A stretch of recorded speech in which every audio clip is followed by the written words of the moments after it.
All right, all right. Welcome everybody. Let's get it started.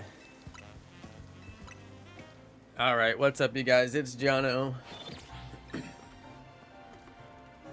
Yo, shout out to Bunzy. May resume alpha hunting.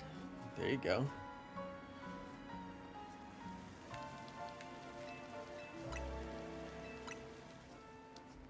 I got my good alpha hunting done. That Staryu, that was top tier for me. And then I got the alpha Trebush as well, so I just feel like I got a nice little shiny alpha stockpile without even really trying that hard. Feel pretty good about that. Inkachu has officially started calling me Pastor Jonno. I'm semi-okay with it. I didn't go to seminary, though. I didn't go to Pokemon seminary, so... I mean, I don't know if I qualify, but... Sure. Go ahead, Inkachu. Sure. I made one semi-religious joke about Arceus, and I'm Pastor Jonno now. There's 67 different alphas in Wild Zone 20.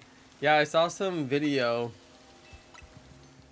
It seems like a lot of people are finally making it there in their game. As you guys know, I'm still early game. So, and I'm not too worried about it either, but it's kind of fun to see like everybody's like a little slightly ahead of me. And like I'm actually pretty good with it. Look, it's raining, you guys.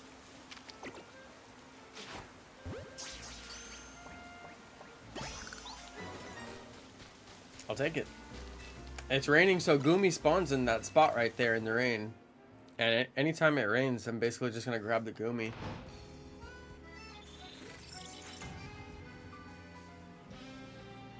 Yeah, Bunzy, that's really cool. I've actually seen a couple of like there's some pretty elite shiny hunting methods there. Like you knock out all the alphas and then you wait the like 300 seconds, and then right before they're all gonna spawn, you save it. And then you just keep re-rolling them by soft resetting your game. I thought that was pretty genius. Yeah, I thought that was pretty smart. You could pretty much do that with any wild area. You just have to knock out the Pokemon fast enough. Right? You'd have to knock out the Pokemon. Like, let's say I went through Wild Area 2, and I ran all of Wild Area 2, and I just one-shot hit every single Pokemon, and then did all of Wild Area 2 in like a minute or like a minute and a half or whatever it takes to like run the area and knock everything out, and then save it right before the first Pokemon respawns, knowing that as you run the area the rest of the Pokemon would respawn too. So you could essentially shiny hunt a whole area that way. You could, you know, then soft reset the area right before everything spawns, and then, you know, basically have a brand new fresh like whole area.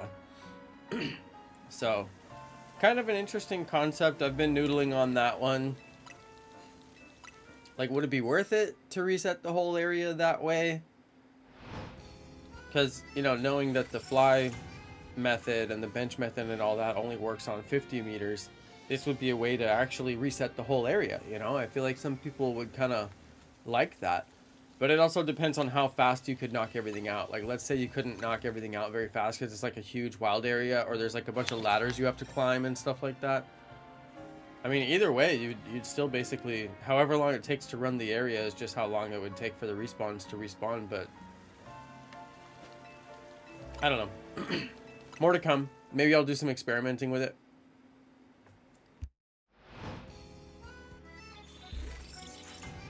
We'll see.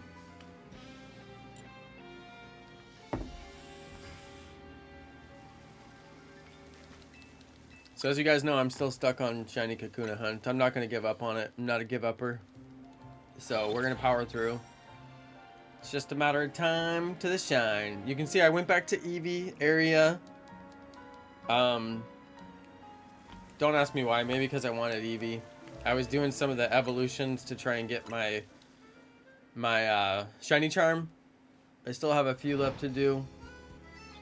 So the Eevees were the easiest way to fill Pokedex entries and do the item evolutions that you have to do. I still have a few more left.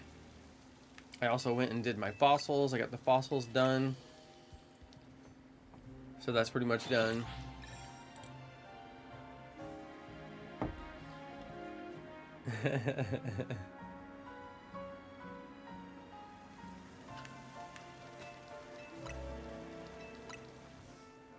The Shalfa Magikarp video you posted was your first shiny Magikarp?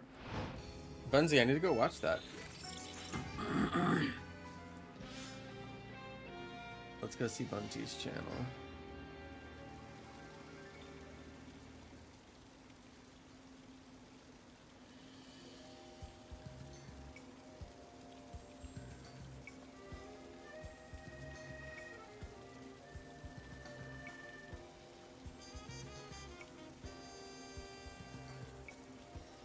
Is it the double shiny Pokemon? Oh, it was on Discord? Yeah, I see you have a couple of uploads though. I'm subscribed to you, Bunty. Your channel description says you're normal Pokemon guy doing normal Pokemon stuff. Bunty, I thought you were electric type. Cause Minoon. I didn't know you're normal type. Maybe it should say you're electric Pokemon guy doing normal stuff. Maybe it should say you're electric Pokemon guy doing electric stuff. No, I'm just kidding. Wait, you deleted 99% of your vids? Bro, nobody actually deletes their vids. You just private them. Wait a second. You actually deleted them? Even when FSU ATL deleted his whole channel, he didn't delete anything. He just privated them. I've told him, like, bro, you should really unprivate all your videos. Like, why don't you, you know? Just let him be there and sit and, like, make money. People would sit and watch him just for the nostalgia. I've never been able to convince him to unprivate his catalog. That's what you call all your YouTube videos. It's your YouTube catalog. But yeah, I'm like, bro, bring the videos back. But yeah, just private them. Yeah, that's what I figured you meant. A lot of people say deleted, but they mean privated just because it's essentially the same thing. But I mean, you don't really, I mean, you can delete them and then they're deleted forever and they're gone forever, but like nobody recommends doing that.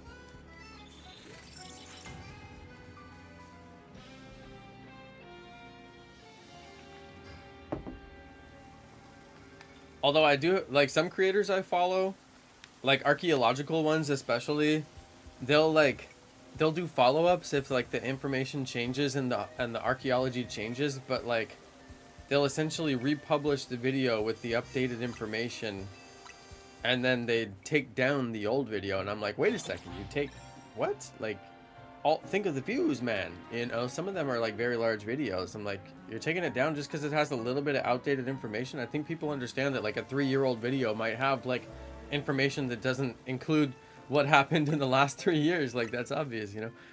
I don't know, maybe they don't take the video down, I'm not sure, I've never gone to check, but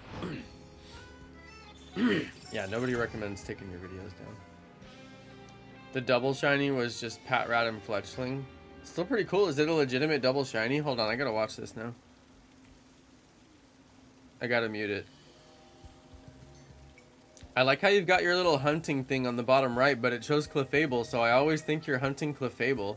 Wait, I watched this video. I didn't know there was a shiny Patrat. Wait, I watched this.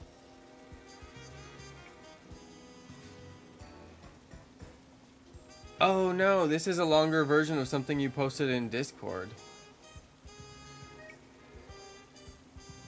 So then what, you just turned around? Oh, I remember now, because you posted it in Discord, so that's what's confusing me. I didn't watch it on YouTube. Because I thought since I'm subscribed, maybe I did. Oh, and then you ran around the corner and there was another shiny. I mean, it's basically a double shiny.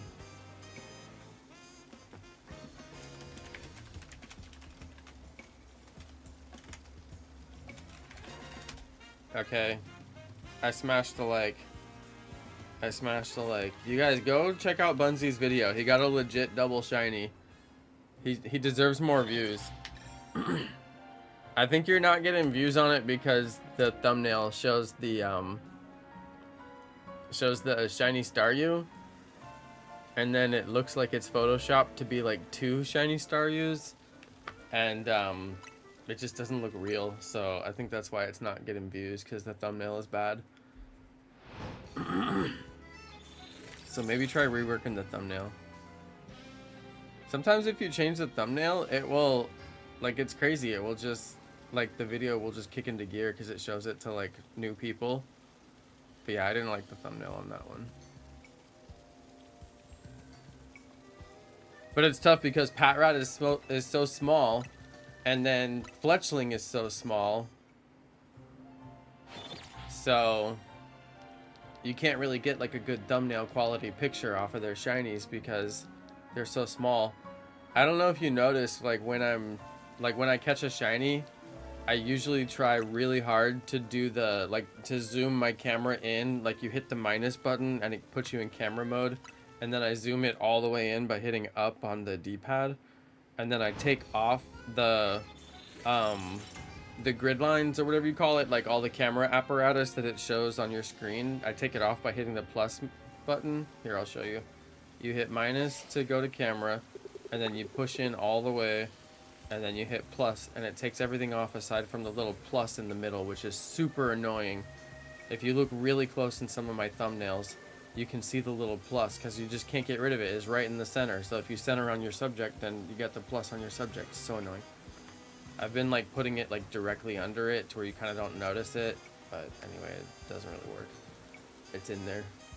And I refuse to Photoshop it out because it's just too much. It's like too much effort for too little reward or whatever. Bunsy, why did you say it's legitimate double Staryu? You didn't get double Staryu in the video. I just watched the video. There's no double Staryu, so I don't know what you mean. It's legitimate double Staryu. It's not legitimate double Staryu. Like, what? I don't know what you meant by that comment. Maybe you meant something different. But yeah, I'd recommend a thumbnail update. Might help it. I like the little brackets you have at the top and bottom, the red.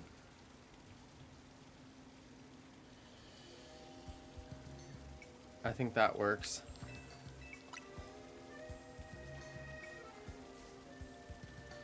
Yeah, clickbaiter. Exactly.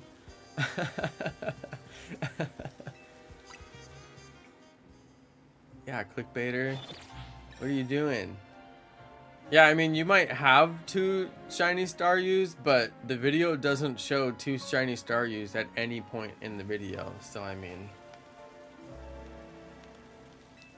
that's clickbait. You know what I mean? It does. It also shows 2 PATRATs, which they're not even shiny. Oh wait, are they? I don't know. I can't tell. It's too small. That's what she said.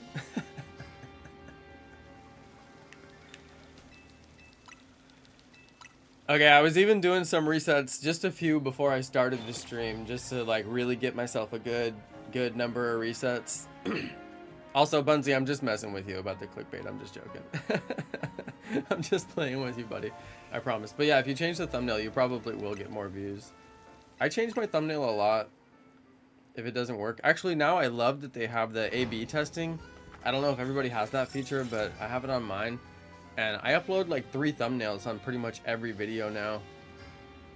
Which I was thinking about it today, and I was like, does that mean that every video is showing a bunch of people like basically 2 bad thumbnails? Like, I wonder if that's hurting my views because like people are not clicking those thumbnails, right? Because the data shows me they're not clicking it. And then it's like, well, then I'm showing them a thumbnail that they're not clicking. Like, that's not good. So anyway, I've been trying to be more decisive about like what a good thumbnail will look like, and then land on the right one without having to do the A/B testing, because, you know, I worry about every little view counts, especially in the first 24 hours when you publish. So I really want to make sure that I hit that mark, get that view, get that click.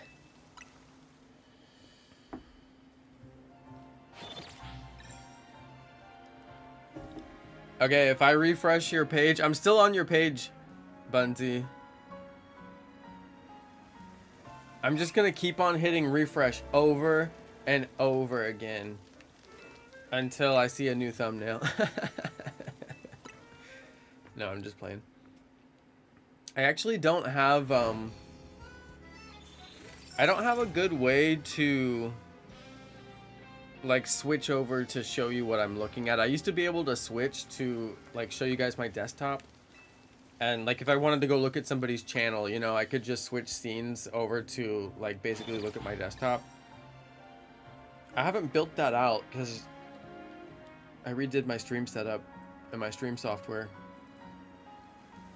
I switched over to OBS from Streamlabs OBS, and in doing so gave up all my many scenes that I've created over the years, although some of them were kind of garbage and my cameras were getting weird on me and the green screen was getting weird on me, and like I was having a bunch of issues with Streamlabs. So I was finally like, you know what, Streamlabs is the problem. And I know that like bigger streamers than me use OBS. They don't use the Streamlabs overlay. They just use like pure OBS. And I always kind of had that in the back of my mind, like, bigger streamers than me. People with the 1 million subscribers are using regular old OBS. There's probably a reason why, you know? So yeah, I finally had to come around on that. The reason why is because it uses less resources. It's not a big old piece of bloatware like Streamlabs OBS is. In case you guys don't know, OBS is the open broadcast software. So it's an open source piece of software, which means that every single line of code of that software is available for free on, you know, basically the web. You can just get it. So Streamlabs has taken that base of OBS and then put a skin over the top of it and added a marketplace to it and added a bunch of other, you know, bells and whistles to it. But all that extra stuff is extra compute power that your compute has to, you know, your computer has to be able to do all that stuff in addition to running your stream and running whatever other software it runs simultaneously. So yeah, in an effort to reduce bloatware, I switched from Streamlabs OBS to regular OBS, and I changed my antivirus software from Norton Antivirus, Norton 360, which I used for many years, over to, I don't know, I think I'm using Bitdefender or something like that.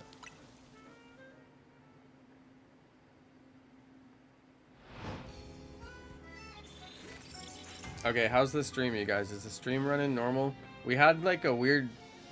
There was like a stream lag the other day. It actually... I was downloading my stream replay so that I could get the shiny reaction out of it. And the stream replay was broken into 2 files. Because there was like a downtime where it just like stopped sending. So... Inkachu, you're freaking me out. You're doing the loading thing. Don't do the loading thing unless it's actually loading. Come on. That's like streamer kryptonite. You're giving me the heebie-jeebies.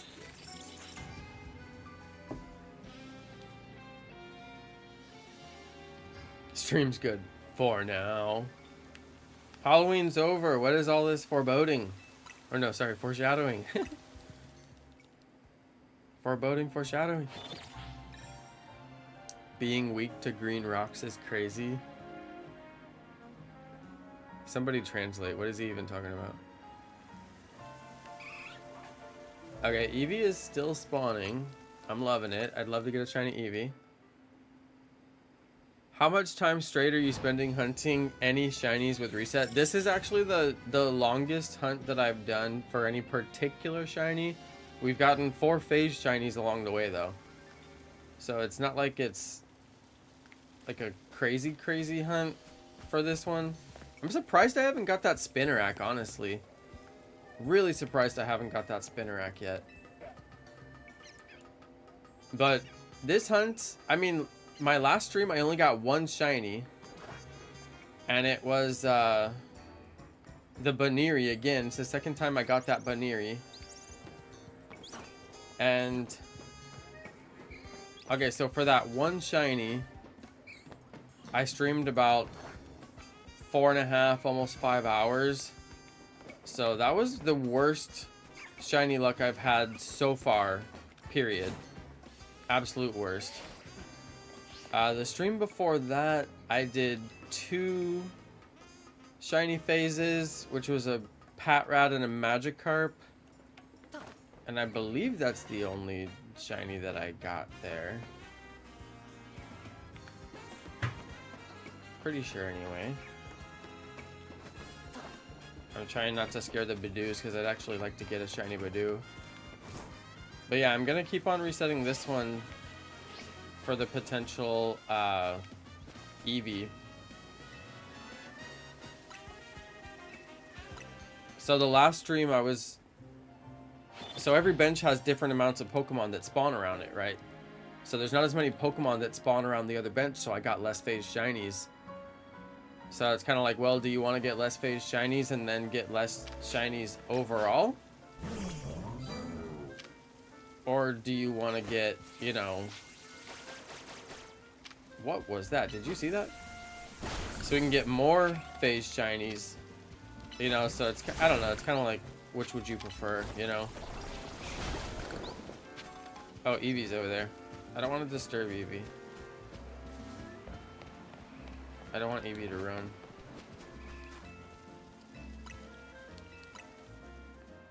Oh, Kryptonite is green rocks. I totally forgot about that. That's true.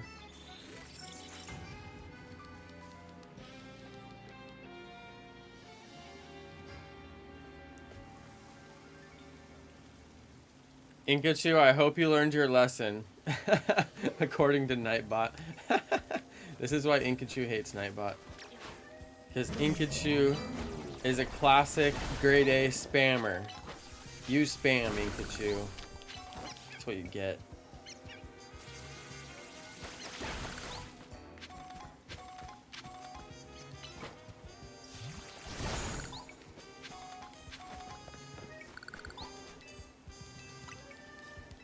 Yeah, so there's more Pokemon that spawn around this bench. So obviously we're going to get more shinies. Now the spot that I'm shiny hunting is... What is it, like 38 meters away from here or something? I know, good bot. Good job, bot. It didn't even time you out for that long. It'll give you a worse timeout if you do it again. It'll give you like a bigger timeout. Then you're really going to suffer, so... Besides, you were spamming the stream lag emoji. I mean, of all the emojis to spam, be kind to your local streamer, all right? Don't spam the stream lag emoji unless there's actually stream lag.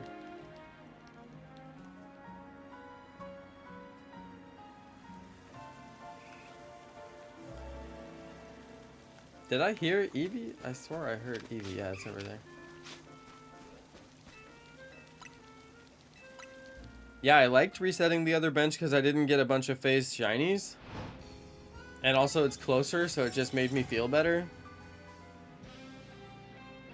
I don't know, what do you guys think? This bench and go for the potential Eevee and, you know, suffer through the phase shinies?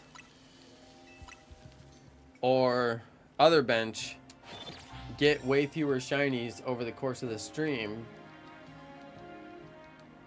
but it's closer to the target hunt. I came back over here just for the chance of the Eevee. I figure that's you know, that's tops.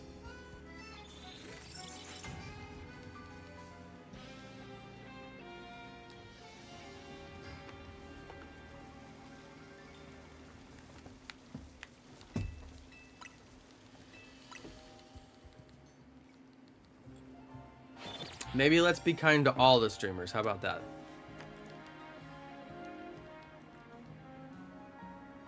Will that work? I think that'll work.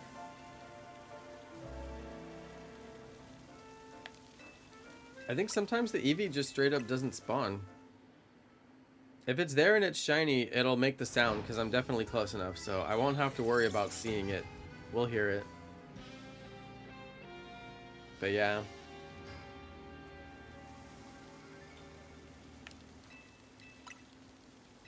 Lot of resets. A lot of resets on this one.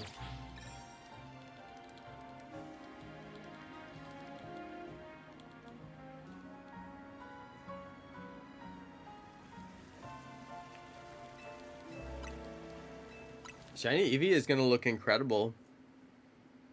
Have you guys noticed that the textures for the Pokemon are way different in this game? People always complain that they're exactly the same, but I'm like, guys, they're not.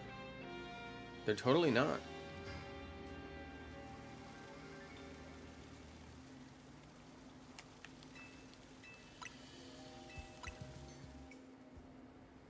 Maybe it's just because they're more HD, so they look better. Oh, Bunsy, you finished the thumbnail? Nice. Let's go see this new and improved thumbnail. Oh, yeah. It did. Bunsy, if you added those little characters in there, just make them like 10 times huger. Just make them like gigantic. I also came up with a, like, all the shiny sparkles on my video thumbnails. I took a really close-up video of a shiny Magikarp, and then I took a still image from the video, and then I did a Photoshop cutout on the actual shiny sparkles, and I got myself a couple of perfect shiny sparkles. They're only in blue and gold on this game, which is actually makes it much easier.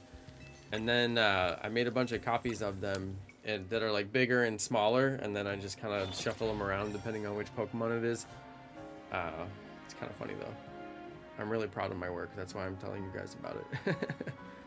But yeah, the secret to a good thumbnail is make the Pokemon huge. Actually, your Gardevoir thumbnail looks awesome because the Gardevoir is huge. So you can see it like really clearly. It looks great too, by the way. That Gardevoir thumbnail is really good. I'm gonna click on that one too. I gotta watch all your videos.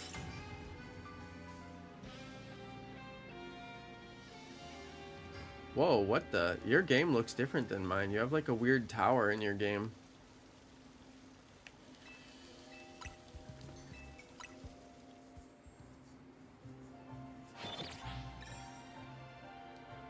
Oh, wow. You got the shiny.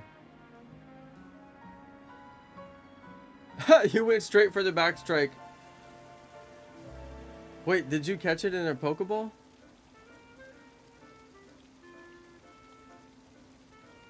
You caught it in a Great Ball? No way. This fool went straight for the throw. Wait, you caught it in a Pokeball. You didn't even choose your ball. This dude went straight for the backstrike. Straight to the backstrike with a Pokeball and landed it. Nice catch though. Dude, that is so funny. That's actually really funny. I would have caught it in the luxury personally. That's really funny. Nice one though. I like it. I'm gonna watch it twice just to make sure you get your good view. Oh, I gotta hit the like too, and I gotta comment.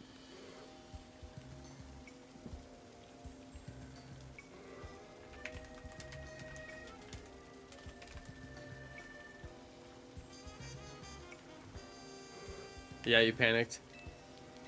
Yeah, you must have panicked because you didn't even save it.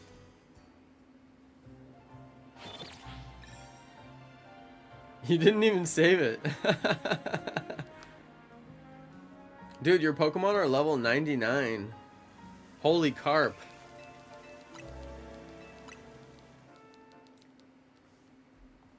Still a good video though. Yeah, I recommend for the double shiny, just make the actual shiny Pokemon in the thumbnail like absolutely gigantic. Like make them huge. And then put like a whole bunch of sparkles around them if you can, but that's probably a little bit too much work.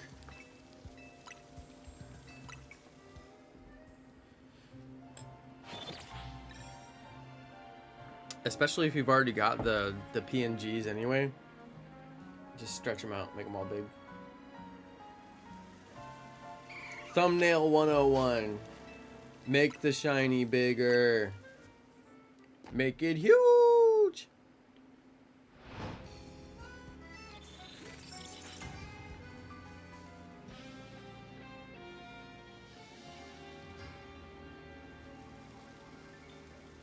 Yeah, every time a new Pokemon game comes out, I have to make a new thumbnail, which is kind of like it's kind of like a work of art, you know. I make what's called a lockup, where it has like all the pieces that I'm going to use that are on every single thumbnail, like the text in a certain place and a certain color and a certain text treatment, and then like the logo of the game and the little, you know, red thing that goes in the corner, all that stuff. So yeah, it's a little bit of work to make all that stuff. A lot of times I'll get some efficiencies from previous games, and I can copy over certain assets and modify the colors a little bit. Oh, check it out, you guys. Alpha Guma. Alpha Gumi. Say it 10 times fast. Should we throw him? I think I'm just going to throw him in the regular old Ultra. Oh. Oh. Is he water type? I forget. What do we got? Let's go see if my bullet seed is strong against him. It's not very effective. Oh my goodness.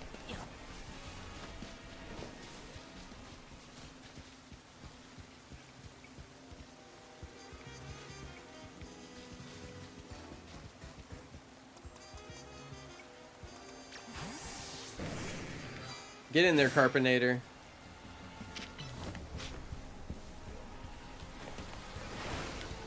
Blast this fool. Smack him. Yeah, that's right. Bounce on him. Yes. Destroy him.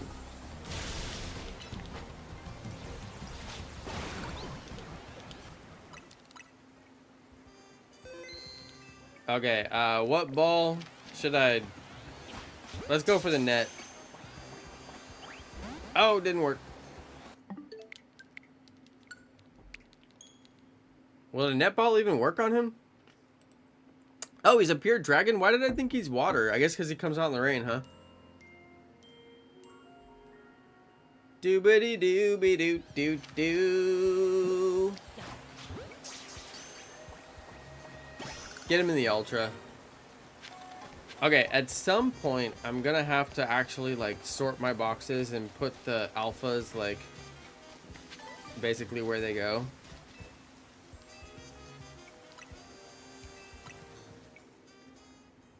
I'm thinking about doing the alpha living decks, but I'm also thinking, am I gonna have enough room in my boxes to do all that? I'm gonna need like 10 boxes for every alpha living decks and shiny living decks that I decide to do. So obviously I've got more than 20 boxes, so I mean, I think I'll be fine as far as storage goes. And then it's just a matter of like assigning the boxes and starting to fill them in Pokedex order, starting to get the alphas. Yeah, the Gumi line knows a lot of water moves. That's a good point. And it comes out in the rain. Definitely something related there. It makes sense because, like, Starmie isn't an ice type, but it always has ice type moves. There's certain Pokemon that they just kind of, you know, they dabble in other types even though they don't get stabbed for it. That makes sense. I mean, I think every Pokemon's like that, really.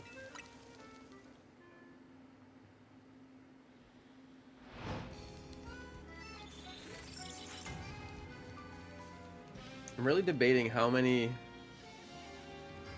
resets should I do. So far it's been like 15 minutes or so of resets. I mean, I could always just catch the PATRATs or like knock them out if I don't want to get them shiny, but it just seems like such a waste when I could just get a shiny and give it to one of you guys. Maybe somebody wants it or something. There's Maywile.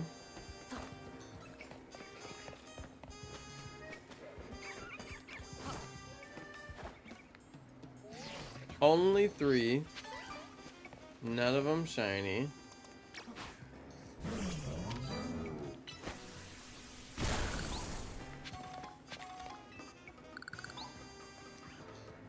Pretty strange.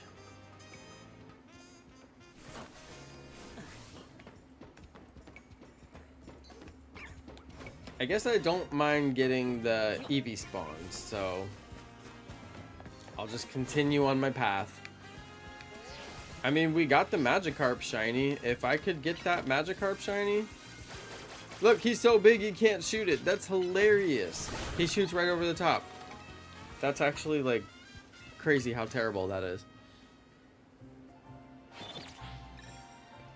Oh, no. Did Inkachu get you again? Or did Nightbot get you again? Oh, dear. Oh, dear. Careful, Nightbot will do crazy things. Nightbot will start timing you out, do weird stuff.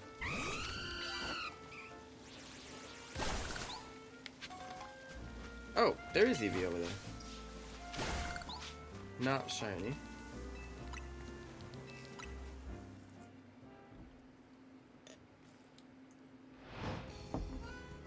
$50 meters just... Like, it's not that far. But I don't know. I wonder if there's more to it than that, you know? Because there's so many buildings. There's, like, so many things in between here and there.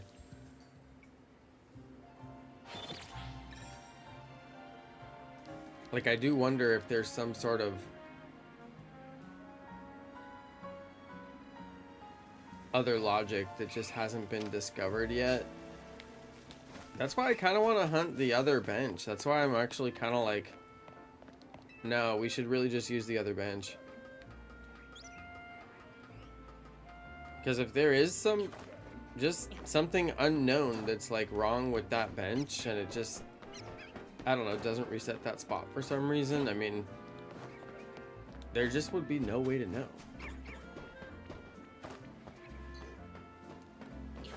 There really wouldn't. That's why I'm kind of like, you know what, maybe I should just reset this bench. Because I've spent so long in this shiny hunt at this point that I'm like, I don't know. What do you guys think? 50 meters, set in stone, the other bench is definitely resetting, I'm just having bad luck, or who knows?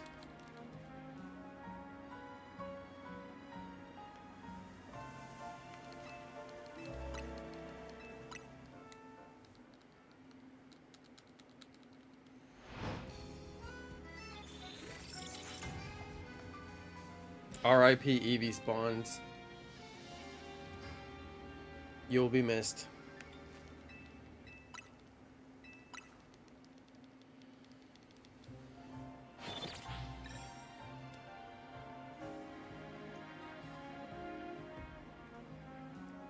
I don't know, I kind of missed the Eevee spawns already.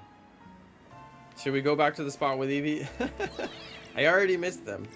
It's nice just to like see a Pokemon. You know?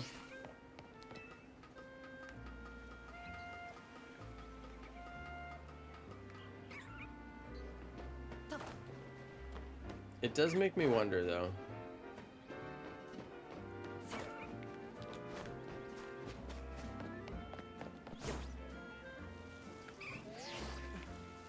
I mean, I reset over there. Whoa. That Spinnerack has never been there before. What? That Spinnerack has never been on that tree before. Wait a second. That Spinnerack has never been there before. Why? The Spinnerack just decided to be on that tree out of nowhere. Okay. Somebody explain that to me. The Spinnerack, I've caught the Spinnerack multiple times on the other tree. I mean, if it was capable of spawning there, why has it never done so one time before? I've been resetting in this spot for like a week now. And there was never Spinnerack on that tree.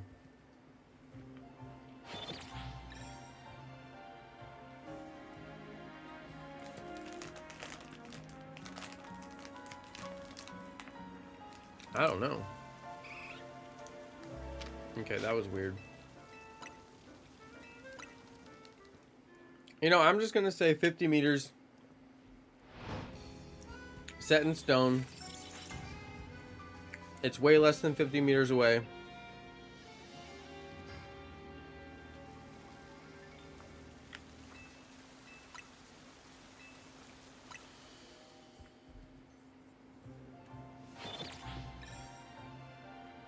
Bunsy, you should have got the second double shiny video.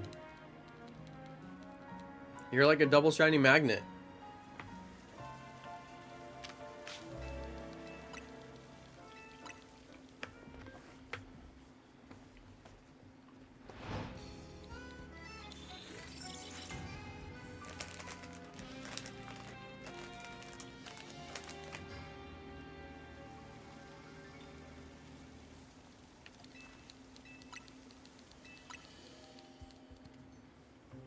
I mean, technically, I'm EV shiny hunting.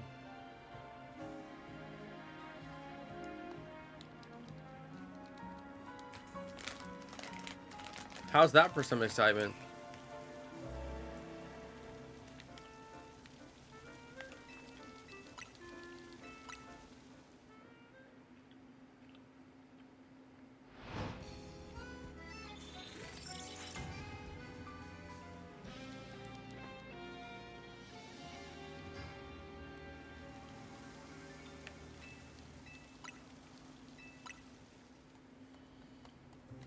We got the Magikarp one time.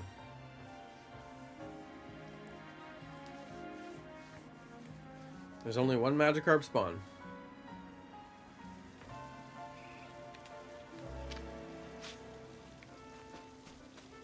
Hoping that we could get the Eevee with that same kind of luck.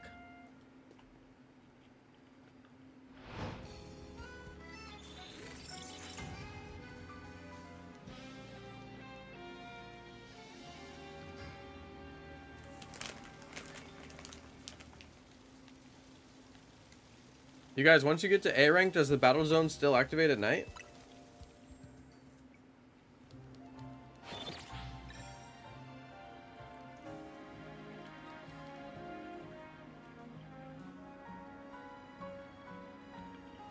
Seems like that would just be like permanent part of the game, right? Yeah, that makes sense.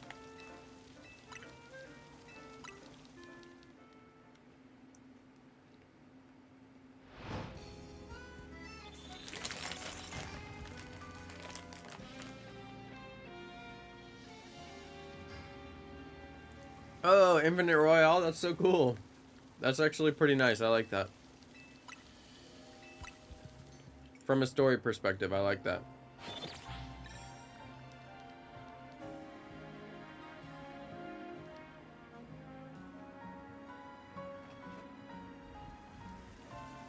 You guys, my cats are playing and one of them just tackled the other one and it scared me. She looked like she was about to like jump on a snake and then I realized it was the other one.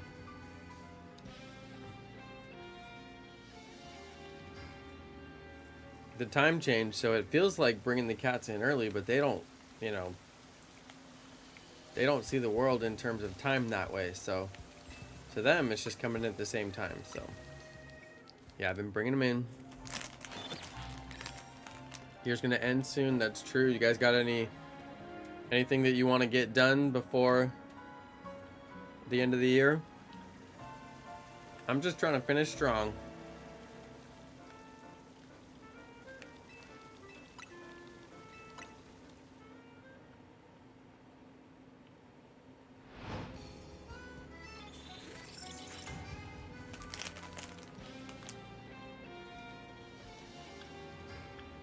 Yeah, Bunsy, I want to see your boxes. Are you gonna post a video?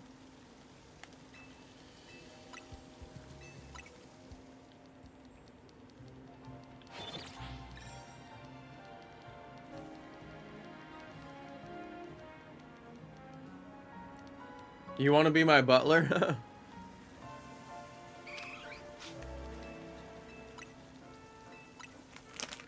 Yeah, what would I make you do if you were my butler? You'd have to hold my toothbrush while I brush. You'd have to warm the shower water for me before I get in the shower. Make sure it's warm. Very important.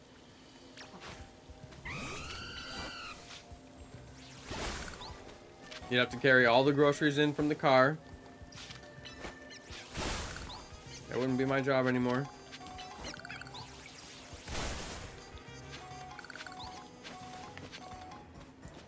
Yeah, carry the groceries. Yeah, what else can my butler do for me? Oh, you'd have to dress me. 100% bottom to top. I'd never even touch a single thread again in my life. Totally dress me. Sorry.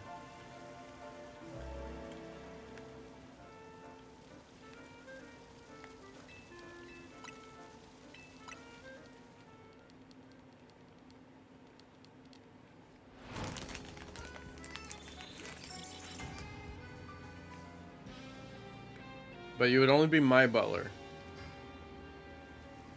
Not wifey's. So you don't get to do any of wifey's chores.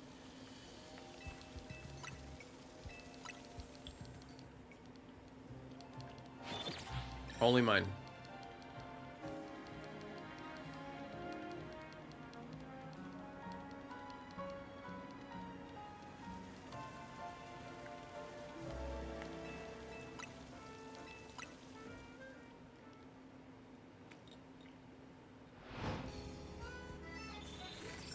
Oh, it's a member chat? Nice. I'll take a look.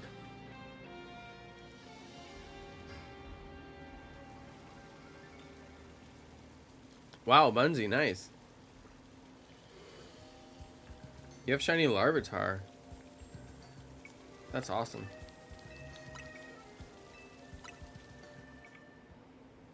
You have 2 Badoos. I haven't got one yet. I keep thinking I'm gonna get one.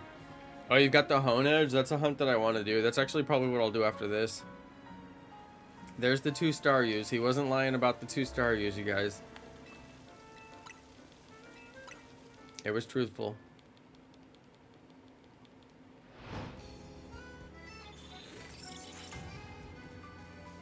You've got 2 Patrats, just like me, but I evolved one of mine. I can't believe you've got shiny Sharpedo. That's actually awesome. I also can't believe that you didn't take the free shiny Mareep and actually evolve it into... Oh, no, you did. I see it. Never mind. You've got the... Wow, you have an extra shiny Mareep. Very good.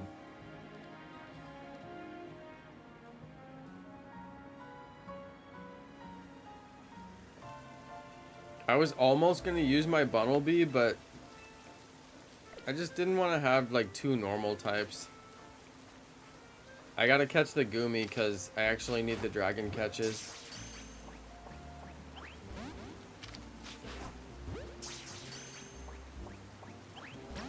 Bro.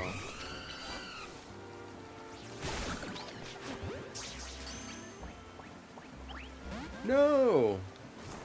Goomy! Darn terrible catch rate.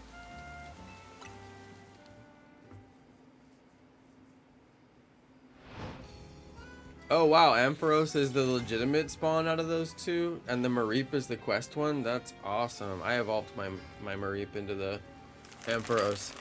So would you find a wild shiny Ampharos? Because that's insane. Dude, you need a video of that. Where's the video of that?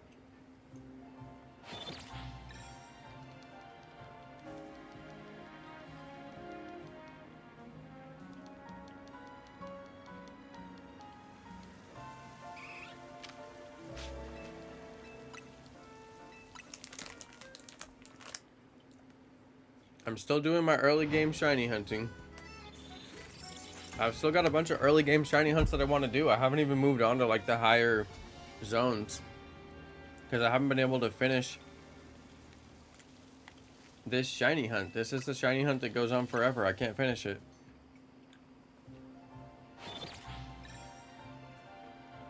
Wild shiny Flappy.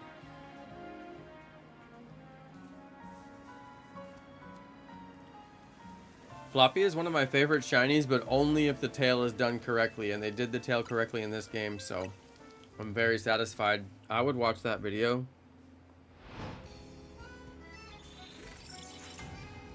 I would watch it.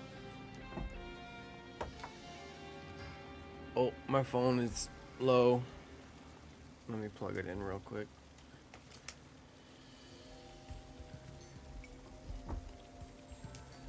You guys, I had to buy a bunch of fast charge cables and fast charge bases. Oh my goodness, you can really spend too much money on fast charge cables and bases. And there's like a million different variations now, but all C2C. That was like the big upgrade for me because I was still using some of my old A to C, which is like the original USB to C. And then not too many, I mean, if you buy a new phone, it comes with a C to C charger and all that, but I bought a bunch of bases that have multiple outlets on them and also charge at like 60 plus watts or whatever it is. They're like super fast. And then I had to buy a bunch of cables that are also super fast, C to C, just to make sure I've got chargers in every room and make sure whenever I plug in, it's actually like super fast, like the fastest possible. It was a little bit of a process, I'm not gonna lie. Had to buy a lot of bases, had to buy a lot of cables. Not my favorite thing to do. But I got the whole house fitted. At least everywhere where we charge, you know. Everywhere that I would reasonably like set my phone and charge it, it's fast now. Fast enough to charge the laptop, fast enough to charge any device.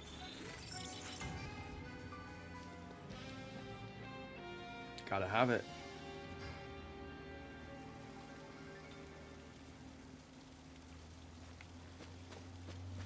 Okay, let's go check for the shiny. I like checking at night because the EV doesn't get scared. Oh no!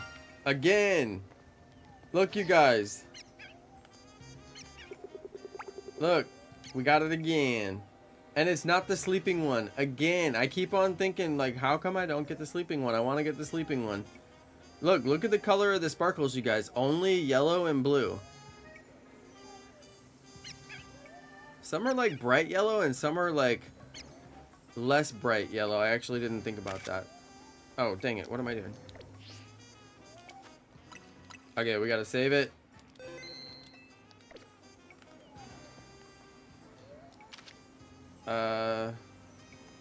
Do I have a good ball to throw him in? Let's throw him in the net. I should have thrown him in the dive. Well, there's that. Another shiny Ratatouille.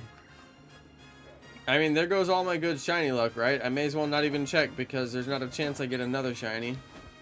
I guess there is a chance. We'll go check. I would love to get that Maywile.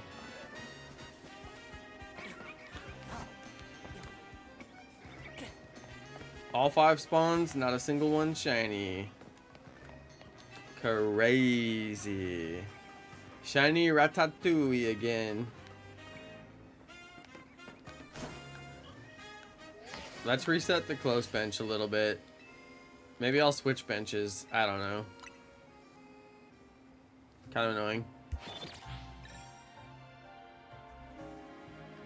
What can you do? But that's the thing. I keep on thinking, you know, I'm getting the same shinies over and over there. There's only 2 of those spawns over there, right? Think about it. There's only 2 of those spawns and I've got that shiny twice, and there's 5 here and I haven't got the shiny here. I'm starting to think that that bench doesn't reset this tree even though it's less than 50 meters. Because it doesn't make sense the number of times I've gotten like everything else shiny and I'm not getting the spawns on the tree. I don't know, it's just statistically it doesn't make sense. I got the Magikarp shiny before I got the 5 Kakuna. Makes no sense. I got the PATRAT shiny like 3 times now, and it's right there next to the bench, so I don't know. What do you guys think? This is weirding me out. 5 Kakunas.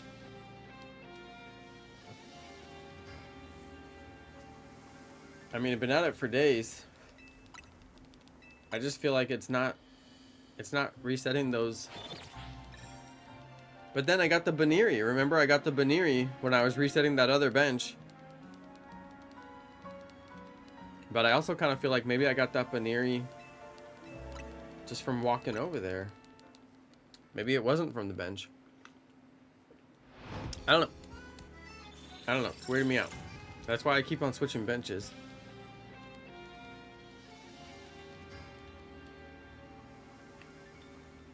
I'm open to any professional shiny hunter opinions on this subject because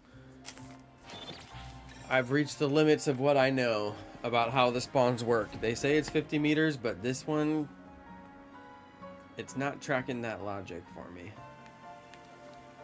I've been switching benches a little bit back and forth. I have shiny paranoia. A little bit.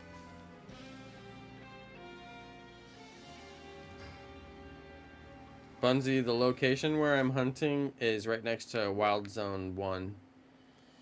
Which is why I'm calling this early game shiny hunting. And then the next hunt that I plan to do is Wild Zone 4 in the cemetery for shiny Spinnerack and shiny Ghost, shiny Sword, all that fun stuff. We'll see if we can get it. Yeah, Bunzi, that's the location. I'm on the little... Here, I'll show you again. Because it's actually kind of a little tiny spot. Okay, there's this little... The tree is right here. And it's a fully enclosed building. And you have to have this elevator to get up to it. Or actually, there's a ladder you can get up to it over here. And the bench that I was hunting with the Eevee is right here. So you can either hunt the bench right here or hunt the bench over here. But I've got a sneaking suspicion that the bench over here isn't resetting this. If it is, then I'm just getting the absolute worst, most terrible bad luck. Because there's 5 spawns. Although sometimes there's only 3. But still, 3 to 5 spawns should have been plenty to give me the shiny off of that tree by now. So I'm like weirded out. The bench with the Eevee has given me a ton of shinies. But not the Kakuna. Which should have been the most likely. So I'm switching benches.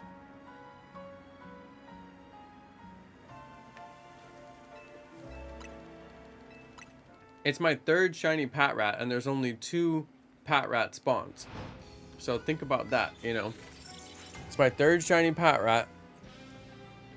There's only 2 PATRAT spawns. There's 3 to 5 Kakuna spawns every time I reset. I should have got 1 shiny Kakuna by now. Especially for how many shinies I got of everything else. So I just think that bench, even though it's 50 meters, there's some game logic that is just... Maybe there's too many buildings in between. I don't know.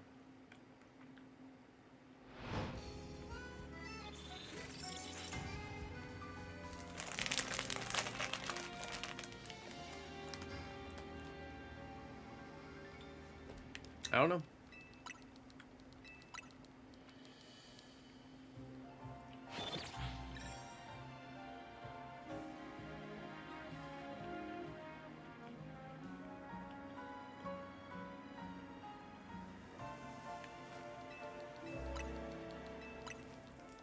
Because, yeah, I've only been doing this bench for, like, 1 stream. And if the other bench had no chance to spawn this Kakuna, then essentially I haven't even been shiny hunting the Kakuna, you know? Aside from, like, 1 stream of using this bench. But then I did this bench for, like, a whole stream. Or maybe it wasn't a whole stream. No, it was. I did the whole stream at this bench. And all I got was a shiny Baniri. That could have been genuine bad luck, but... Yeah, I feel like I gotta stick to this bench now. I don't know about the other one. Yeah, there's a Hawlucha up there, but it doesn't spawn every single time. I'm not sure what makes it spawn. There's also a Mawile up there.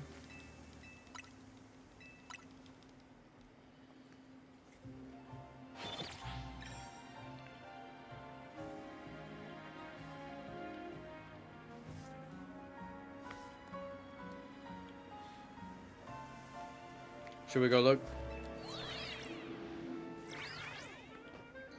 So Badoo is up there. The 5 Kakuna spawns here.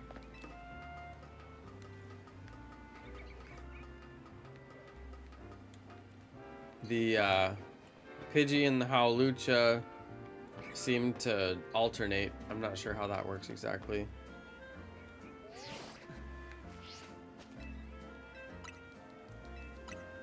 Hey, shout out to Nick Gnosis. Yeah, Bunzy, are you using the bench that has the Eevee in front of it and the Magikarp? Just hit 111 hours this morning. Nice. I don't know what I'm at actually. That's probably good to find out.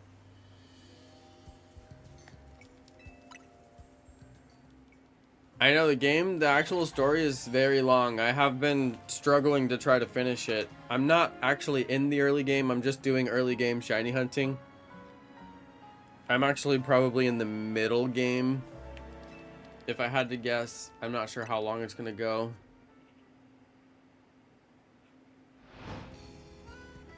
I just got done with the sewers in my game, so...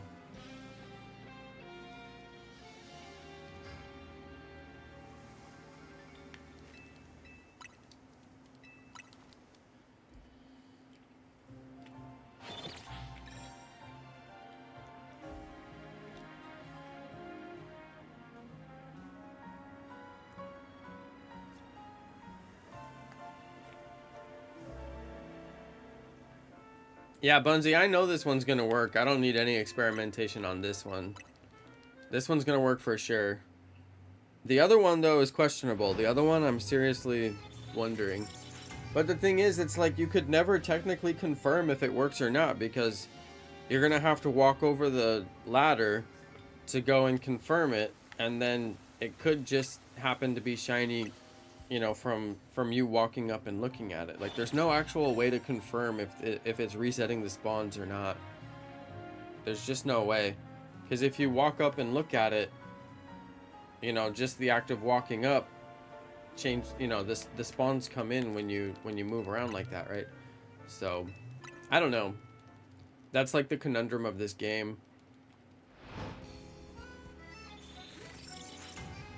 Like, I got that shiny Baniri that's right next to the Kakunas.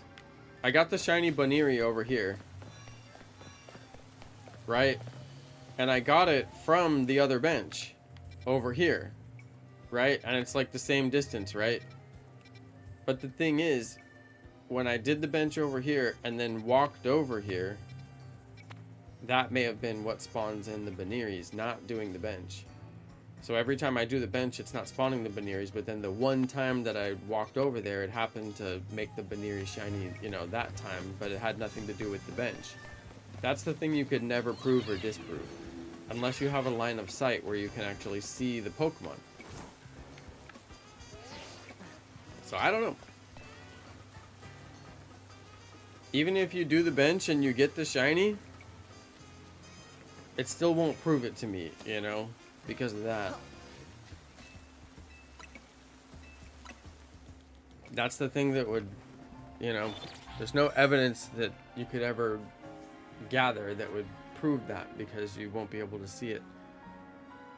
I guess if somebody had like a hack where they could hack the game and then make the buildings like disappear to where you could actually see line of sight like straight over there, and then see if the Eevee or if the Kakunas were like changing and one of them turned shiny. Because that would be the only way you could really prove it, right? If you could see through the buildings and see the shiny. Or if you saw that the number of Kakuna on the tree changed, that would also tell you. Like if you did the sleep on the bench and then it had 3, and then you did the sleep on the bench again and the next time it had 5, and you could see it visibly changing, that would also tell you.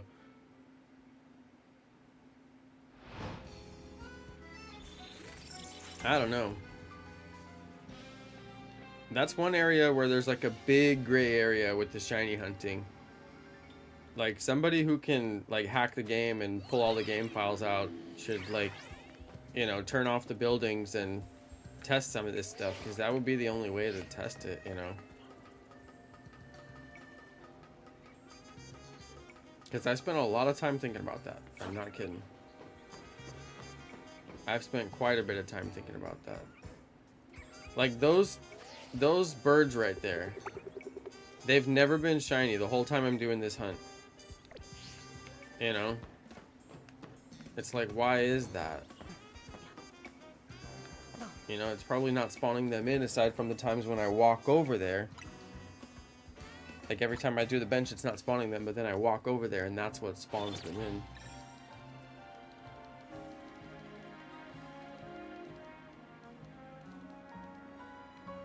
Number is changing.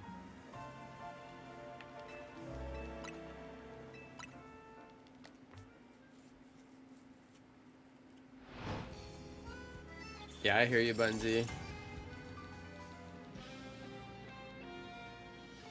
I'll be curious to see if you get it, if you're really gonna do the hunt, you know what I mean? It's a fun hunt. It's just one of those ones where now I see why a lot of people who are shiny hunting in this game prefer to get visual confirmation. Because of that situation right there. Like, if I could just get visual confirmation, I would feel so much better about it, but I can't. I'll never be able to get that. And then, statistically, it makes no sense. Why would I get the PATRAT 3 times now, and there's only 2 PATRAT spawns, and not get the Kakuna at all when there's 5 spawns? Like, it actually makes no sense why I got that many PATRATs and no Kakunas. I mean, it just, statistically, it's very clear the Kakuners are not resetting. Unless I'm just having, like, the worst luck. But, I mean, you'd think that I'd get 1 shiny Kakuna to my 3 PATRATs. And shinies aren't really that hard to come by in this game, so I'm kind of like, what is, you know, I really think it's just not resetting them. Okay, thanks for hanging out, Nignosis. I appreciate it. Thanks for listening to my shiny rant. Confusion is my least favorite emotion, so you know, I really don't like that there's a decent amount of confusion on this. It should be cut and dry, but once you get to the statistical weight, it's kind of like, okay, something's happening here, because I'm not getting the shinies. But what's weird too is I haven't got the shiny Badoo either. And if you know, the spawn distance on the Badoo right here, about the same, a little bit further than, you know, the tree that I'm shiny hunting. So I think I can just look down there and see that it's not shiny. I mean, right? I don't even need to jump down there. I can see it's not shiny. It says, what a nice bench. There's literally nothing special about that bench. Hey, shout out to Chloe. Wow, 1 Kakuna. The tree has 1 now. Bunzy, I haven't seen, well, maybe I have. That's crazy. 1 Kakuna? I mean, if some of these resets are only spawning 1, that could kind of explain why I haven't got the shiny. For me, it's always 3 to 5. 1, that's pretty bad RNG. Big shout out to Chloe. Thanks for hanging out, Chloe.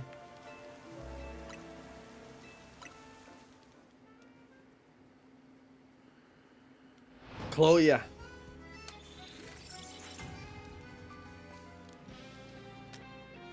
My phone was at 25%. Now it's at 58%. You guys know I only plugged it in like, what, like a few minutes ago? That's what I'm saying with the fast charge stuff. It took a little bit of investment to get everything all set up, but now I plug in, it charges fast. I barely ever think about charging my phone. Even if I forget to charge it for like so long, just plug it in, boom, get right back up to charged. Barely have any downtime from my phone.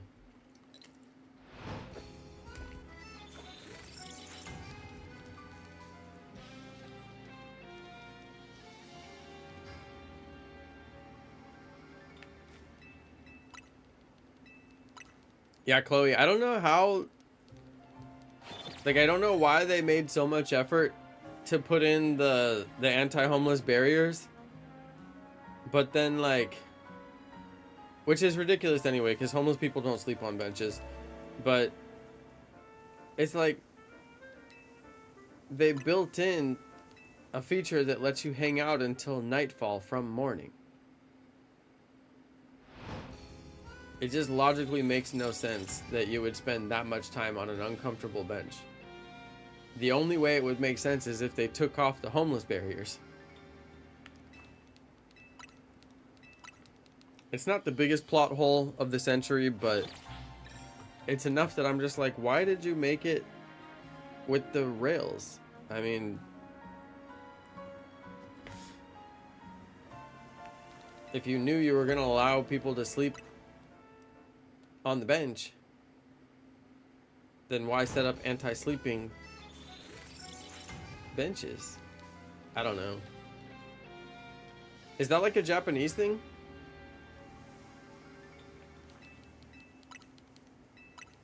Oh, a way to reset it running back and forth? It's not a bad idea if you could get far enough away on the roofs.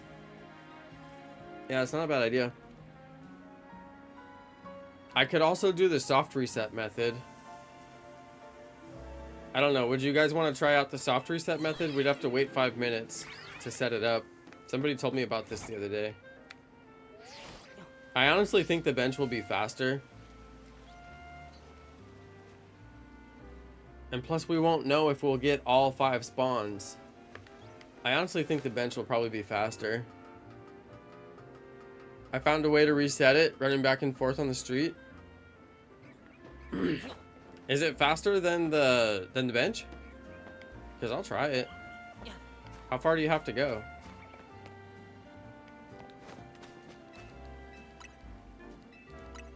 There's still no way to get visual confirmation. That's the most annoying part.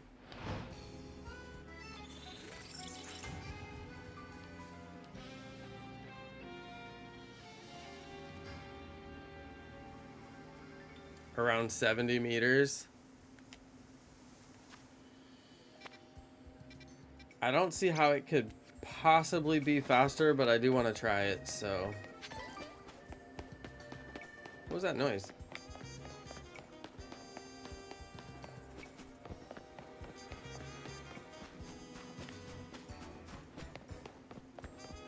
So you're saying do 70 and then come back? I could probably run around that little pair of girls right there. Do 70 and come back. It changes districts. Did you see it? Took me back to Vert.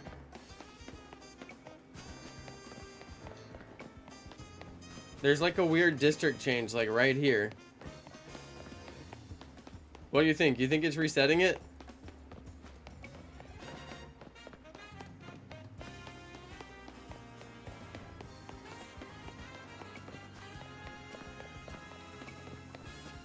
Because I know there's 5 on there, right? So if there's 5, is it resetting the 5? Or is it like, sometimes when I come back, there'll be like 3. Is that what it did for you?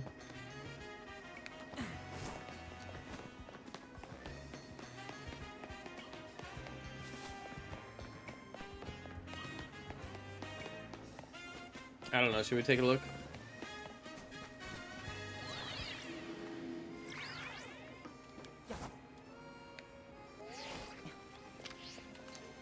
The top one is an 8 female. And the one behind it is a 7 female.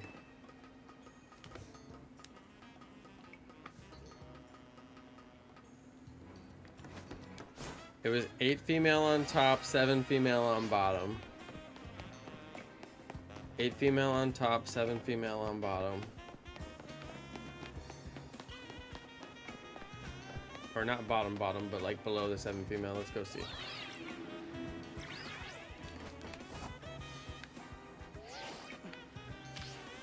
Seven female on top.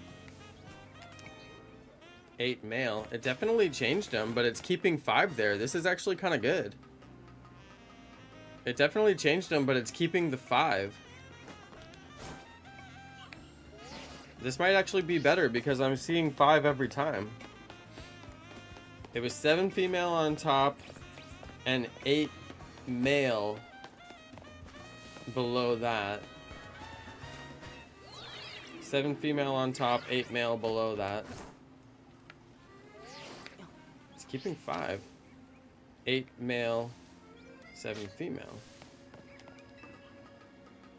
Seems like it's changing them and leaving the 5. I gotta say, I'm pretty good with that. That seems like best case because I'm not getting the 3 spawns. Now I wonder, I mean, it's gotta be close enough we'll hear the shiny sound. So I figure we just run until we hear the shiny sound. I'm open to trying.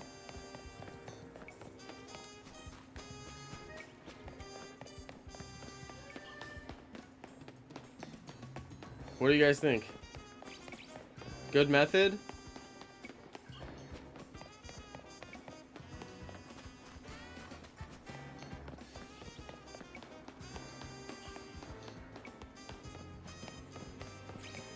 Five Kakuna spawns. No waiting through the day and night animation.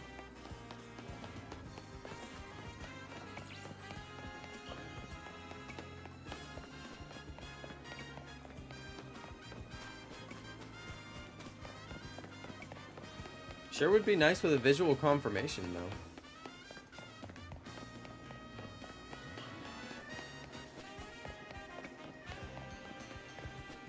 Yeah, I went up to check and see if it was resetting. It changed the Pokemon every time. I went and checked it like 4 times just now.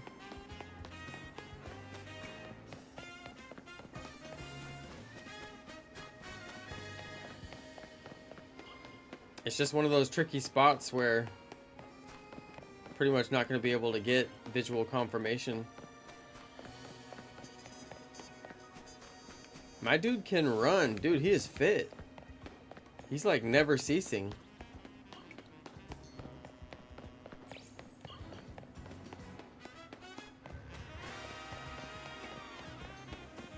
Yeah, I went over the thing and checked it like 3-4 times in a row. It's definitely changing the spawns.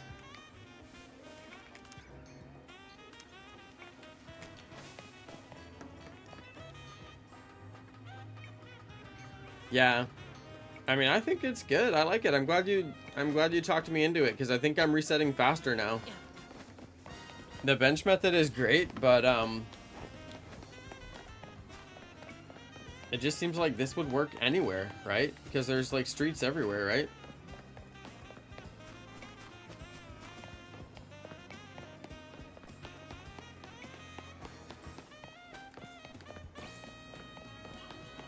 I guess one of these times we'll hear shiny noise, right? Oh, the dawn is approaching though. Let's see if it keeps the 5 or if the day-night cycle like interrupts it. We may just have to sleep again until we get a 5 spawn, which isn't that rare. Because it seems like when the day-night cycle switches, it may change the number of spawns on the tree. Just like it has before when we were doing it the other way.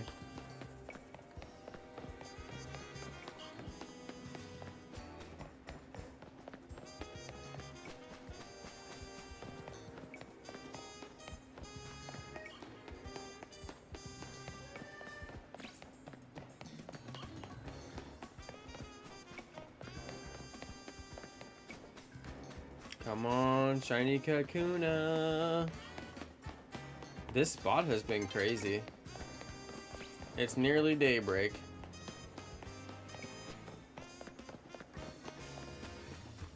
Should we go have a look? I'm really surprised you can't get an alpha on here. Of all the spawns, no alpha.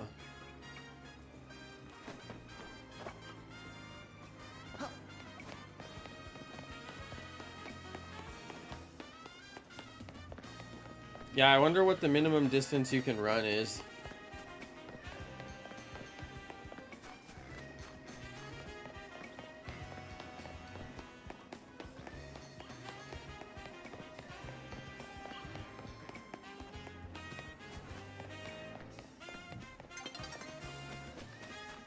A new day is dawning.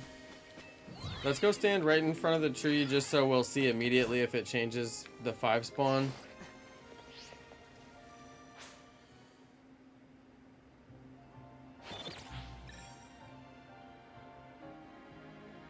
If it's 4, knock them all out and come back in 2 to 3 minutes and it should be 5. The respawn time for Pokemon is 300 seconds. Which is actually 5 minutes, isn't it? I don't think it's 2 to 3 minutes. I think it's actually 5 minutes. Which is brutally long when you're, you know, when you're shiny hunting. That's like 5 minutes of no shiny hunting. Best bet if there's less than 5 is to actually sleep it off on the bench. That's what I was gonna do, but it respawned with 5, although it's possible I just got lucky and there happened to be 5 when there was already 5 before, because it has a good chance to roll 5. But yeah, I'm not sure. If we do get unlucky and it changes the number there, then I'll just hit the bench until it gives me 5 again. But at this point, we don't have enough evidence to know for sure. I like this method though. I'm not waiting the day and night cycle watching the darn animation. That's good. It's okay, Devante. I just wanted to make sure you know in case... Yeah, no worries, no worries. I just want to make sure you know. Yeah, unfortunately 5 minutes. Which, actually, you're right though. I was thinking if I knock out the 5 and then wait the 5 minutes like you were saying and then save it right before the 5 minutes kicks in, that's actually a different shiny hunting method. You do soft resets, but because the soft resets are fairly quick, because the load time on this game is fairly quick, that wouldn't be a bad way to go. I considered doing it. I'm actually loving this method. I mean, I'll love it even more when it gives me the shiny, but I mean, for now, this is working for me. We verified that the spawns are changing. It's a verified shiny hunting method that is already known in the game, so we're using a known shiny hunting method. Now, I was using the bench before, but it wasn't giving me the shiny at the bench I was using, so I moved to a closer bench. It was giving me shinies for like everything nearby, but not these guys. So I moved to a closer bench. But yeah, honestly, this method is pretty fire. I don't know, I'm liking it.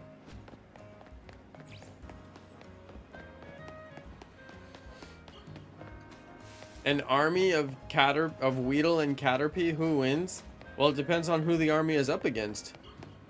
If you have an army of Weedle and Caterpie, they could go against pretty much a grass type army, like an army of Bulbasaur, they'd be alright.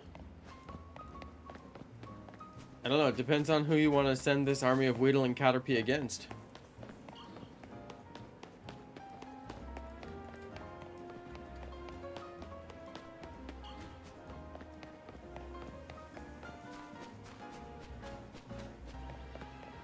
I'm wondering, like if I just ran to this lady, you know, would they reset? I don't know. I'd have to go and check the spawns and see which one they are. You're using this for the elemental monkeys? There is one spot that's up on top of a building where like all 3 elemental monkeys spawn. Okay, Kakuna, 9 male, 8 female, 9 female. So 989 male, female, female. 989 male, female, female. 989 male, female, female. 989 male, female, female. I'm gonna see if I can shorten my run by just going to this lady right here, which is, oops. We're gonna do a little experimentation here. Okay, so she's 65, or we'll call it 65, because I'm gonna run just a tiny bit past her to go around. It was 989 male, female, female. So you can memorize anything, you just have to repeat it. It was 989 989 male, female, female. So they did not respawn. They did not respawn. It was the exact same ones. It was the exact same ones. So 64 was not enough. 64 was not enough. It's not that much further to go around the girls, so looks like that's how far we gotta go. Let's go check them again just to like be ultra sure.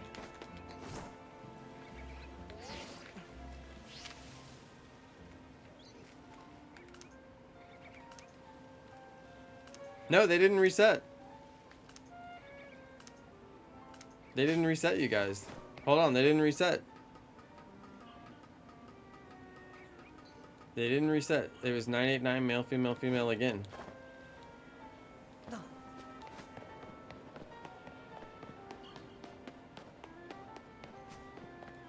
Maybe I gotta go around the street sign.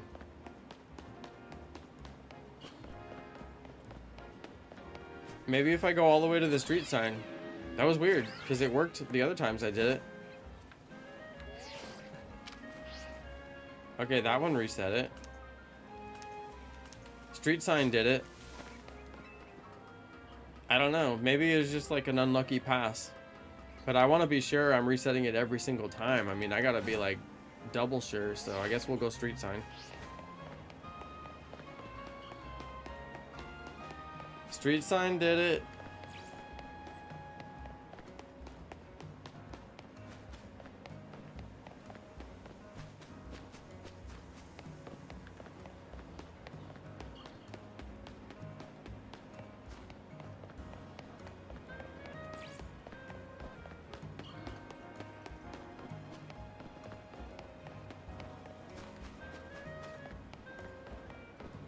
Hard to say. I mean, maybe we do...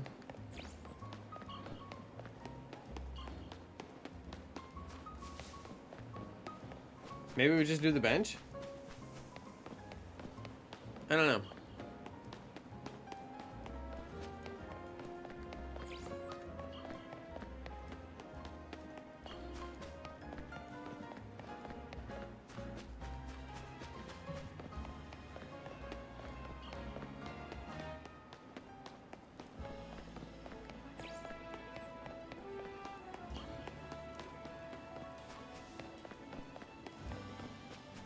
I feel like we're gonna hear the shiny sound though.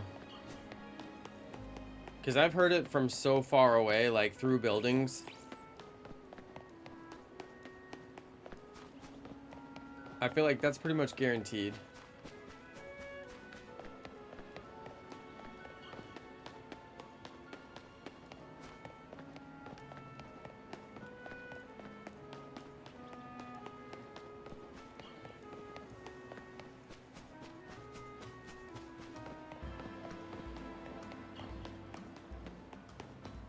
$67. I don't know. The thing is, I tried it at the girls' location, which was 74, and it didn't reset. This is only like 80, basically.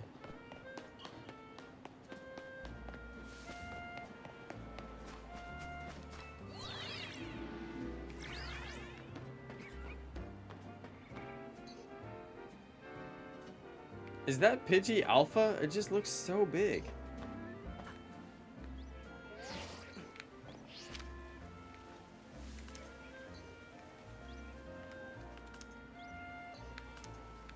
It's 877 male, female, male. 877 male, female, male.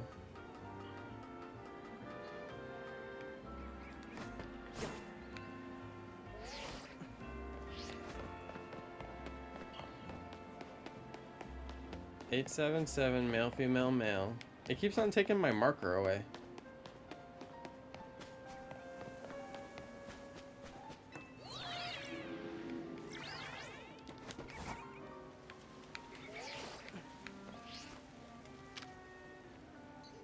That one changed. They all changed to male, male, male, 777. I don't know why that time it worked.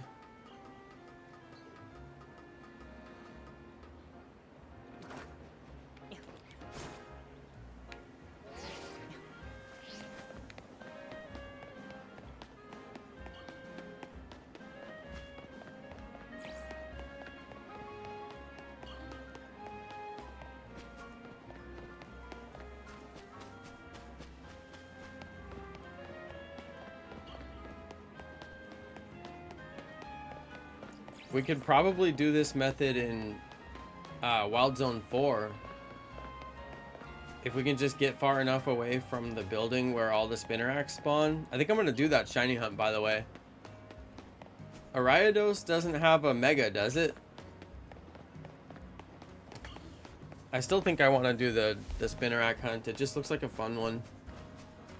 On that back wall of the building that has all the Spinnerax on it.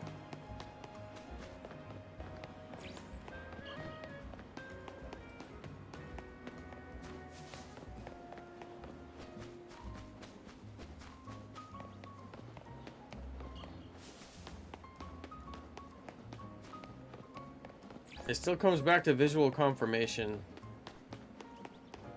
At least if I was doing the bench resets, I would know that they're resetting. This way I'm always left kind of wondering. I checked it many times, but then the few times when I checked it and it, you know, it didn't work, that's always like weirding me out.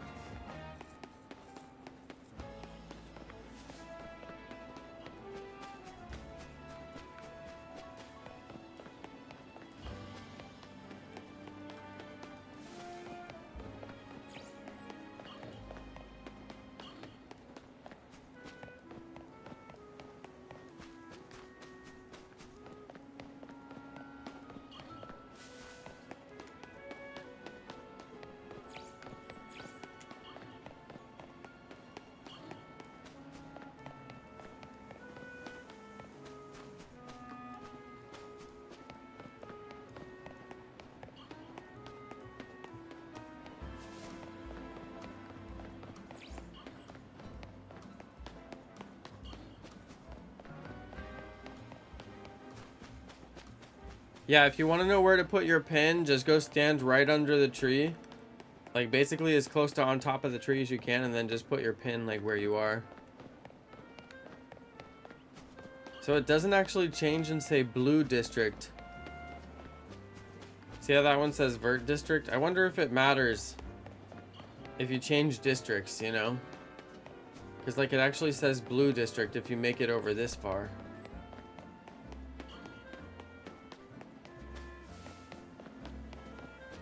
It probably doesn't matter, but I mean, you just never know, right?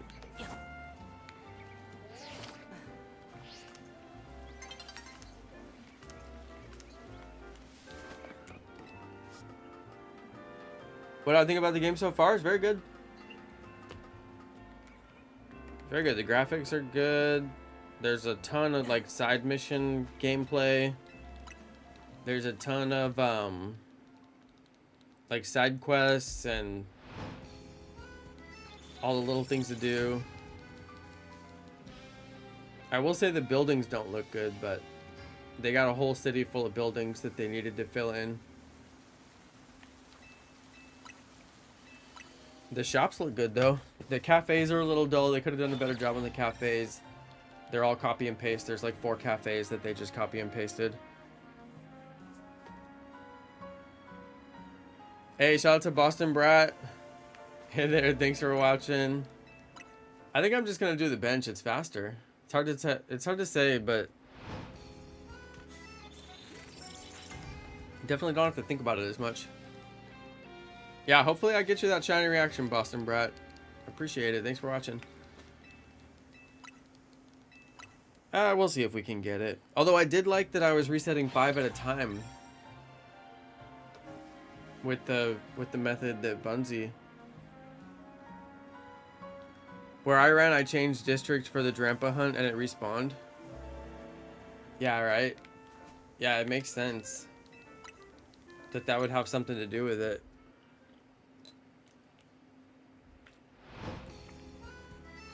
Yeah, I'm also feeling hopeful that Pokemon starts getting better from here. Legends Arceus, the game that preceded this game, Legends Arceus was very good. There was a few small things in it that were like kind of not that good, but for the most part the shiny hunting was good. There was a bunch of different methods. It was really fun. The story was like 10 out of 10 good. It was interesting. They incorporated the Pokemon into the story, and like their types and their moves and things actually made sense for like side missions and things you had to do. So I thought they did such a good job on Legends Arceus that this game was probably going to be good. But then when they kept talking about, like, I don't know, some kind of like mission to rebuild the city and like rezone the city or whatever, I was like, that sounds boring. Like, what are you talking about? That sounds terrible. So thank goodness that's not like a big part of the story, because yeah, that part didn't make any sense to me.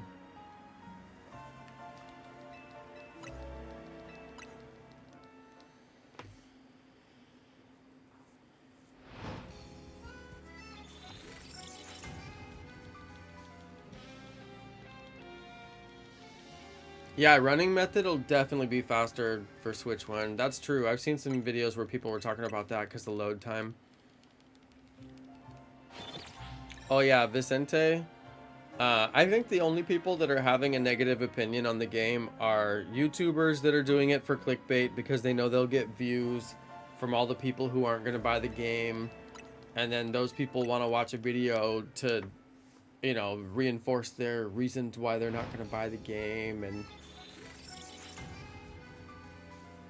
I don't know. I think people just love to be told what to think. You couldn't pay some people to have an opinion of their own. So, you know, they go watch the YouTube videos that reinforce the things they're already thinking. Those people are never going to click on a video that says, the game is good, you should buy it. Like, they're never going to click that video because it doesn't reinforce the thing that they're already thinking. So, they're going to go find, you know, they're going to click on the thumbnails in their feed that, and the, you know, the video titles in their feed that tell them what they want to hear, and then they're going to watch those videos and hear what they want to hear. And then the sad thing is, you know, they go through that process, which is not informed. It's barely informed, right? They don't hear the alternate side of, like, here's why the game might be good, right? They just listen to the things that reinforce their already held opinion.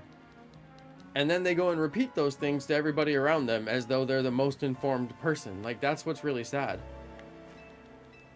They actually go repeat those things with confidence and try to tell everybody around them the thing, and they're just repeating what they heard on a YouTube video. And then you get like thousands of these people that are just repeating the same thing everywhere, and they're just repeating it everywhere, to the point where there's all this noise. And then normal people who don't necessarily know what to think are out there hearing all this noise, and then they start to believe it too, and they're like, oh, this game must be bad, without doing any research of their own either. You know, so it's just crazy that, like, people go through that process and think that is a quality process, and I shall form my opinions based on that process. It makes no sense. I know, all aspects of life, sadly. So true, so true, so true. I mean, the YouTubers are basically like fake news at this point. They're just saying whatever they think will make them get the most clicks, and if it's saying that this game is bad, then they will say it, you know, because there's money on the line, so they will say it.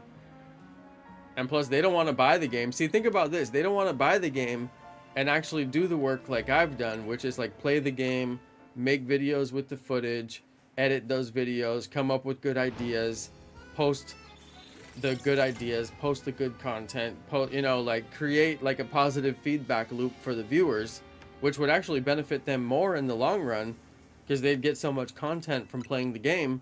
But instead, they're going to make one video, trash the game, use a bunch of generic stock images that came out from the Pokemon website, or like video that they got from, you know, stock video, and then say, this is bad, that's bad. You know, it's the most low effort, lazy content, and people just gobble it up because it says the thing that they were already thinking. So no, I don't agree with that. But anyway, you know, that's just, like you said, it's like that in all aspects of life. I know everyone said not to get the Switch 2. I know, like, what is with this? It looks better than ever. Like, why would I not take an upgrade? You know, like, there's an upgrade right there. I could buy it, and people are like, no, don't buy it. Like, but it's better. No, don't better it. It's not good. Don't buy it. And I'm like, wait a second though. Like, it's better than the last Switch. You can't convince people of logic. That's all right though. That's all right. There'll be one game that they want to play, and then when it finally comes out, they'll go buy a Switch 2 and be like, whoa, I didn't realize the Switch 2 is good. Like, just give it like 3 months when Christmas comes out. I mean, honestly, those are just the people who like weren't gonna buy the Switch 2 anyway. They weren't gonna buy it. They don't have $500 to spend on a Switch 2. It's the same thing with Pokemon. It's the people who weren't gonna buy the game. They were never gonna buy the game. They don't have $100 to go spend on it, or whatever it is, 70 or whatever plus the DLC. They just don't have the money, you know. So they're looking for some excuse to, you know, to not buy it. Like they were already not going to, but they want to make it about the game. See, that's what's sad. They want to put down the game, and it's like, no, you're broke, and you have no money. Because you don't work hard enough, and you don't have the game on launch day, and the people who have been excited about the game and saved their money so that they could have the game since it was announced like last year, they're ready on day one and they bought the game and they're excited about it, you know. So it's like there's levels. They were never gonna buy the game. Bunch of broke jokers. I guarantee, honestly, all the people making hate videos on this game just don't want to buy the Switch 2. They're not going to plop down $500 for a Switch 2. They're not going to plop down another $100 for the game. That's what it is, because the Switch 2 is still new enough that there's still YouTubers out there that don't have $500 extra to spare because they don't have a job. Like, I don't know if you guys know this, but I don't, you know, streaming to 15 viewers on YouTube is not my full-time job. You could never make enough money off of this to afford the house that I live in, you know? Like, people have to work. You know, YouTubers that try to do this as their full-time job, they should really just get a job. Then they would have money, and then they could buy whatever console they want, and they could play whatever games they want on their channel. You know, I still make time for my channel. People can hold a job and do their channel. But I think a lot of people want to go full-time on YouTube, and it's just unrealistic for how many creators there are out here. Unless you're like Dr. Disrespect. I mean, unless you're like the most talented, entertaining person with just the biggest personality the world has ever seen, and you want to go out there every day and wear a wig and a pair of sunglasses and like invent a version of your personality that doesn't actually exist except when the camera is on, like, if you want to go and do all that, you know, yeah, go for it. But I think most people don't have that in them. You know, I don't have that in me. I've thought for years about all the different things I could do on the stream, and it's like, nah, I'll just shiny hunt and do my shiny reactions. That's fine.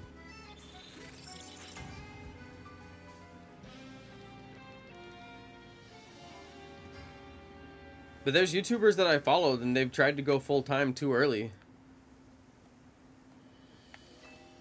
You know, I say if you are not making more than your full-time job off of YouTube, then you should not go full-time on YouTube.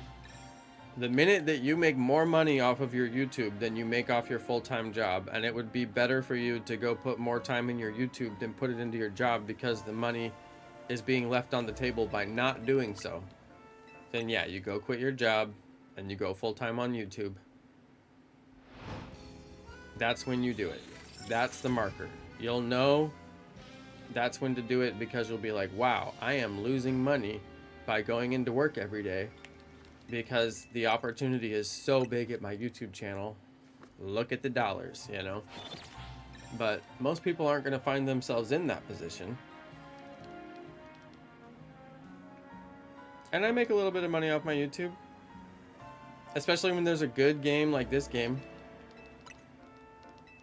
This game is actually like the first time I've made any decent income off of my channel in like more than a few years. And even when Pokemon Legends Arceus came out, I didn't make very much off of it, even though I was hitting it hard with all the content. And I've still got quite a few videos from Pokemon Legends Arceus that continue to get views. Like, I did all the side quests video series. It's like over 100 videos, and those ones continue to get views. People still use them to figure out how to get through the side quest.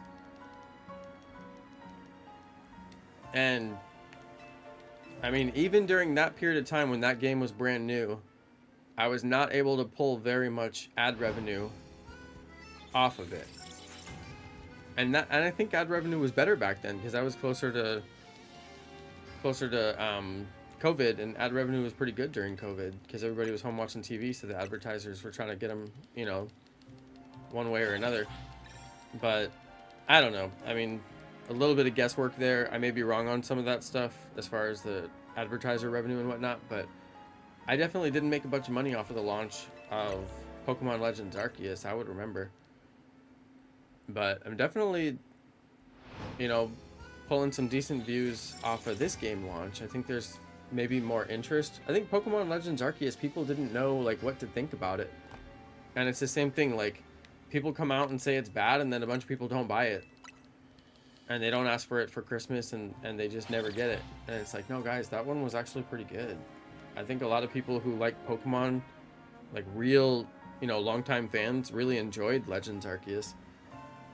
And I think longtime fans will enjoy this one too. There's definitely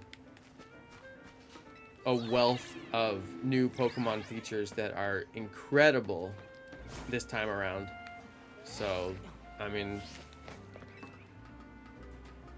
I haven't heard any legitimate complaints. I've seen a lot of clickbait videos complaining. A lot of clickbait. I haven't even watched any of it, obviously. I'm not gonna click on that stuff, but I don't know. I mean, I played the game, and I'm like, I don't see how you could be mad about this. They've made improvements in every single area of gameplay. There's a lot of quality of life stuff, like fast travel everywhere. Fast traveling resets the spawns. I mean, some of the stuff that people just like beg for. Yeah, you do need money to live. That's true.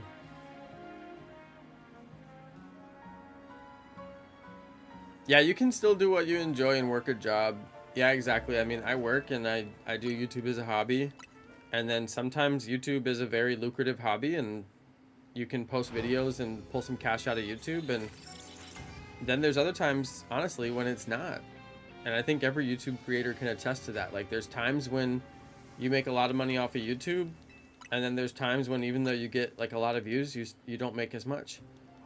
And I mean, nobody can live like that. That's why I stopped doing YouTube full time a long time ago, because you can't live like that. You can't be like, oh well, this month I made this much money and next month I made less, and there's no rhyme or reason to it, and there's nothing I can do to change it. It's just based on how much money advertisers are pumping into YouTube to buy ads. And then there's some months where they buy more ads, and there's some months where they buy less ads. So, you know, that has nothing to do with how much content you make or how many views you get. It has everything to do with how much money the advertisers are pouring into the system. And if they're not pouring as much in, then you get a smaller piece of the pie, along with all the other creators. So, you know, you can't live like that. Nobody can live like that. That's why ultimately it's a lucrative hobby for everybody, even the full-timers, because they're leaving money on the table with all the money they're losing from the months that they didn't get good ad revenue. They could have actually gone and worked a job with all their skills rather than doing YouTube for those months where they didn't get good ad revenue. Could have taken the same hours, the same work, given it to a corporation or some, you know, some job that they enjoyed doing, even if it was their own business, and pulled more money than what they got off of YouTube for the same exact amount of work that they did the previous month. You know? So, I mean, when you look at it like that, every full-time YouTuber is a hobby YouTuber, because they're taking hobby money for the same hours. Some months you make less. Nobody can live like that, you know? And plus, you always want to be making more. So if you have a job where you automatically make less, that's not the name of the game. You want to make more. So, you know, it's leaving money on the table. Trust me, guys. YouTube, not good job. Seems like good job. I could explain to you 100 reasons why it's not good job. It's not even a job. You're a contractor. You don't get a W-2. You get a 1099. All your income is contractor income, and at the end of the year, you gotta pay, taxes. Luckily, I'm a tax semi-expert. I'm not the best at taxes, but I do my taxes. I do them really well. I do a really good job on them. Well, and plus you gotta make enough money off of YouTube to even qualify to pay your taxes, but I do make that much.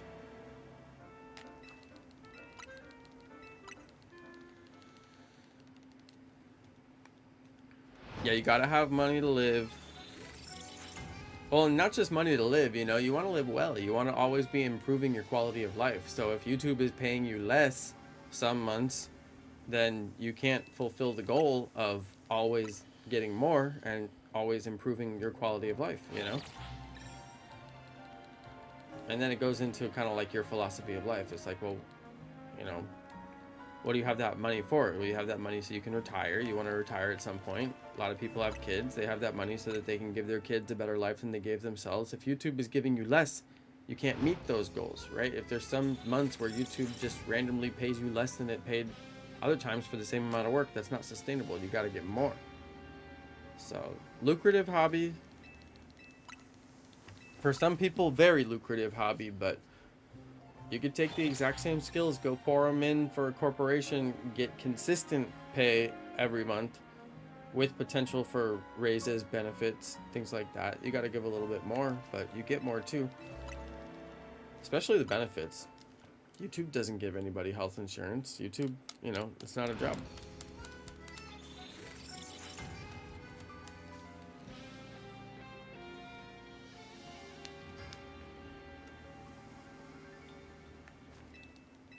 It's just not a job, you know. People want to say it's a job, but they don't understand what the word job means in that case.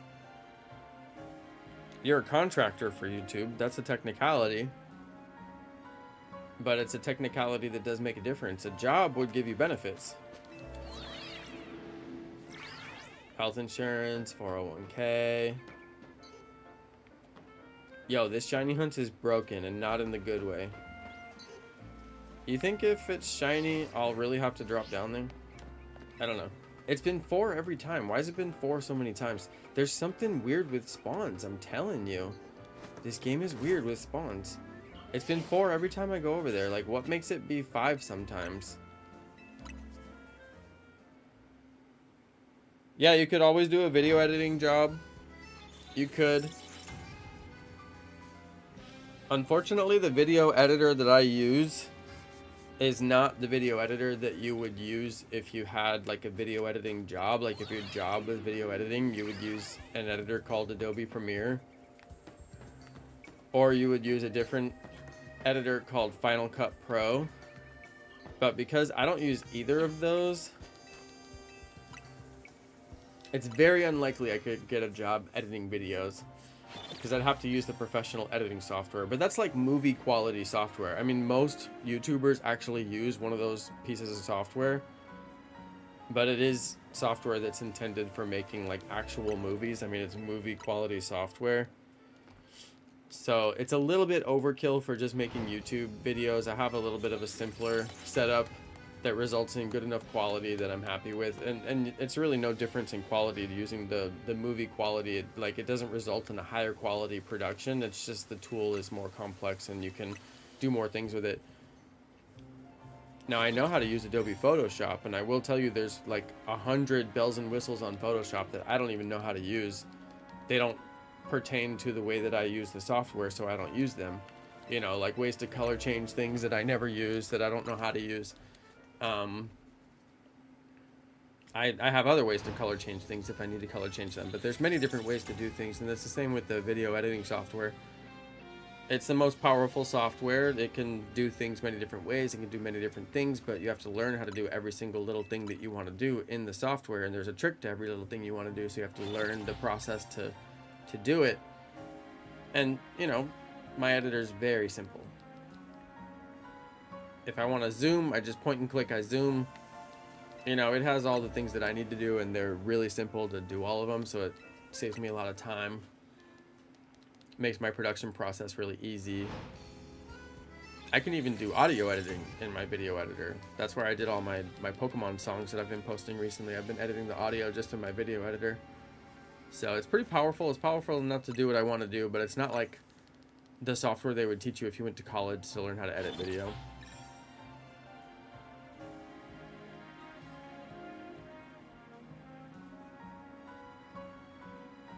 The running method seems more consistent with the numbers. It did keep the 5 spawns there. I will say that. Hey, what's up, X Moon Sheep? It did keep the 5 spawns. This one, I don't know why, but it's only 4 spawns. Doesn't that seem strange that now every time it's 4 spawns? Like, what? I don't know. That's just weirding me out.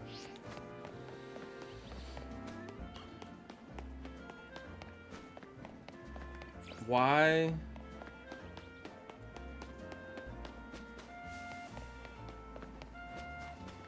I don't know. There's just something about this hunt that is like very off to me. I wonder if I ran straight the other way. Maybe I should run straight away. What if I went this way? How far would I have to go? Oh, this one is blue right here. I'm gonna go check the spawns and see if I run to that blue district, if it changes the district and that changes the spawns. Let's go see, because that's a straight line and it's closer.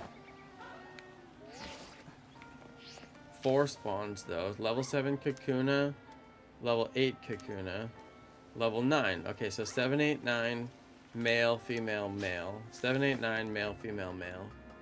Let's see it. Hey, shout out to Raven Dozier. Hey, I'm doing really good. Doing really, really good.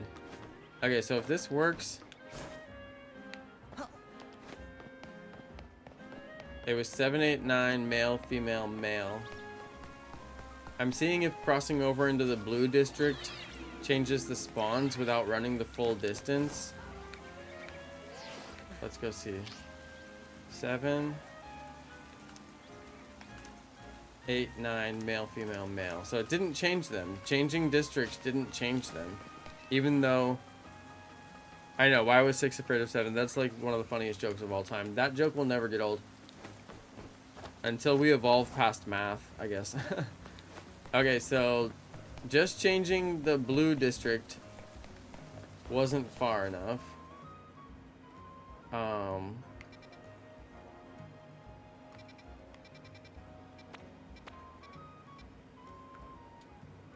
Okay, the marker goes like right in the little top corner because that's where the tree is. It's hard to get it right where it goes. Okay, this is 74. The perilous soup from the juice shop. The perilous soup from the juice shop. I've never seen any juice shop.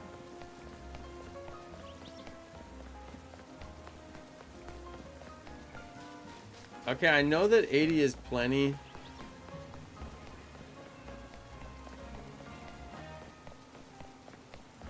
Yeah, because it's a straightaway, it just makes the math a little bit easier, because that other one's like diagonal.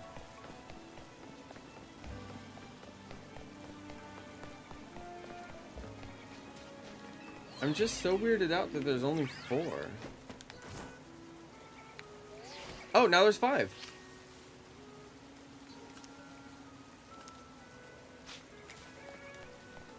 Now there's 5. What made it change to 5? Well, and the cool thing too is I can run right off of this here and not have to do the little animation of when you fall on the ground because it's like not too high up. So that's kind of cool too. I still feel like resetting is faster though.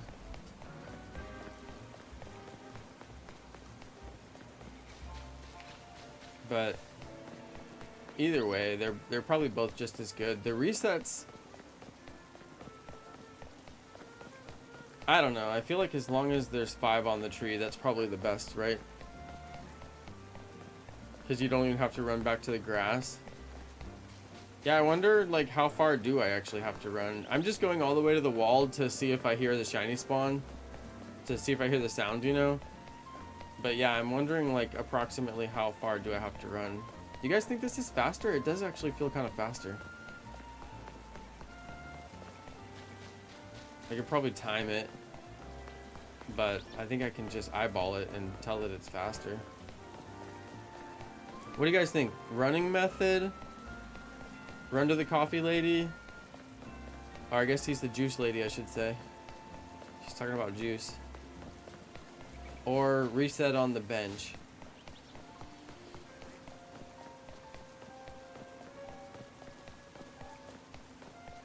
The bench has been a little bit of a nightmare. I'm kind of sick of it. Although I've gotten quite a few shinies, so it's not like it's been so bad.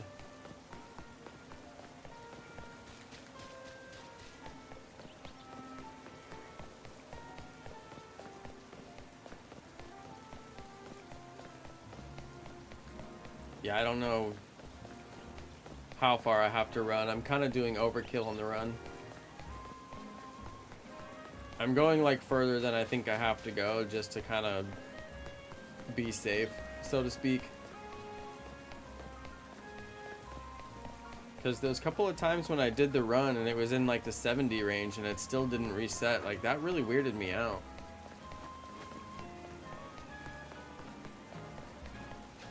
I feel like we'll hear it if we get the shiny. I also feel like there's no Pokemon over here, right? I'm not resetting. I don't think I'm resetting anything other than that tree.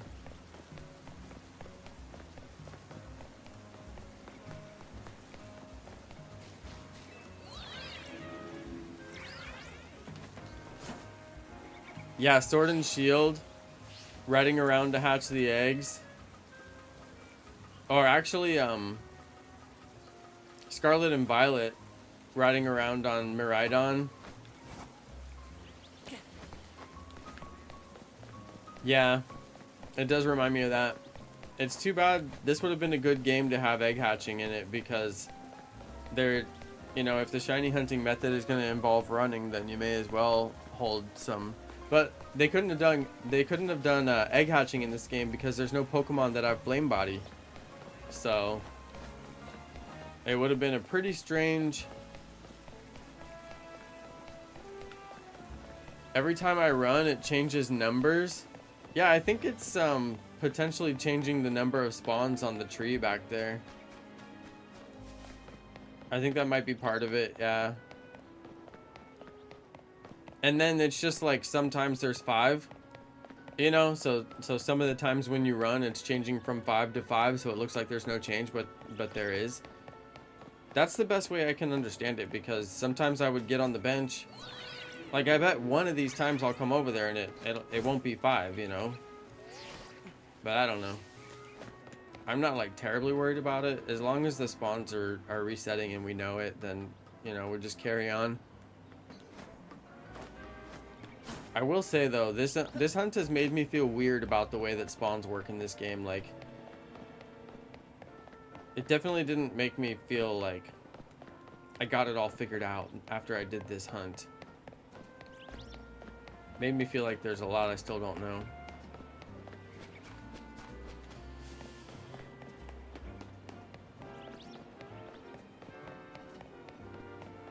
I thought I was just gonna get this shiny easy, knock it out, be done.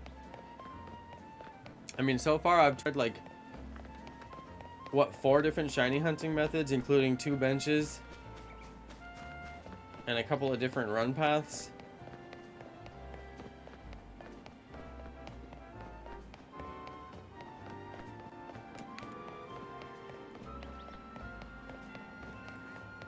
Did I get the new Pro Controller? No, I haven't got it yet. I still haven't. I mean, I don't know if there's any reason to get it when my original Switch Pro Controller is still working great for me. I figure eventually this thing will, you know, go bad on me just like they always do, but my last Pro Controller lasted me for like 4 years or something, so I'm hoping this one lasts me, and then I have no reason to upgrade it. I haven't seen anything that the new Pro Controller can do, you know, that would make it worth buying when I still have a perfectly good controller that works.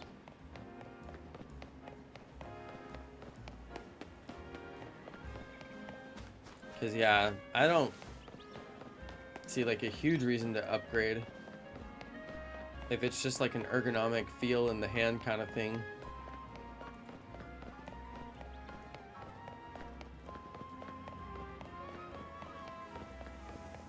But only because I got this controller like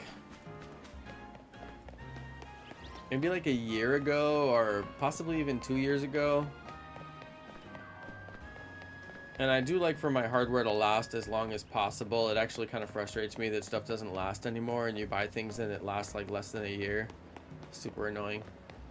But the Nintendo controllers have lasted.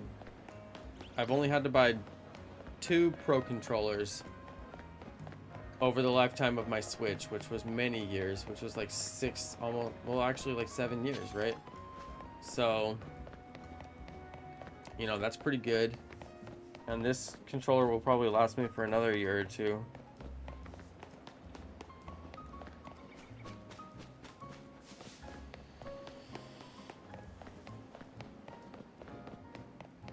How much is the new Pro controller? I heard they raised the price, but I'm actually not sure. I haven't looked into it yet. Might be resetting a Pidgey also. Yeah. Yeah, I think it's up there.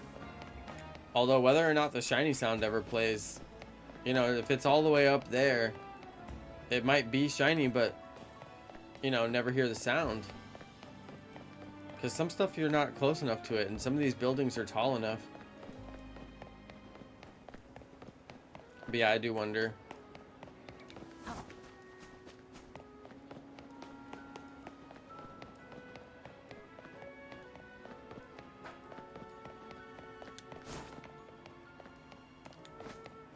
Oh, when you dash or whatever, when you like jump, it makes you stop dashing. So if you want to dash again, oh no, sometimes you dash and you continue dashing, and then sometimes you dash and you don't continue dashing. Weird. Huh.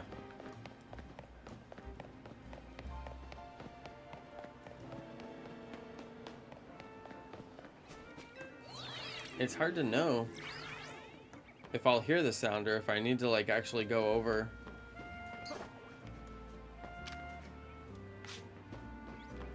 I figure by the time I get this close, I should hear it, right?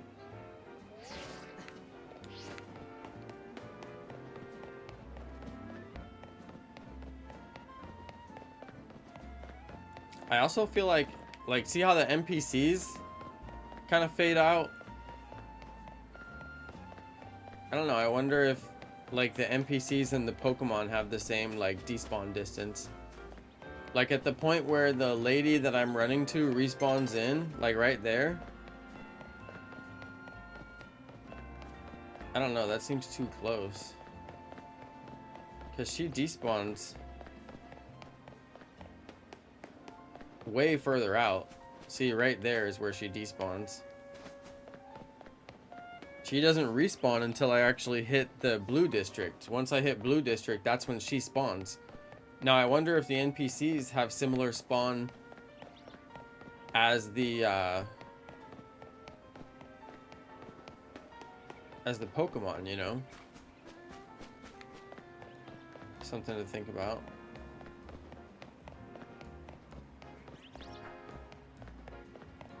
Now look at this, you guys. Look at those ghost children. Look. See those 3 children right there? You guys, this is weird. Look, they're ghosts. You guys, this is weird. Those 3 kids aren't there when I come back. Look, they disappeared. They're ghosts.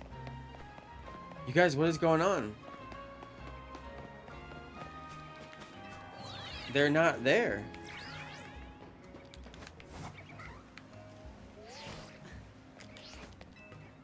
Yo, I found ghosts. Ghost in the shell. You think I'm running overkill? Yeah. I don't know. How far do you think I have to go? Because I mean, maybe I'm going a little bit too far, but can't be by much. You guys, why do those kids show up and then disappear? Come on, that's weirding me out. Why is the game doing that? They're not there. Hey, shout out to Katie Gamer. Thanks for hanging out. My day's going real good.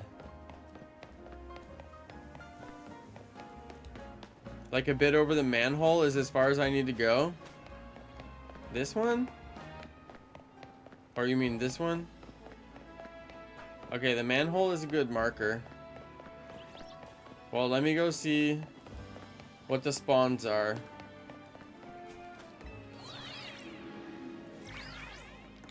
And we'll test it. 5 spawns, 9 female, 8 male, 7 male. 987 female male male. 987 female male male. 987 female male male. 987 female male male. 987 female male male. Let's go see.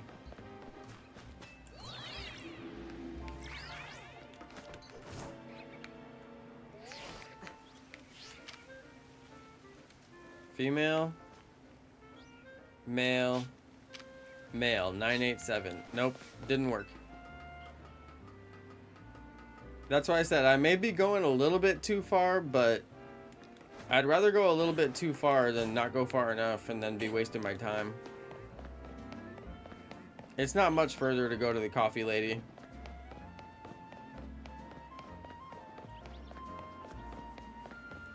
Okay, let's go see again. Yeah, Bunzy, you don't want to be running under. That would be too scary, right? It was 987 female, male, male. It's about to change day and night, so I really gotta look. The top one was female. 979. Yeah, it changed on that one. I guess if it's gonna change day and night, I may as well stand here and just watch it. Isn't it possible to save right before the day and night and then have it change? Couldn't you just save right before day and night and then reload the game? I guess it wouldn't be worth it, would it? Because you could just do the bench and it would do the same thing. 9 female on top, so they changed. All female, 977. But yeah, I mean, if you wanted to go day and night cycle, then you could just go day and night cycle with the bench. So there would be no point to soft reset. That would take longer. You would only do that if there was no bench nearby. It's good to have so many different methods. Oh, the coffee lady's not here at night. Coffee lady's not there at night.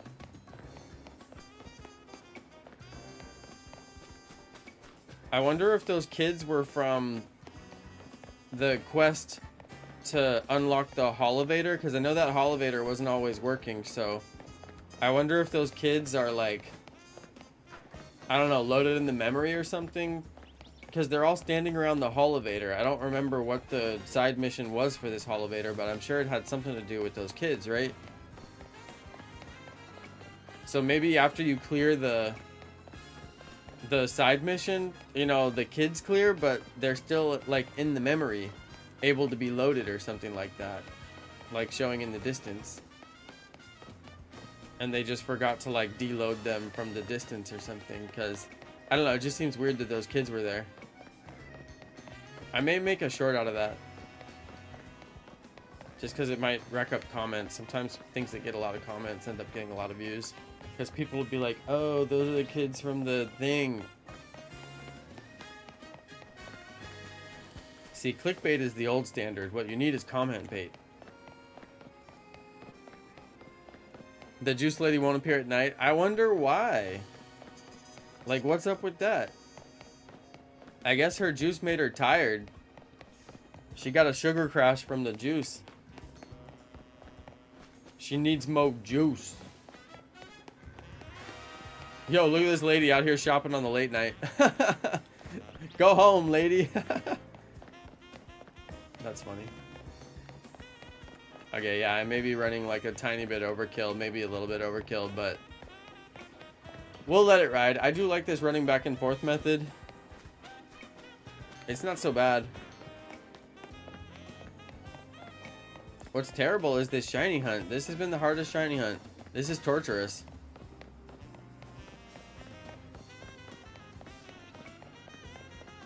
I don't know. Kakuna has not been worth it. At this point, I'm disappointed. I changed my opinion. This game sucks. I'm out. That's all it took. One bad shiny hunt and I give up. No, it's okay. Your boy Jonno's not a quitter, but it's just hard when you don't think you're actually shiny hunting. It's hard when you're like, wait, does this method even work? Especially giving up on that other bench, I think was the only logical outcome because I got shiny PATRAT again this stream. Like, I'm not going to go back to that spot again. Unless I want shiny Eevee, which it's not even a good spot for shiny Eevee if you think about it. It only spawns during the day. You're only getting one spawn for every 2 resets, and then sometimes it doesn't even spawn during the day. Terrible. Not to mention, I gotta have shiny charm if I'm gonna do anything like that. So we'll wait until I get shiny charm for certain shiny hunts. But this is like a shiny hunt where there's like 5 spawns on the tree. I thought this one would have gone a little bit faster. I really did. Although I do feel like when we get the shiny, we're gonna hear the sound. Once I get up to the wall, basically. Now there's probably an element of I'm also going too close to the wall. Like I could probably shorten this shiny hunt by basically coming like not all the way to the wall. But again, I wouldn't, there's no way to know because you'd never be able to test it. You'd never know when you actually reset them and when you didn't. That's why I'm kind of going a little bit too far both directions because there's just no way to know unless I could make that wall invisible. If I could hack the game, I would just make the walls invisible and then figure out what the real shiny hunting distance is. In like certain situations where there's a building blocking your view, I wonder if it does change how the shinies spawn. Like if you hear the sound or not.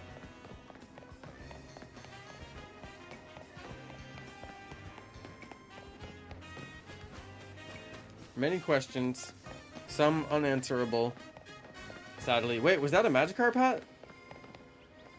Oh, I thought it was the Magikarp hat. It looked like the carp hat. That would be so funny. The one where it looks like Magikarp is eating your head. I would so wear that.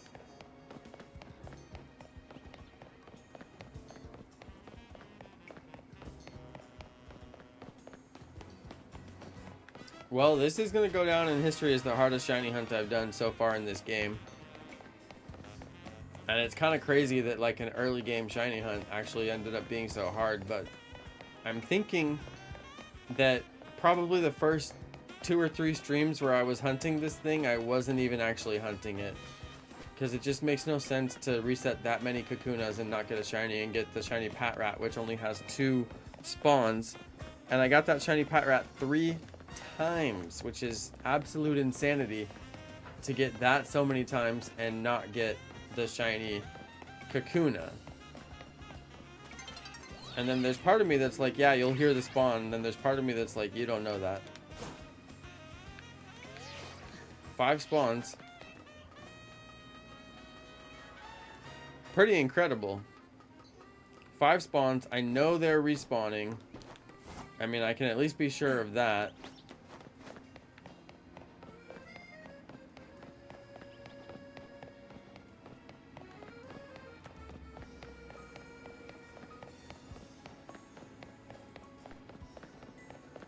I know they're respawning.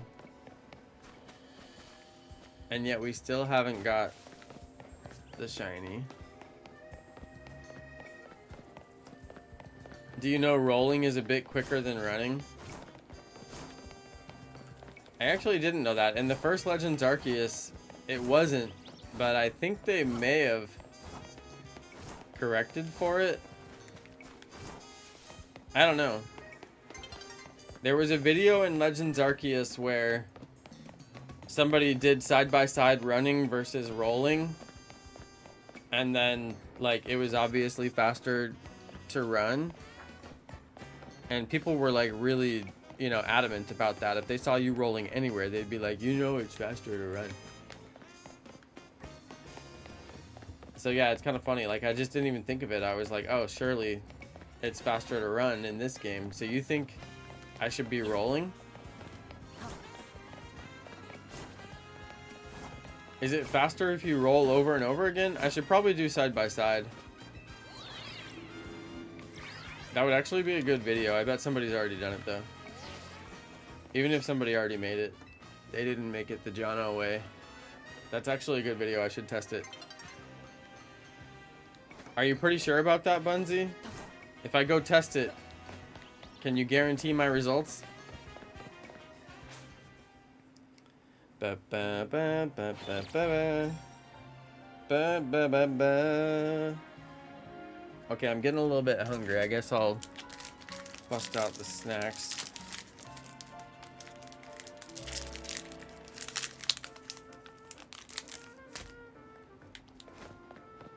Oh, there's Juice Lady.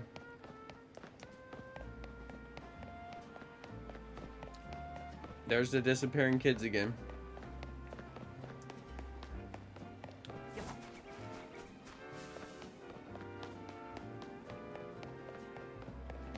Yeah, very small difference. That makes sense.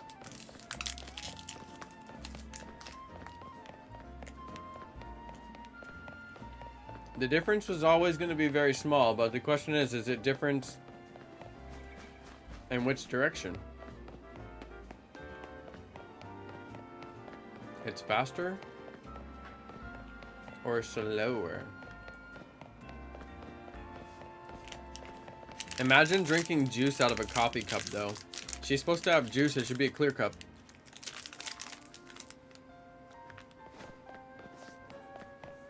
And everyone knows the only respectable juice is a green juice. No, just kidding. You can get beet juice. Very respectable. Hey, shout out to them all. We got another shiny PATRAT, which convinced me to change my shiny hunting method. Because there's just statistically no way that I got 3 shiny PATRATs off of 2 PATRAT spawns. And I haven't got a single shiny Kakuna off of 5 Kakuna spawns. It just tells me, like, basically that shiny hunting method just wasn't resetting my spawns. If it was, then I'm like the luckiest, or I guess unluckiest. I need to not go buy a lottery ticket.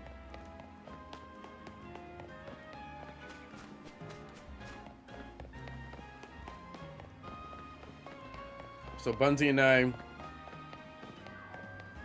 have been experimenting with different ways to get the spawns to reset.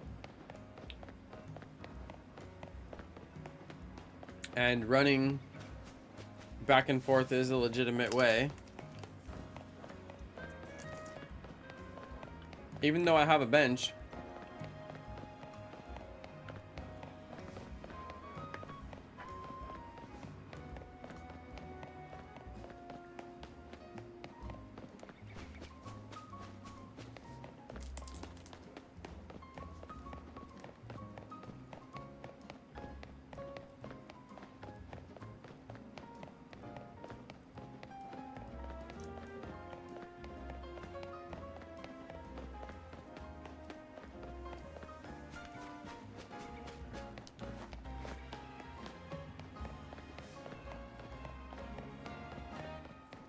Yeah, doing the running strat to mix it up. Also, just to see if I like it. Gotta try different things. You can't just get too stuck on one method.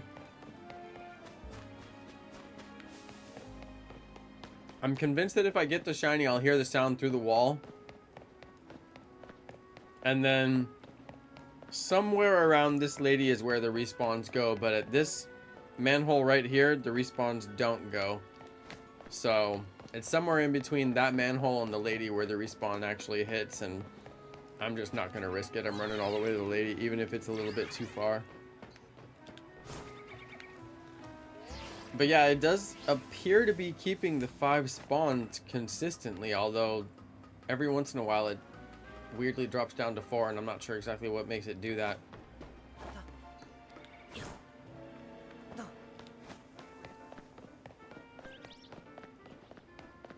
Hunting for the shiny Hawlucha. Oh wow, for days too. Wow. I'm all. That's kind of crazy actually.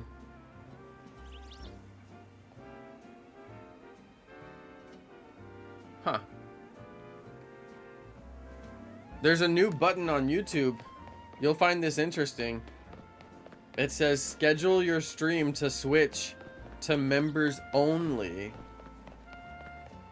So if I thought you guys love watching me shiny hunt so much that you'd be willing to pay for it, then I could switch this stream to, at a certain time, kick all of you non-members out. I'm not gonna do it, trust me, I'm not gonna do it. That's not a good idea. But yeah, apparently YouTube thinks that that would be a great feature. Maybe if you're like Dr. Disrespect or like Lachlan or something like that, or maybe like Dan TDM, you know, you could switch it to members only mode and convert a bunch of new members and, you know, force people to pay to continue to watch. I'm not that desperate for the cash, trust me, you guys, they'll be alright. That's kind of funny though. I know, exactly, Amal, it wouldn't really do much. You're already a member, so... Which I appreciate very much. Thank you for keeping the membership going. Appreciate that very much. I felt bad there for a while. I wasn't streaming. So I was starting to be like, oh man, like... You know, why would people keep their membership if you're not even going to stream? So that's when I kind of told myself, okay, I got to come back to streaming. I got to make it work for myself. Gotta make it work. Well, anyway, we just needed a good Pokemon game to come out. That's all it was. There was no good game there for a while.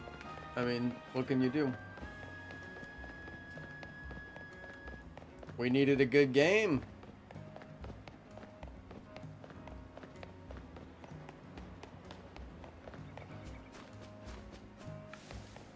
What do you guys think? Will we hear the sound? I keep on going up and over and checking just to honestly see how many spawns there are and see, like, is there any rhyme or reason to, like, when it's dropping the number of spawns down to 4 or 3?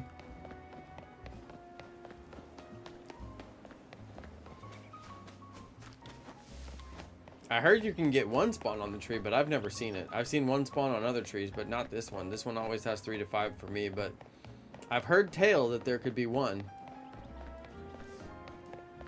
Yeah, because I'd hear Baniri, exactly. I mean, I figure I would hear it.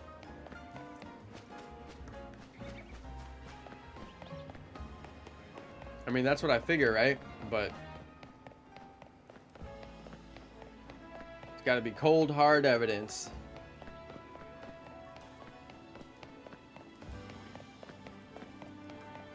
Okay, I will say this method is wearing out my hand.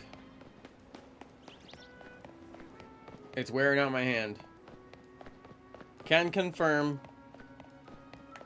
Method wears out hand.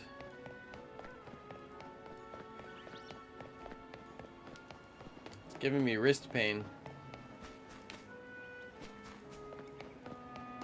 I had to switch hands. And I'm gonna do a less complicated back and forth where I don't turn my camera. I'm just gonna go up, straight back down. Hey, don't quit running, dude. That's not helpful. Oh no, if he quits running, I gotta do some fancy handwork.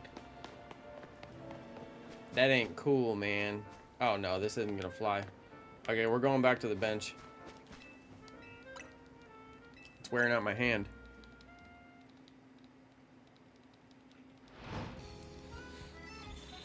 Hated bench resetting more. Yeah. No, I'm gonna mash A.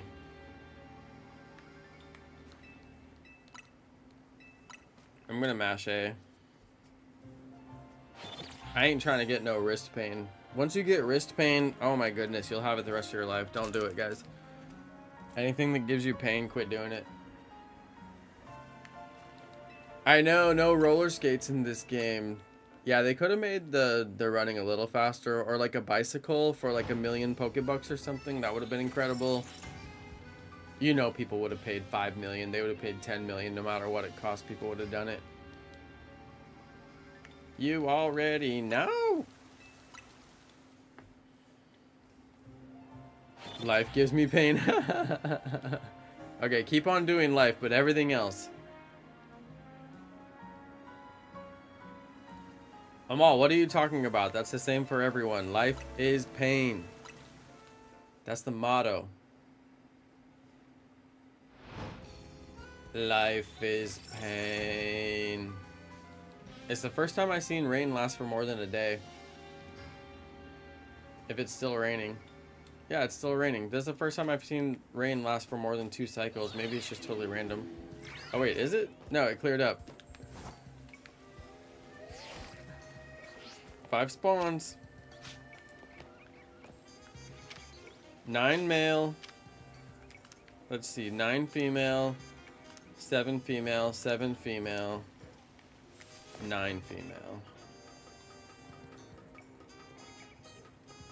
Imagine if the bench wasn't resetting them. Wouldn't that be a travesty? It was 9 male on top and the rest were females.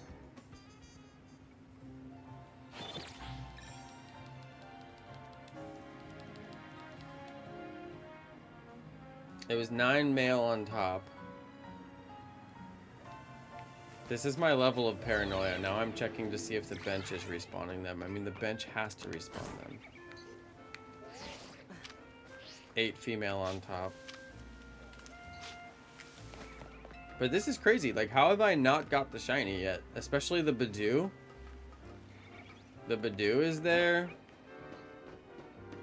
Haven't got shiny Badoo. The Pidgey spawns over there. Haven't got shiny Pidgey. Even the... Oh, look. It's like almost close enough that I can reset those flying spawns. Almost. It looked like they were despawning there for a second. Okay, I'm gonna keep on doing the bench. No reason not to.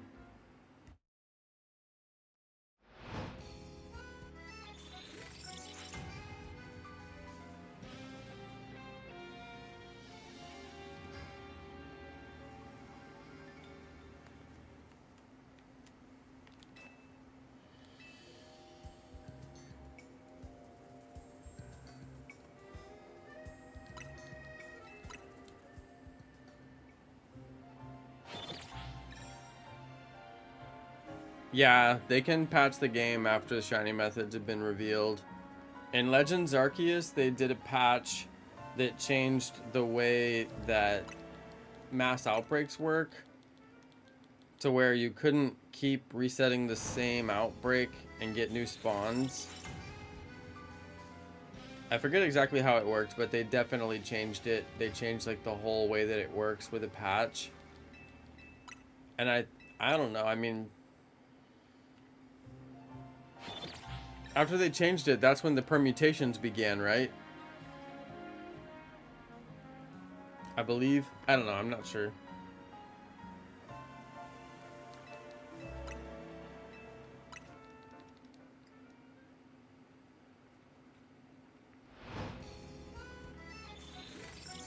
Yeah, they made it like different.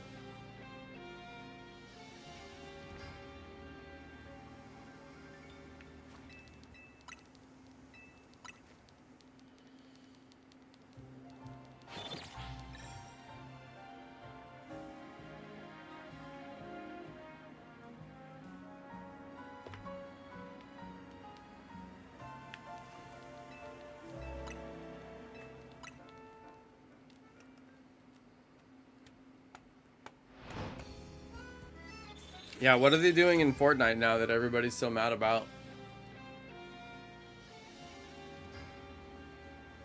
Are they still doing Dragon Ball Z?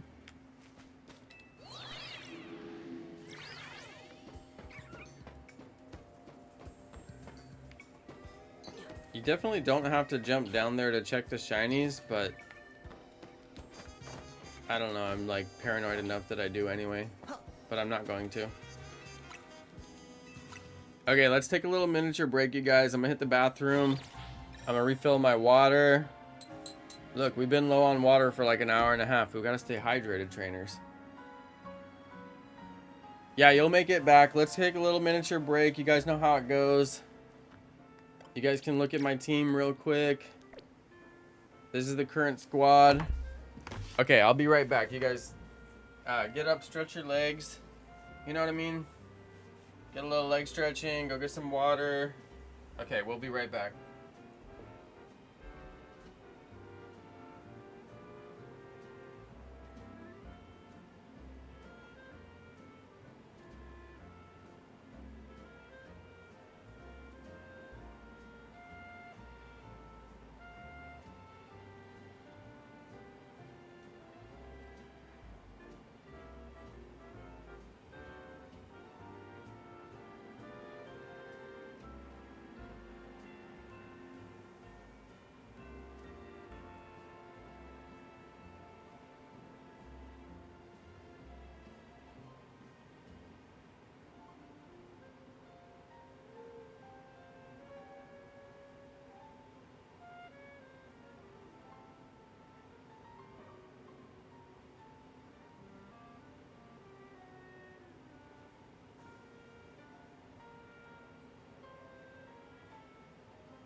All right, you guys, we're back.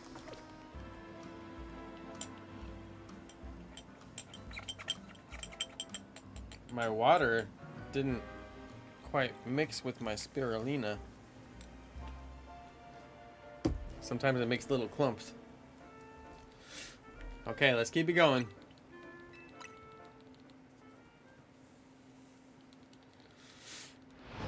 Okay, hang on, guys.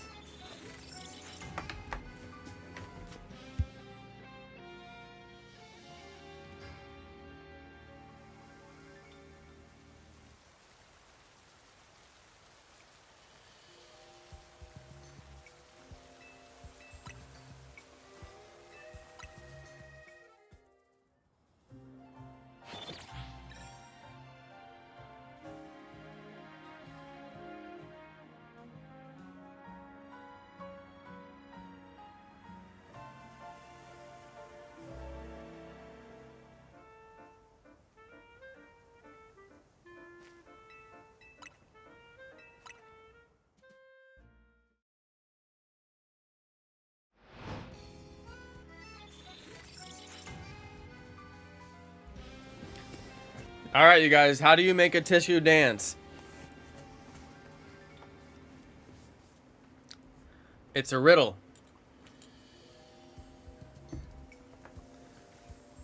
How do you make a tissue dance? I don't even know what dance a tissue would do.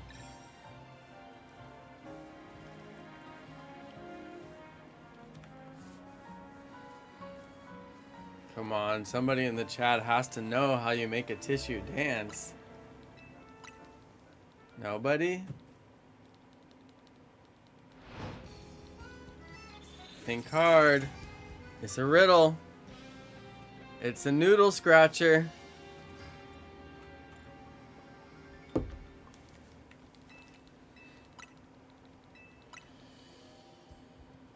guys ready for the answer? You gotta put a little boogie in it.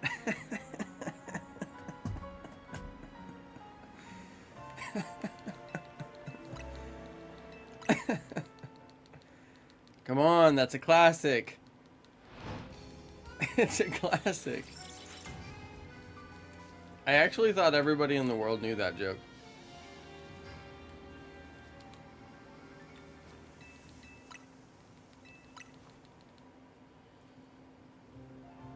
Why are hall elevators not mainstream in Lumios if ladders are slower and can get people hurt? Well, you know, Bundy, this is an interesting question that actually is the same question that archaeologists ask themselves. And it has to do with who is allowed to use the latest technology in a society. For example, in our society, I'm not allowed to use nuclear power. I'm just not allowed to use the latest technology. It's forbidden. No nuclear reactors for me. No nuclear warheads. I'm just never gonna get those things, you know what I mean? So, even though, you know, our society is capable of producing the latest technology, our society also imposes restrictions on who can use the latest technology. For example, they might not let the kids use the elevators, you know? But also, even if I was allowed to use the nuclear technology, I could never afford to. I wouldn't be able to afford the cost to hire all the scientists and get all the building materials, right? So clearly, from that angle, the latter is the cheaper solution, and some building owners are willing to spring for the expensive elevator because they got the money like that. Maybe the cafe owners, you know, sitting over there making bank, want to invest in the latest. But then, you know, some of the building owners are like, nah, this is Section 8 housing. You get a ladder. I don't know, though. I don't know these things. I'm just out here guessing. It's just my guess. Hey, shout out to Ayuma is amazing. Hello.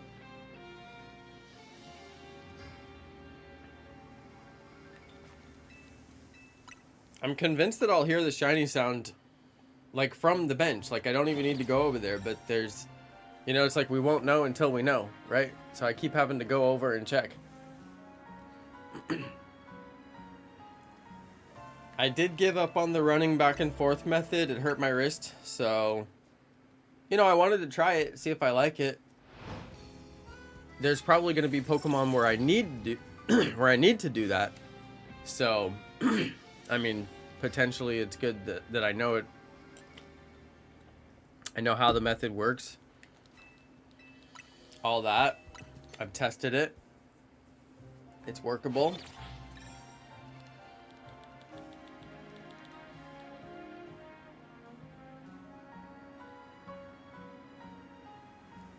Oh, here's a question that I've been wondering the answer to. Does anybody know how the fossil shiny hunting works? I'm assuming you just buy like, you know, 30 fossils and then trade them all in. And then go check your box and see if any of them were shiny, and if not, then reset. But anybody seen that hunt done or done that hunt yourself? Hey, what's up, Wolfenite? Wolfenite, how you doing? I'm glad Pokemon came out because I was getting bored with Grounded. Not that the game is bad, but there just isn't like a ton of content in it just yet. Although I still haven't done the Mega Spider, the gigantic long leg spider thing, the tarantula. I probably should have done that fight just for the fun of it, but never did. Hey, good to see you, Wolfenite. I changed up some of the balls for everybody's member badges, so you may have a slightly different ball next to your name, or maybe you don't. I don't know. I was reworking a bunch of the member badges, trying to make them have the ball that I thought was most appropriate for, you know, level scaling. And then also a couple of people wanted specific balls, so I accommodated their requests as well. So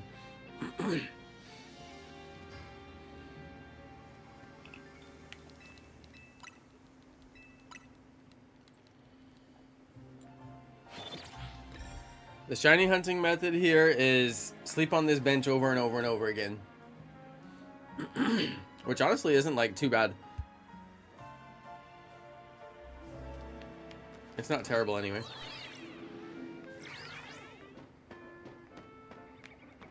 I'm convinced if I get the shiny, I'll hear it.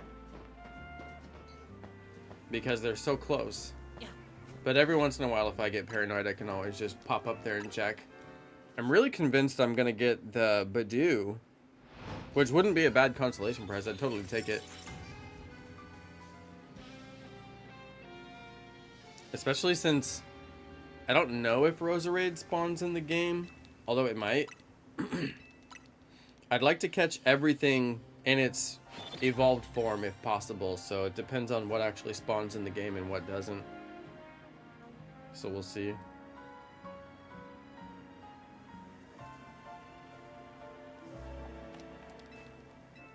Pretty surprised I haven't got any shiny yet, though. Once I do like a full grind on this bench, which I did do the previous stream, so it's not like I haven't, but I mean, basically after this stream, my last stream I did a full grind on the bench. This stream I kind of tried a couple of different shiny hunting methods, but they were all working, so there's not really much difference. Wow, Pikachu got 3 KOs? Wow, Bunsy, nice.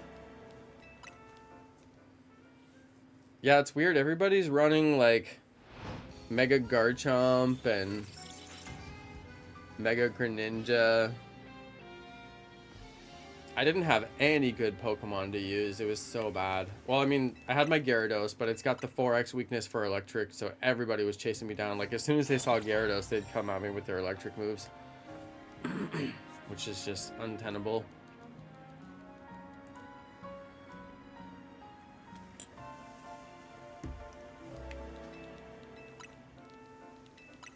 I was using Gardevoir.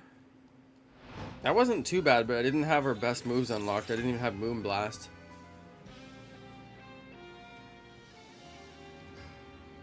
But I have the Mega Evolution, like everyone should have, from getting the free one, so... You know, that works. Wait, Glaceon is meta? Wait, really? Oh wow, 8 more research levels until Shiny Charm? You guys, how do you tell when you're gonna get Shiny Charm? Oh, it's here. Oh, I see. Because you gotta go to 50. I see. So I have, what, 16 more levels? Okay, okay. Oh, I totally forgot about bottle caps in this game. So there's IVs and EVs in this game. Are we back to both? Like where I need to bottle cap my IVs and then also do my EVs with the items, the Carbos and all that? Can anyone confirm? Because yeah, I was thinking, why are my Pokemon so weak? But then I haven't even got any bottle caps yet, so that would be why. I just saw that bottle caps was one of the rewards, and I hadn't even thought about bottle caps. So I'm going to have to bottle cap my stats on like my main Pokemon, as well as training their EVs. Oh, and plus I battled with some of my Pokemon, so it trained their EVs because I was battling too. I forgot about that, so I may need to untrain some EVs if I want. So yeah, I'll have to do some actual Pokemon build videos. Once I'm like a rich man and I can figure out how to get bottle caps consistently, I'm gonna have to make some build videos and be like, this is how you build this, this is how you build that. Glaceon is normally weak in other games. Oh, interesting. Hitboxes are a factor in this game? Oh, wow. Yeah, I hadn't really thought about it, but obviously, like, bigger Pokemon are gonna have a bigger hitbox, right? That stands to reason. Yeah, Boston Brat. I'm definitely gonna do some Pokemon build videos. Right now, there's probably not gonna be much demand for them. Aside from like the gift Pokemon Gardevoir, I'll probably do a video on how to build the Gardevoir, you know, properly. Because everybody has it, right? So there may be a little bit of demand for that one. But then, you know, the last build videos I did was for Pokemon Scarlet and Violet, and they got a lot of views, but it's because there was heavy demand for those build videos because people needed the build for the events and the Pokemon that were in the events. Like there was a Mewtwo build video to make the perfect Pokemon to battle against Mewtwo. And I mean, I believe there was... I don't even remember, honestly. I can't even remember. That game was so unmemorable. I can't even remember what Pokemon I was building those. Like, I did the Belly Drum Azumarill, right? This game obviously doesn't have abilities, which I'm not, like, insanely mad about, but I think it's probably a stepping stone kind of thing. Like, I think in future games, they'll probably add more stuff like that. This game was pretty far out there in terms of new features, so we can't expect everything to come over all at once. But this game, in terms of stepping stones, this game has everything that Legends Arceus had, and then it has more. Like they're stepping up the ladder to like better and better games with better and better features. And I think that that's progress. I'm happy with that. But we definitely see that they took everything that was good about Legends Arceus and then expanded upon it and made more. And just went further in that direction away from, you know, the kind of turn-based battle system, which was still fairly at play in Pokemon Legends Arceus, and then this one they've just fully moved into like a overworld catching, overworld battling, seamless, no distinction between running in the overworld and being in a battle or being in a catch sequence, like just absolutely no distinction at all. Everything occurs in the overworld. So, I mean, it's definitely progress. They're definitely going in a direction, and I'm good with that direction, so I'm glad to see it. Yeah, I kind of miss turn-based for certain things. Yeah, turn-based is less stressful because you can set it down for a second. You're not playing like at the level of the meta in terms of like the speed with which you pick your moves, you know? It's almost like playing professional chess, because like in a chess match you can just sit there forever. Like if you're playing online chess or whatever, you know, you can just sit there forever and not select your turn. But if you're playing professional chess against another human, you know, there's a timer, and you only have a certain amount of time before your move goes, and you have to like hit your timer at the end of your move. And you know, that's out of respect for your opponent. And that was one of the things that was actually terrible about online battles in the previous games, is people would just walk away from their controller and like not play the match, and it would still auto select their moves, but it would just take the maximum amount of time to auto select their move, and then their move would still do decent, you know, and they, or like they just don't pay attention for a second. Even if they didn't walk away from their controller, they just don't pay attention. And then, you know, you're sitting there waiting forever, and a match that should take like 2 minutes ends up taking like 6, you know, and you can't fit as many matches in because people are wasting your time with stuff like that.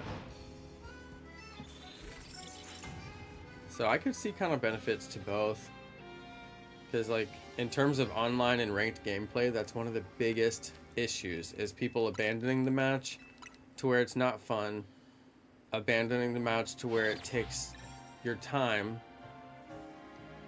in an unfair way. Stuff like that ruins ranked. So, I mean, you definitely can't walk away from your controller in the middle of a live battle where there's no turns, right? So, it's interesting, you know, there's differences. I like some of it, but it definitely, you have to pay attention. Super different than any other Pokemon game, where the games are incredibly easy. You basically couldn't fail unless you tried, and you know, you pretty much rush through the game just so you can get to like shiny hunting all the areas, because there's like no point. This one, the story was actually good though, I will say. It's not like bad. It's not like great, but it was more on the good side than it was on the bad side. The first probably 30 minutes of the game is terrible though. The way they introduce you coming on the train, it doesn't even say where you're coming from, what region you're from, where do your parents live. You're totally parentless, you know, young child in this game. They don't even mention Ma. It's the first game where they don't mention Ma. Did you guys notice that? Like in all the other games, Ma gives you a small loan and sends you off into the world. But in this game, they're like, nope. Who knows who you are, mysterious stranger? Who knows your family and your past? Who knows where your money came from that you started out with in your pocket? How did you even buy the train ticket to get on that train? Or did you buy a ticket? Thief. There's just no way of knowing. They don't explain any of it. So anyway, first half hour was bad, but then it does get kind of good. I've grown a little bit attached to the characters, which is decent, considering I rarely ever do.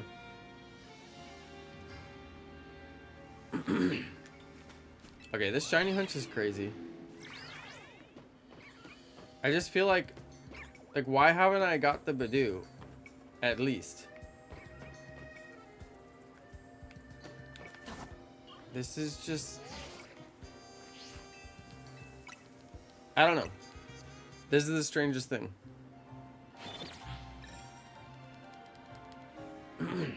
Yeah, we're a tourist, that's true.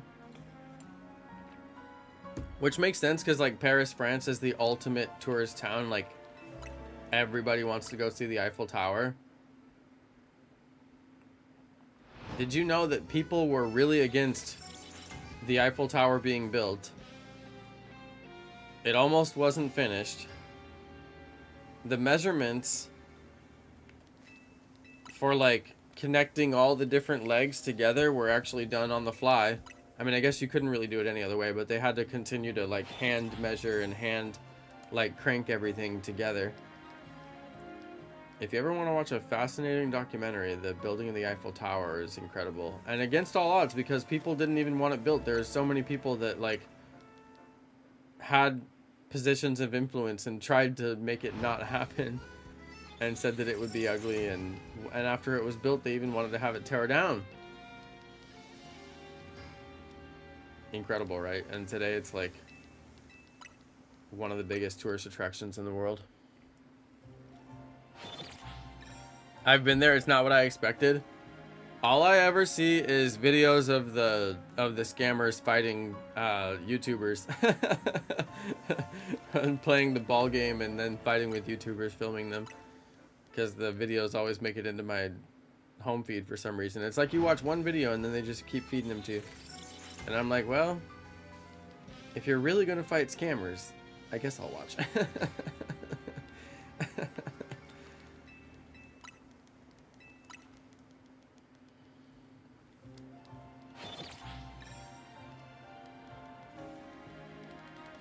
Yeah, it wasn't the cleanest.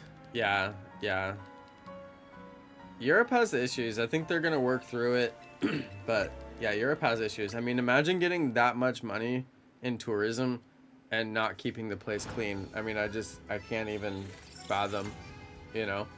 Well, and it's like it's a reputation thing, you know, because now people like you who have been there go out into the world and say, yeah, it wasn't clean, you know. And it's like France has had a reputation of being unclean since I was in France, you know, like decades ago. You know, like they just have never ever been able to shake that bad reputation since like the Middle Ages. And I'm just like, I don't know, there hasn't been like one mayor of Paris that was like, hey, actually I'll clean the city, you know, like let's turn that reputation around. And then they had the bed bugs outbreak. I mean, they just can't get a break with this place.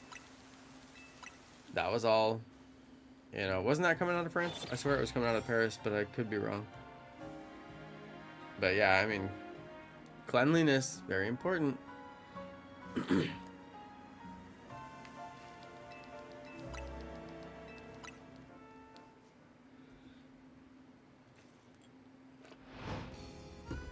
The thing is, people still come, even though it's dirty, even though there's bed bugs, people still come. So they have no incentive to fix it, you know. There's no incentive to clean the place up. People still come.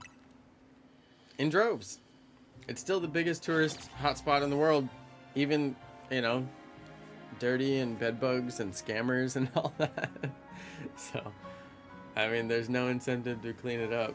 Yeah, there's a lot of major cities that have that problem though. San Francisco is just insane. One of the biggest tourist destinations in the United States. I mean, I've hung out a lot in San Francisco. It went so downhill just in the time that I lived there in the Bay Area. But yeah, you gotta keep your city clean. Clean and safe. I mean, if you're gonna have that many tourists, because they'll go home and say, I got robbed. Don't go. It was dirty.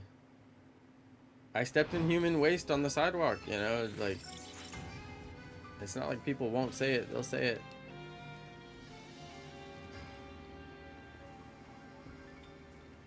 Oh, please let me get this shiny. I'm always talking about something really random and weird when I get the shiny, so, I mean, it almost stands to reason that I'll get it while I'm talking about San Francisco and Paris. Yeah, I would actually pay good money to see the Mona Lisa. With as many documentaries as I have watched about the Mona Lisa, it seems like I should, you know?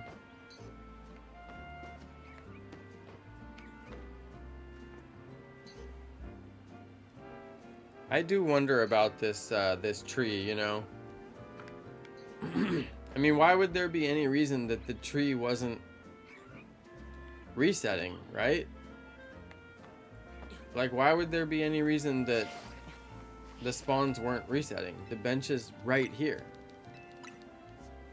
I don't know. You guys think there's more to it than that? Maybe it's just bad luck? It just seems really weird that we haven't got anything shiny up on top of that roof. Everything shiny that we've gotten. Like, can I actually see the Badoos? Of course I can't see the Badoos. They're tiny. It's just so weird to me. I haven't got any shinies up on top of the roof. But then I'm hunting the Kakuna and they're on the tree. They're down on the ground. So I mean, oh wow, you toured all over? Well, thank you for your service, Boston Brat. And where was the coolest place that you got to go? If you don't mind mentioning. A lot of people get stationed in Germany, which I feel like is probably one of the best deployments you could possibly get. Because, I mean, obviously, there's peace. You ain't going to fight anybody, you know, unless you choose to, I guess. You might get in a fight in the bar, but I doubt anybody who's on deployment there would go do something so stupid. But I don't know, maybe it's not unheard of. But yeah. Oh wow, you saw the tulips in Holland? See that I am absolutely jealous of. Oh yeah, you were stationed in Germany. A lot of people do get stationed in Germany. It's not rare by any means. I know a ton of people who have been stationed in Germany, so now I'll add you to the list. But yeah, stationed in Germany, or like married to someone who's stationed in Germany, which basically means you live in Germany, so yeah, it's a pretty common deployment. It's a good one. I've never heard anybody complain about it. It's always good. I went to Germany for a German exchange program, but it was only like a 3-week trip. It wasn't like, you know, crazy long. I do speak a little German. Ich spreche Deutsch. Yo, shiny red. What? Did you just donate? That's crazy. Holy. Thank you. Did you miss anything? Oh, I got shiny PATRAT again, and then I decided that shiny hunting method over on that other bench is broken. It's not working. There's no way I got 3 shiny PATRATs and no shiny Kakuna. It's impossible. There's no chance. Oh yeah, you lived off base? That's actually awesome. I've actually never heard of anybody that had that deployment that lived off base, although I'm sure it's not uncommon, but I mean, seems like it might be a little expensive. Yeah, I got another shiny rat. I don't have shiny Spinnerack. Shout out to Retro Bentley. No, I don't have the shiny Spinnerack. That's going to be my next hunt. But this Kakuna is just eating up all my time. I don't know what's happening with this Kakuna. I'm very disappointed in this whole Kakuna hunt. The shiny hunting in this game is broken for everybody but me. For me, it's like normal.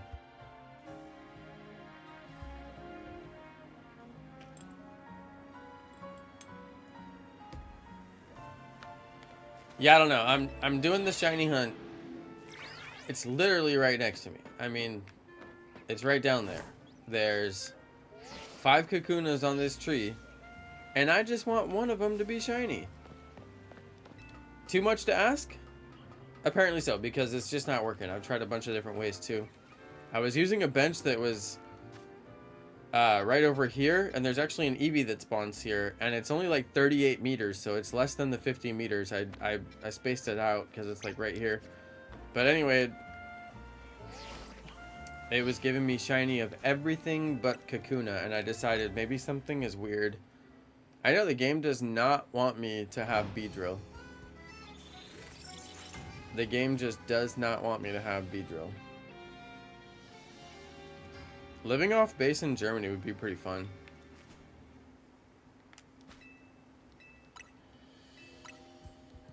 Did you go on base to get all your meals though?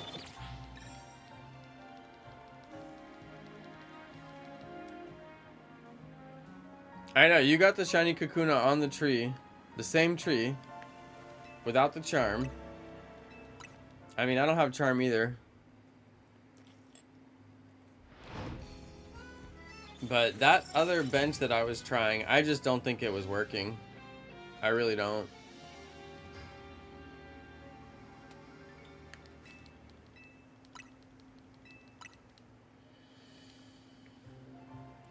I lived right next to Camp Pendleton down in San Diego. It's North San Diego and Oceanside, but still. It's San Diego County, all right. But yeah, I lived down there, and all the guys pretty much lived on base, and they would eat like 100% all their meals on base because it's free. So you take the free food, right? But yeah, it's also a little bit expensive to eat in restaurants down there because it's Southern California, so you pay the premium.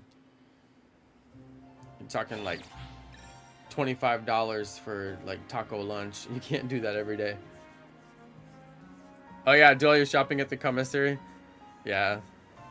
Yeah, the commissary is like, my uncle, when I lived down near Pendleton, my uncle was retired Navy, which passes muster enough to get you onto a Marine base, you know what I mean?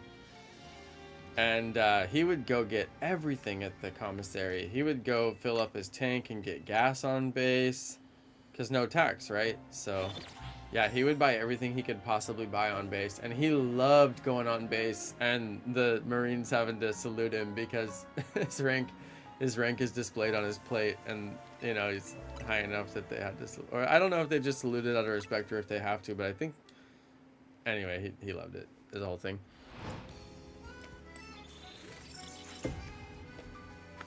Yeah, commissary, you love going in there, getting it all tax-free. And he lived right off the back of the base too. I mean, like right next to the gate. So it was just a stone's throw to head into base if you wanted to. I know, I gotta get the shiny Phantom. You have to salute certain cars. That makes sense. Yeah, I couldn't remember if they had to or yeah, but that makes sense. Of course you have to. That's literally like the point of a salute. They don't just do it because they feel like it. Yeah, that makes sense. Yeah, he was pretty high up for Navy. I always remember that he was a chief, but it could be, I don't know if there's different types of chiefs or something like that, but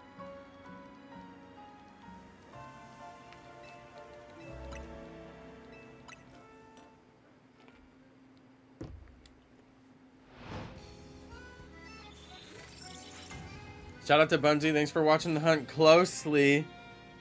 And thanks for helping me out with the different hunting methods. It's always fun to try new methods, see how they work.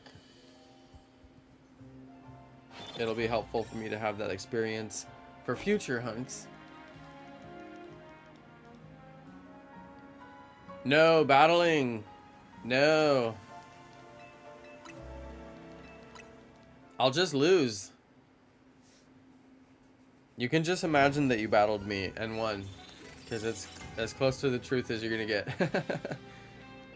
It takes time to battle, although it's not that much time, but 6 Pokemon, it takes time, especially if you go through all 12.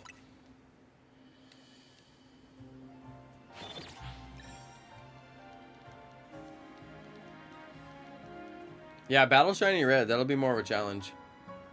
He's actually unbeatable.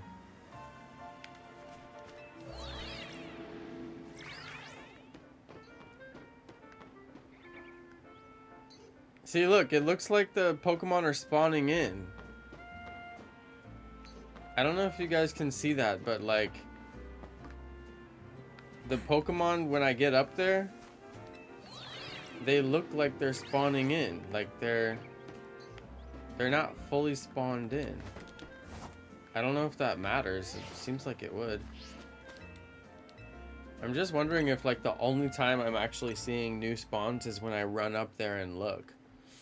That would be a nightmare scenario because there's no way to confirm if that's true or not.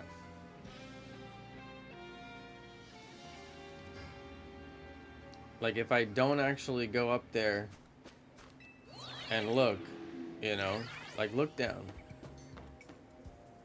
Maybe it's just an optical illusion with the tree leaves. It just seems like I've seen it a couple of times now to where it's like, it's piqued my interest.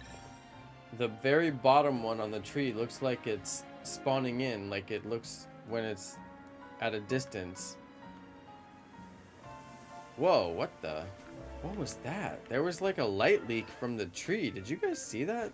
There was a crazy, insane light leak from the tree. Wow, it's like the perfect...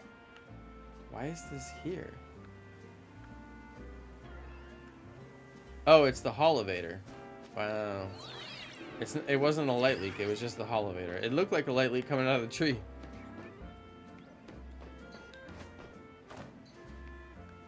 I don't know. I think the bench has got to be resetting them. I mean, if the bench isn't resetting them, then that would be true for so many other shiny hunters, and we would know by now, right? I mean, it's got to be, right? I'm just having, like, the most ultra terrible bad luck. It's, you know, it's full odds. What are you going to do?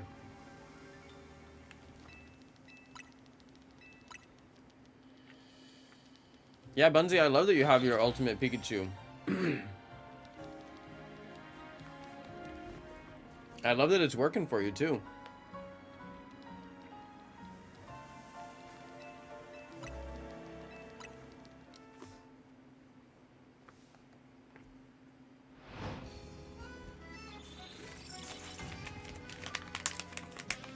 Boston Brat, that's hilarious. You missed a salute? Were you like... I mean, does everybody have to work the front gate? Or is it just the MPs? I wouldn't know the difference, honestly, but...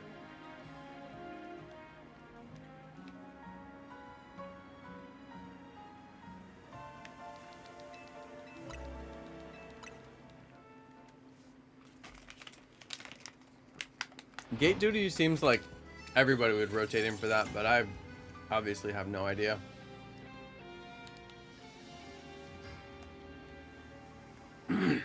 A buddy of mine was military police. And he would always tell me the interesting stuff that like military police have to do that is like different than regular police.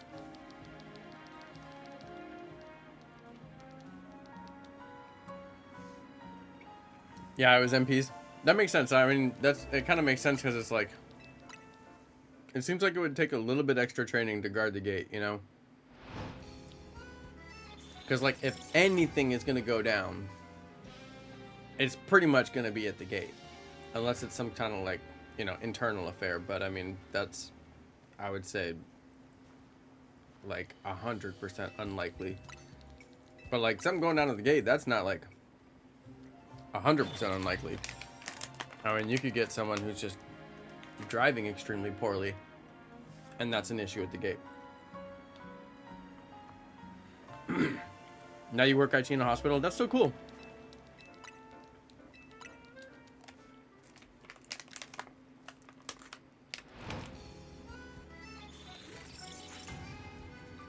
Oh, you're in the Air Force? That's where all the smart ones go to make the good money. That's why you work in IT now. That's pretty cool, though. Yeah, that's pretty cool.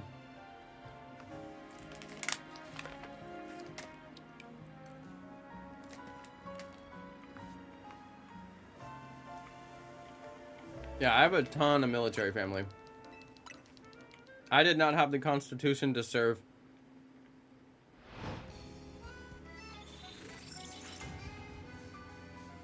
Maybe, maybe if I would have tried harder in weight training class, I could have got there and been ready, but no, I don't think I would have made it through basic training in the shape I was in my young 20s, which was no shape at all. But my brother went to the Marines.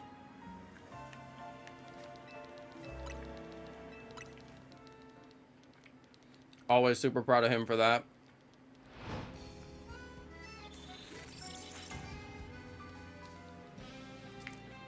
Ton of military family. So I always grew up around the lingo. Okay, I'm sitting over here eating the last of my beef jerky that I had on my table, which was actually delicious. It's jalapeno, so it's like burning me.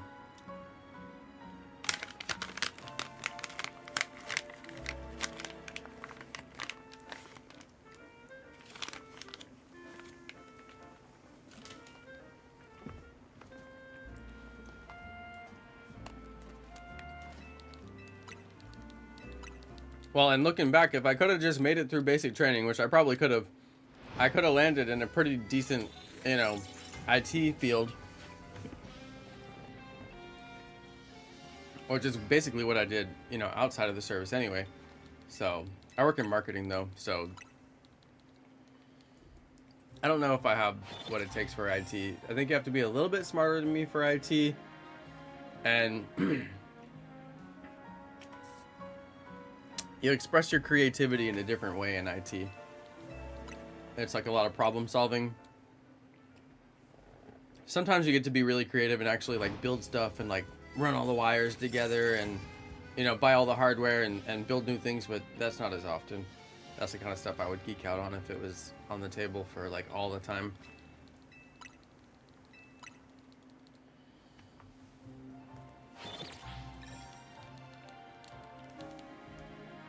Hey, shout out to Saitama Hagamanto.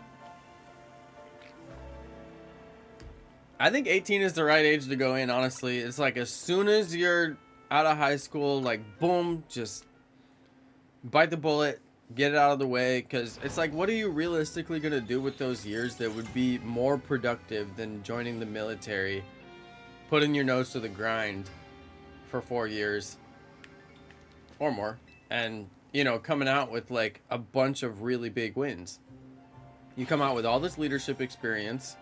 You can instantly go into management, you know, anywhere, because anybody who is in the military, you know, you're essentially managing the people who are lower ranked than you to some extent. So, you know, you instantly come out, you got free college, you got management experience, you can go to better jobs than like, you know, out of the gate. You can go right into, you know, law enforcement. There's a lot of like really well-paying jobs you can go right into. So, yeah, I mean, it's like what would you realistically do with your like 18 to, you know, 24 or like 18 to 22, you know, those years that is more productive than that? I mean, there's almost nothing that's really on the table for 18-year-olds at this point. You know, what are you going to do?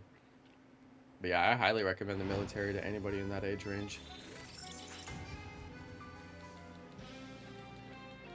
Plus, you're going to make, this is what people don't tell you, you're going to make so much money because your housing is paid for, your food is paid for, everything is paid for, and you get paid a paycheck into your bank account, you know, every month.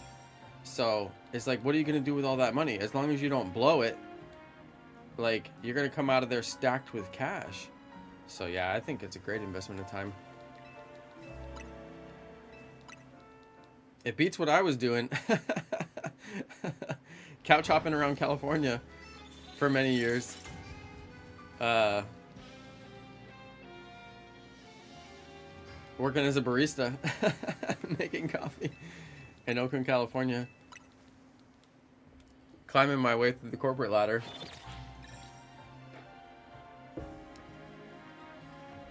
Wow, 16 years. Boston brat. 16 years is a long time.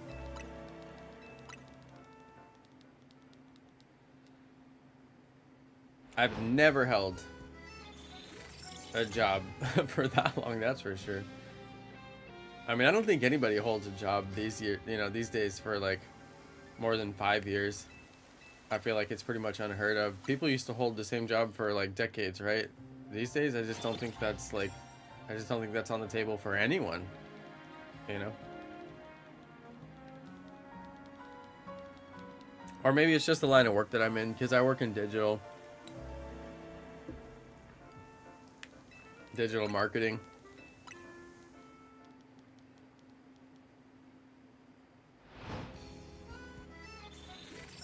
You're technically a boomer.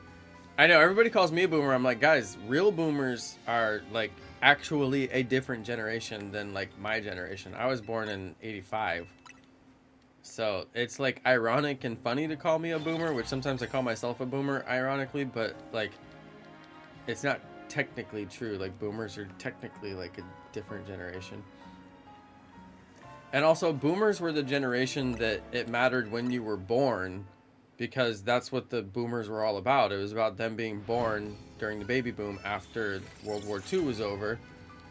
And that period is, you know, debatable, but I would consider it a pretty long period. You know, the war was over, people were happy for a long time, and people were feeling confident for a long time because the peace, and they were having babies, right? So the baby boom.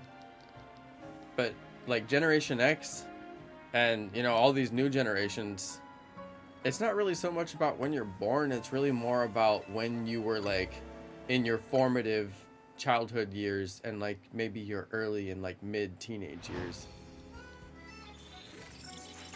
Or even like Gen X was really more about like, I don't know, I just feel like it wasn't about like, oh, I was born in Gen X so it's this way. Because it's really about how you like experienced those years. And if you were born, you weren't really experiencing, you know, those years. Like your experience really takes place, you know, if you're born in the 90s, your experience like takes place, you know, in the late 90s and the early 2000s, right? Like I was born in the 80s, so my experience takes place in the early 90s and like late 90s, you know. I don't remember 1989, I was 4. Like what am I going to remember, right? You know.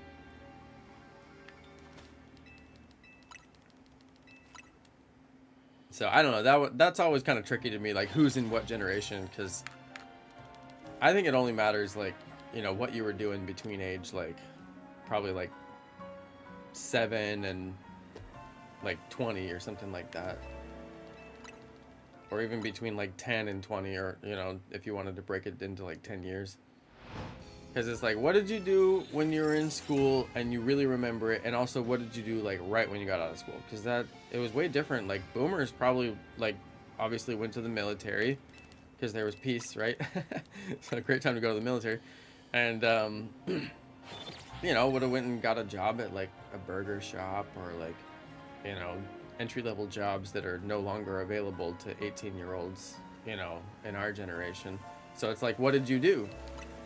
You know, obviously there's always like go to college. A lot of people went to college, but like if you talk to boomers, they're like, yeah, I got a job for the summer.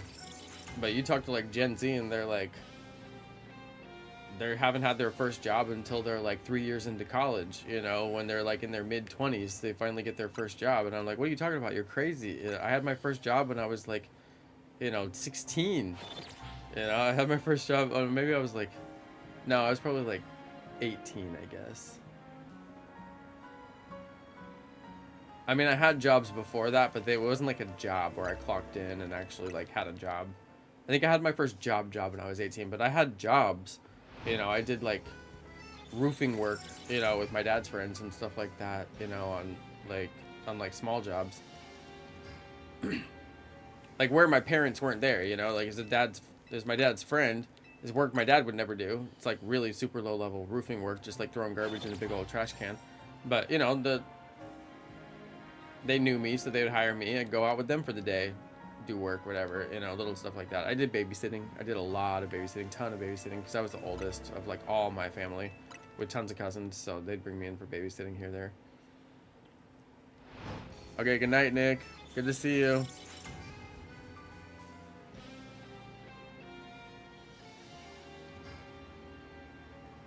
But yeah, anything you can do to earn money when you're young, I recommend do it. If people will give you money to mow their lawn, they go mow their lawn as often as you possibly can. If people will give you money to pull weeds in their garden, go pull weeds as often as they will humanly give you money. Like as long as they're paying, just keep on going. You know? Because especially when you're young, they'll love to give you work, because it's, you know, older people just, that's how we are. We like to work the younger people and show them the way. And then if we see that you're eager for it, you know, that's nice. we're not like, oh, now they want all my money. You know, it's like, oh no, they want to work more. That's great. Here you go. Because obviously the money we're going to give you is is not very much, you know, to mow the lawn or weed the garden, whatever it is. But I mean, babysitting, all that stuff, I recommend do it if you have the opportunity. Do it and do it well, and do it with integrity. If you're babysitting, like, actually keep the baby safe. You know what I mean? Like, don't just be like, I'm gonna babysit and sit on your phone the whole time. You know. Luckily, when I was coming up, we didn't have phones, so that wasn't an option.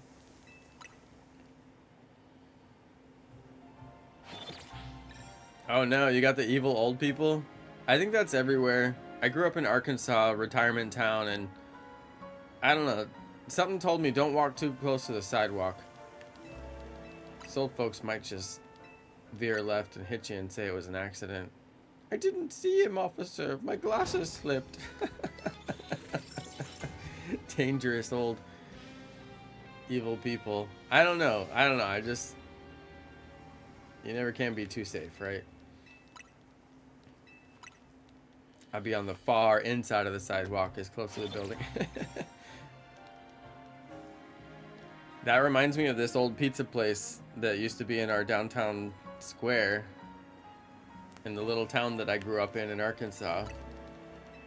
And you could get pizza by the slice, and there wasn't really many places you could get pizza by the slice. I mean, if you don't live in a big city, there's not many places that will sell you pizza by the slice, and you can't get it from like Domino's or anything. So the fact that he had by the slice pizza at a time and a place in my life where there was no such thing, it was just a really big benefit to me, because as I went forward into the world and, you know, found all the things that there were to find, I continued to come back to that by the slice pizza as a very good meal. If you're poor, one big slice of pizza, you know, can really hold you over for a significant portion of the day, especially a small guy like me. So yeah, by the slice, that was one through and consistent line through my life. By the slice pizza. And if you need another slice, you just go up and buy another slice, you know? I know, you can win my heart with by the slice pizza. I'm serious. There's just something about it. Now, best by the slice pizza I ever had was downtown Oakland, California. There's 2 BART stations. I'm trying to remember if it's 19th Street. That's the one BART station. And then the other one is 12th Street, I want to say. I might have the streets wrong. But anyway, there's 2 stations downtown. And I worked right above the bigger station. And then if I wanted to get by the slice pizza, I had to walk down about, I want to say like 6 or 7 blocks, which is actually pretty far in downtown Oakland, and you can see a lot of things in 6 or 7 blocks. And the 6 or 7 blocks that I'm walking on are the main downtown strip, which is called Broadway. And if you ever heard that song, My Posse's on Broadway. Anyway, it's Spicer Mix-a-Lot. It's a really good song. His posse literally was on Broadway because he was from Oakland, and he was singing about rolling down Broadway, and I would have to roll down Broadway if I wanted that good by the slice. And it came with a drink. See, that's the thing. It was like a whole meal. But the thing is, the kids, you know, that also would go to school in downtown Oakland, they would all go to the by the slice too. So if I really wanted to go and get by the slice, I would have to put up with these, you know, crazy, wild kids. And honestly, you don't want to be around kids in the city. They're nuts. I mean, if you don't live in a city, just count your blessings. But the kids in the city, they've gone absolutely wild. And this was back maybe even like, I don't know, like even maybe like a decade ago, before it was crazy like it is now. It's really crazy now. But they were just wild back then. They just swear and yell, and if they didn't like the way you looked that day, you were definitely going to hear about it, you know. So it's really kind of like, if I wanted to walk that deep into downtown, I had to really want that pizza. And plus, I worked at a food place, so if I really wanted food, I mean, there was food there. I didn't have to go far to get it, but it was like cafe food. So if I wanted like that good pizza, you know, that's what I had to do. But it was good. It was so good.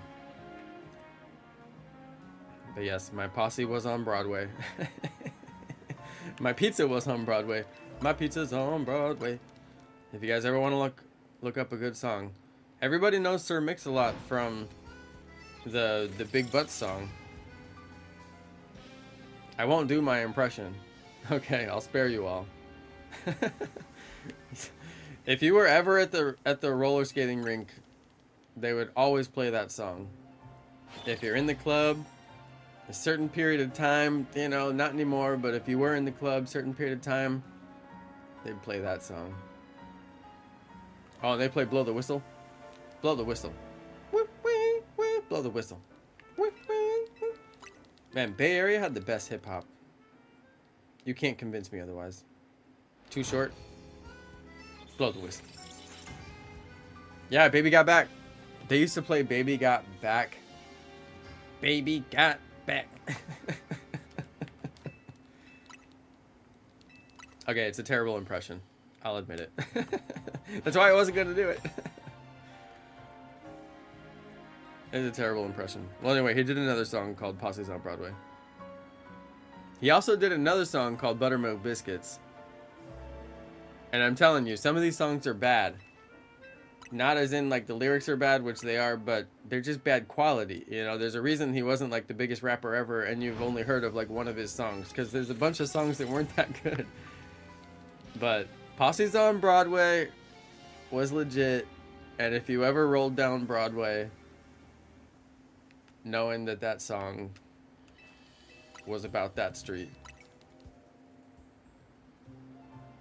you know, you just can't help but get the song stuck in your head when you're rolling down Broadway, knowing the song.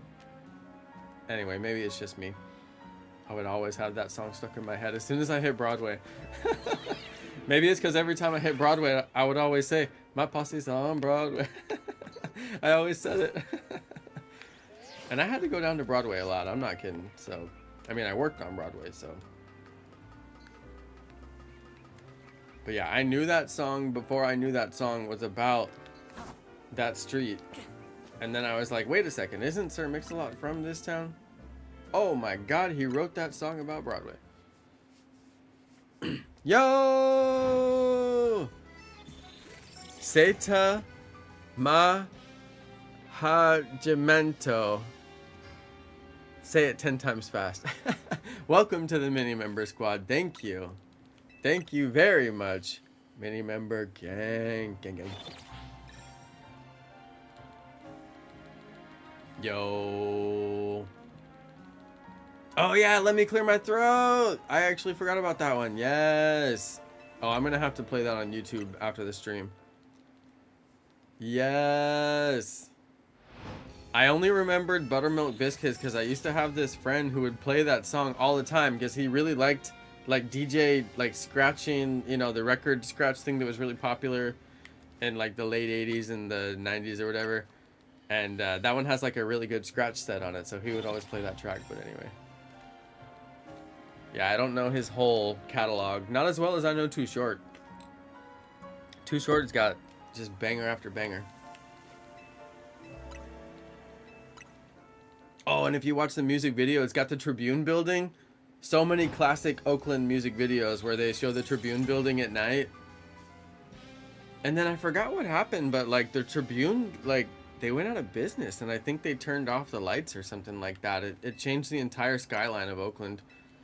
That's when I knew, like, this city's about to go bad. Like, they're changing the skyline now. Like, we got to get out of here. So we moved to Sacramento. And then even Sacramento went bad, so we were like, all right, we're out.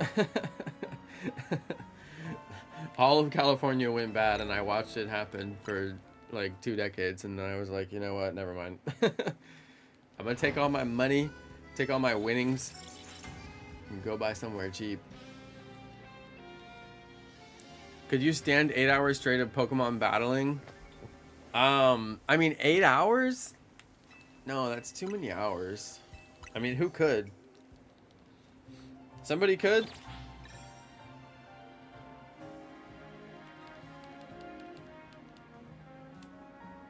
Oh, they're moving the famous Sitco sign over Fenway Park? Yeah, why they gotta change the classics, you know?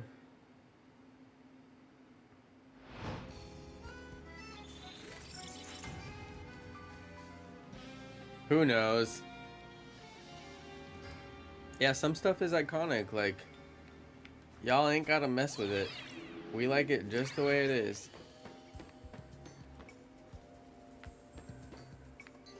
Okay, what is the deal with this forsaken shiny hunt. I have been forsaken. This is my fate. I don't know. World's worst shiny hunt. I'm devastated. I don't know what's happening here. Is anyone else as devastated as me?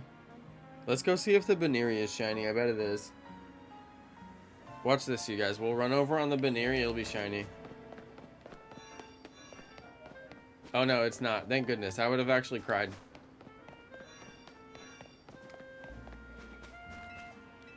I don't know. I just hope that I come out of this bench and hear the shiny sound. Like, wouldn't it be great? I know. 35 minutes until Boston Brett gets off work. It's not too hard to do this shiny hunting method, though. Like, some methods just wear me out mentally. It takes too much. It's like just too difficult. I'd rather just do like an easy shiny hunting method and chat with the stream, you know. That's more fun to me than having to keep track of like this really complex method. That's why Legends Arceus was kind of bogus, because some of the methods were just so complex. Like the permutations, oh my goodness, I was only willing to do that for like very specific Pokemon. Oh, Shiny Red got the Alpha Lopunny. Let's go see this thing.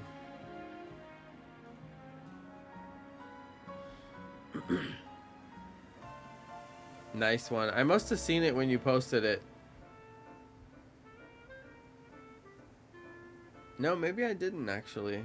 Oh, is this it? Oh, yeah.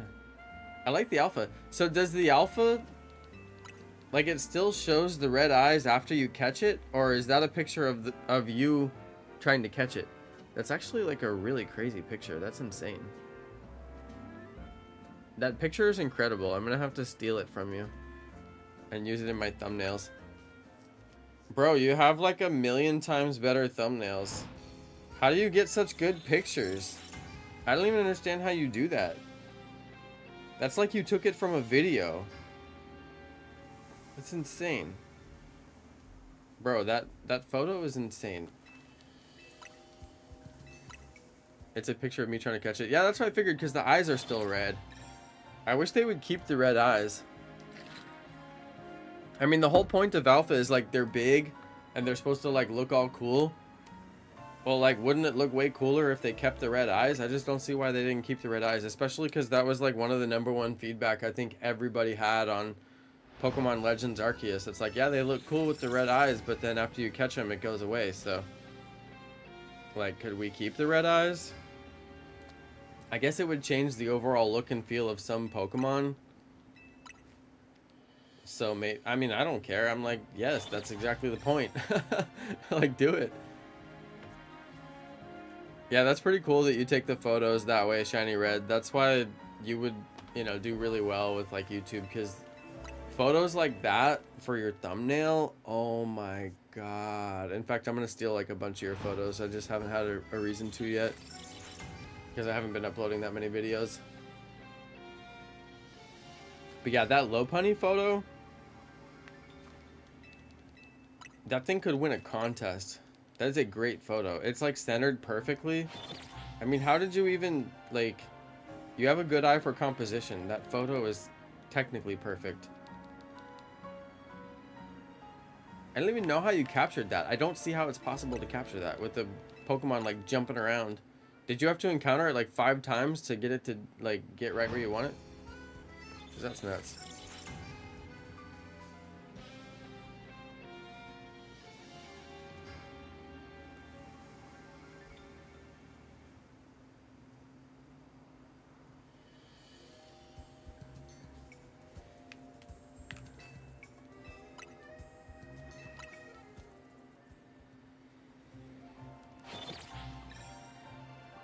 Yeah, the nights I haven't been streaming, I've just been working on my shiny charm.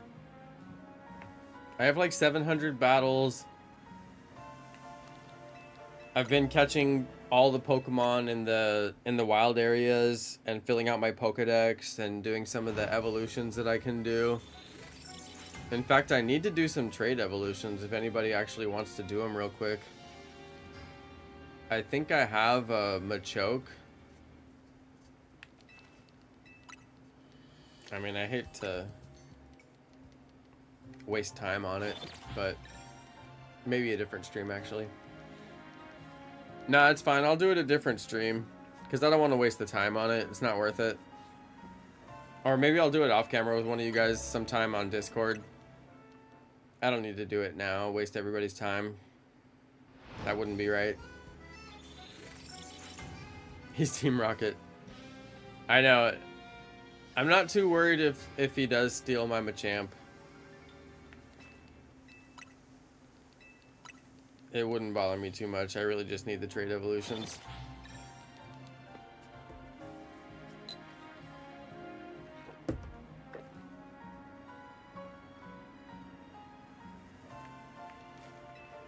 The shiny hunt is the weirdest one. Yeah, I like the size difference photo you took, Bunzy. Is one of them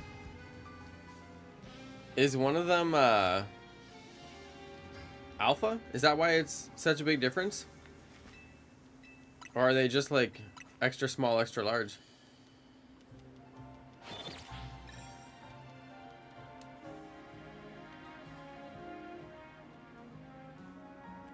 Oh, Amal, there's a side mission that's for Alpha Magikarp. Did you ever get your shiny Alpha Magikarp? Because I really wanted to do that side mission with the shiny Alpha, but obviously I don't have it. So, and he'll only accept an Alpha Magikarp for it, and then it actually shows your Magikarp, and I was hoping it would show the shiny, but I wasn't able to test it. Oh, Bunzy, you did? Bunzy, please tell me you got a video. I need a video of it, like, desperately. Abandon getting alphas and just getting regular shinies? Well, that alpha Magikarp is a static Magikarp. It's always there. Yeah, that's a real thing, shiny red. Oh, Bunzy, you have photos? Could you send them to me on Discord? Because I'm actually going to use them in the video when I do that particular side quest video. I would like to at least have the photo of the shiny just to let people know, like, Easter egg. If you use a shiny, it shows it, and it, you know, obviously it's more entertaining. Yeah, that's a thing, shiny red. There's a guy standing with his Magikarp. It was like that in Pokemon Legends Arceus too, where if there's a side quest or side mission that requires a certain Pokemon, you could swap in with a shiny and it would do, you know, shiny through the side quest. And then some of those Pokemon you would actually give to them, and then if you gave them the shiny, it would show the shiny in town forever. Like, there was one where you gave her a Geodude, and then she would have the shiny Geodude, and you could do all the different farm positions around your farm with shinies, and it would just show the shiny in your farm, which was super awesome. One of the best Easter eggs in any Pokemon game that I've ever played. And then, yeah, you could do a bunch of different shiny side requests. I want to do them all, but I'd have to get the shiny alpha. If I was ever going to do like a second playthrough, then I could just borrow people's shiny alpha and then do the request and then give it back and just get the video. That wouldn't be the end of the world, but for now, I already did the mission. It's already completed. Oh, nice, yeah. Bunzy, nice. He's got the photo. Yeah, I'll take any that you've got if you've got all of them. Like where they're jumping. I really wanted the photo of them jumping because it reminded me of Magikarp Jump, which was like one of the greatest games of all time. One of my few million view videos is a Magikarp Jump tutorial. It's like top 10 hidden secrets you didn't know in Magikarp Jump, or I don't know, something like that. It's kind of hilarious that I got 1 million views on that video. It's like one of the few million view videos that I have. And that means a lot, you know, when you're a YouTuber and you get the 1 million views. It's like something, you know, It's like universal. Like everybody sees that and they're like, yes. And then it changes the way that it counts. It just says like 1.1 M, 1.2 M, 1.3 M. Oh man, there's nothing greater, right? Having that on your own video, there's nothing greater. That's it right there. And plus I made so much money off of that video, it's ridiculous. Oh yeah, thank you. With the side-by-side. It's dumb he doesn't ask why it's a different color. I know.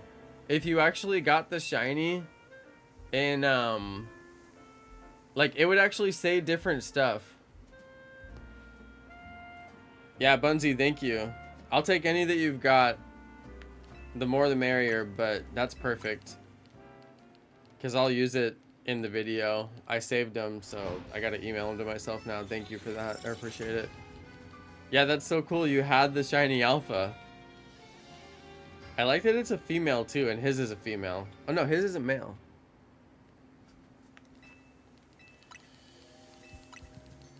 It still looks better as a female.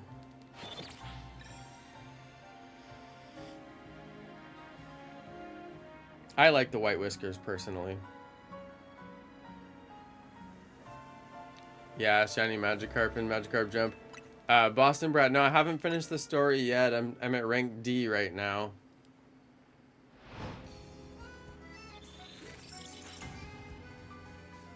I'm so disappointed with this shiny hunt. It's making me mad. I can't believe I haven't got the shiny Badoo. Which is honestly crazy. I mean, what is this? It makes no sense.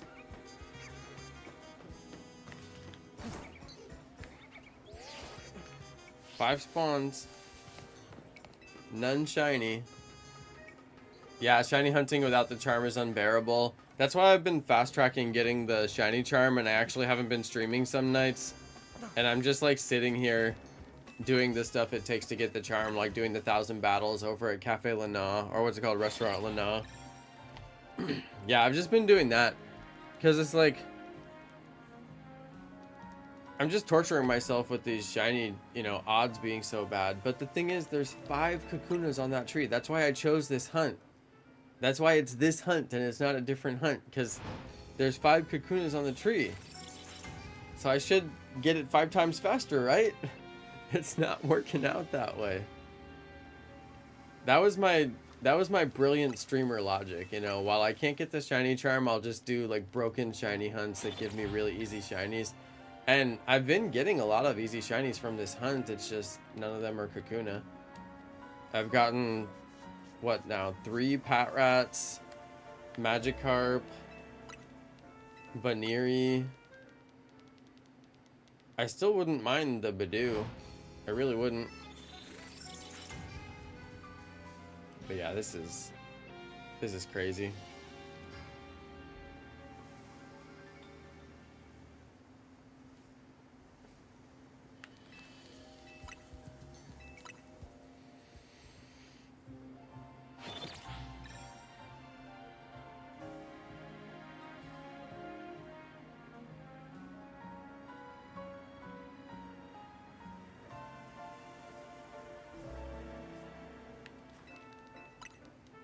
Oh, you sent a video of the Magikarp evolving? Nice.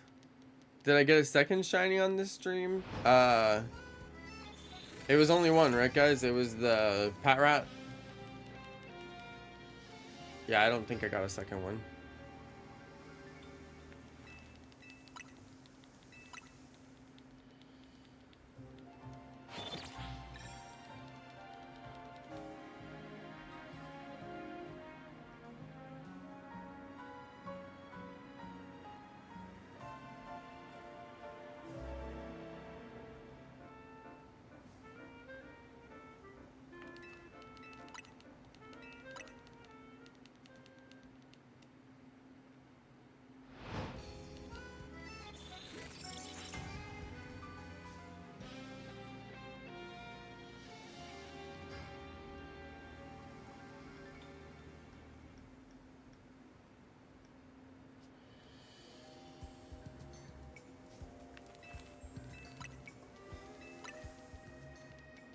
Pretty rough.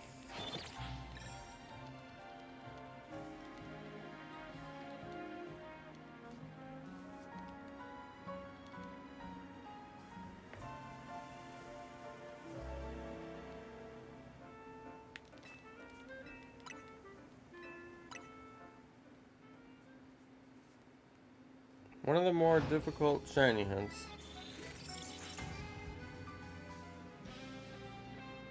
For no particular reason, maybe just for me.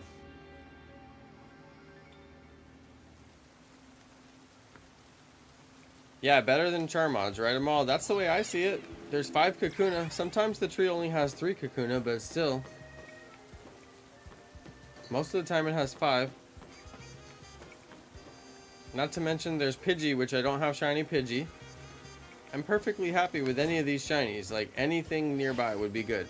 So this bench is technically good. I drained the other bench of all shinies aside from Eevee. And unfortunately, there's only one Eevee spawn, and it only spawns during the day. And sometimes it doesn't even spawn during the day. So it's not worth it to hunt over there and keep getting the same shinies over and over again. So moving here is like the obvious move. Especially for shiny living dex purposes. To knock out some of these early hunts. Like Pidgey. It'd be great to catch a shiny Pidgey and not have to think about it again. It's part of the reason why I'm doing early game shiny hunting. I'm not hunting in, like, you know, area 20. I'm still hunting some of these, like, early game shiny hunting spots. Mostly because there's, like, really good spawns. Like the 5 Kakuna on that tree. Same thing with the Spinnerack in Zone 4. I'm definitely going to go do that Spinnerack hunt. That's going to be super fun. I think one of them is alpha, too. But, yeah. This one?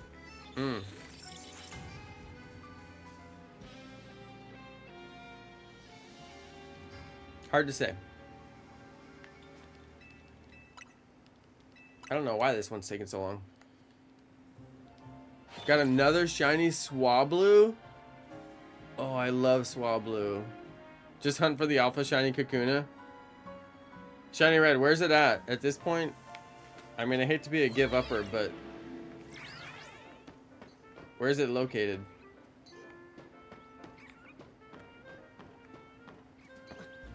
I don't know. I don't see how that would be a better than... Let me go from 5 spawns to 1 spawn. On full odds. I don't know about that logic there.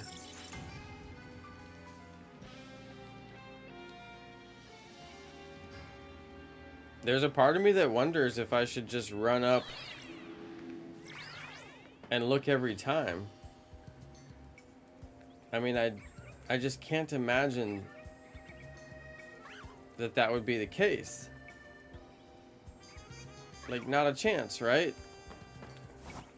I mean, they're right on the other side of that wall. They've got to be resetting with the bench. Like, I don't need to run up there, right? But I don't know.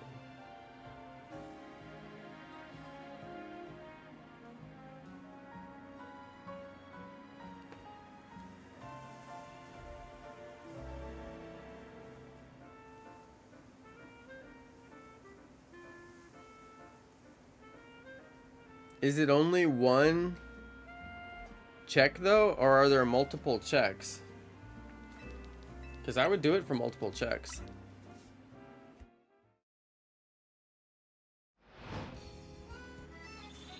Oh, there's Weedles there too?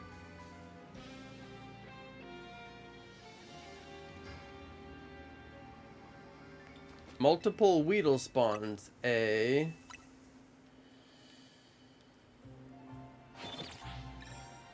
I just feel like such a give-upper if I don't go get this, like, tree.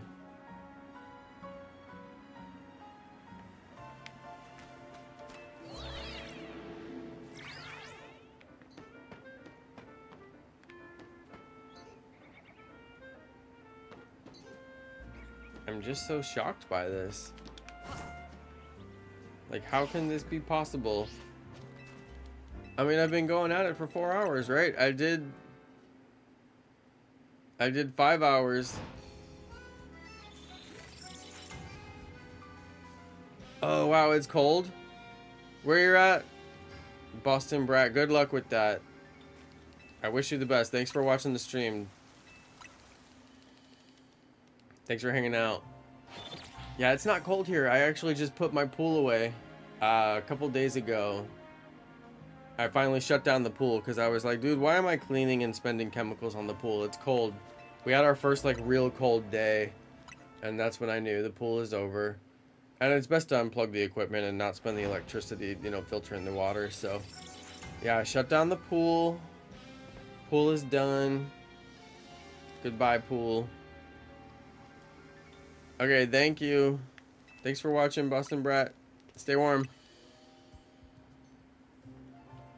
It's still pretty warm here. I'm in Houston, Texas. Still pretty warm. I do like the weather down here further south. It's a little wild with like rattlesnakes and stuff, but we had rattlesnakes in California. You would never see them in the city. But if I went out and hiked, you know, out on the trails, you had a chance to see them, although I never really did. We see a lot of hawks, though.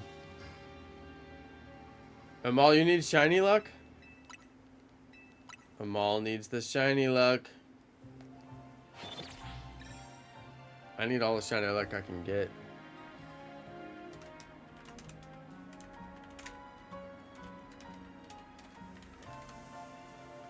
If I can even remember how to do it, I don't even know.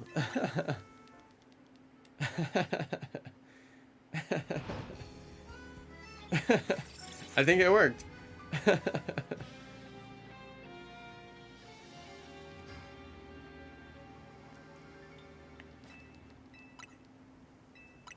Yeah, I don't even know how to do the commands anymore because it changed everyone's name. It's like confusing me to the max.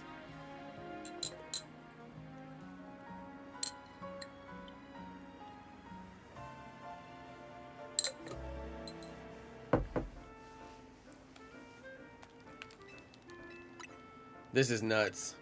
Thanks for the shiny luck. Shiny red.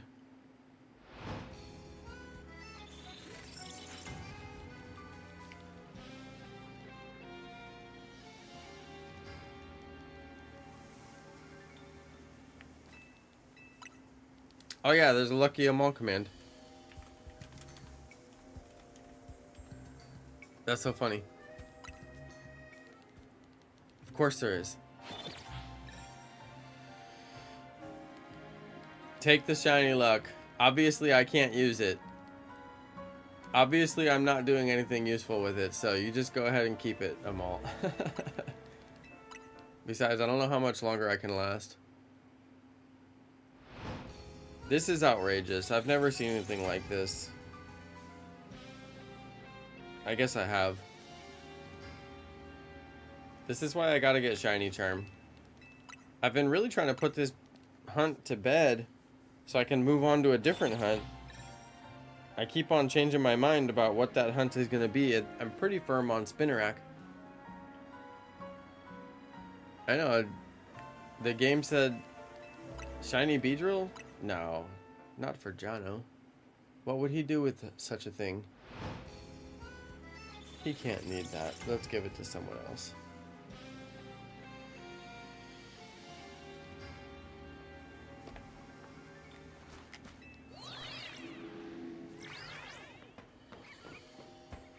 I really want shiny Badoo.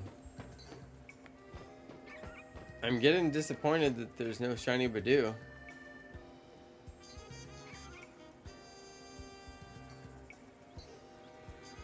What's weird is if I don't look in the direction of those two birds over there, the fletchlings, like if I don't look in their direction, they don't spawn.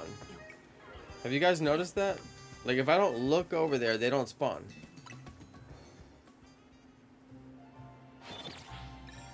Oh yeah, hunt Halucha.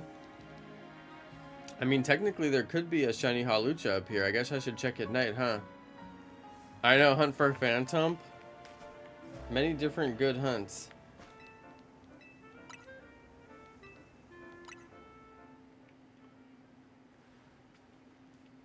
I don't think I've even seen Mega Halucha.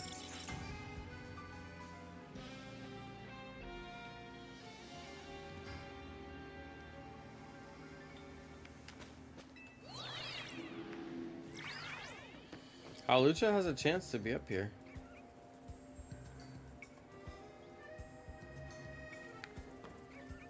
Oh yeah, there it is. See, look, if I don't look in the direction of those two fletchlings, they don't spawn in. It just seems weird.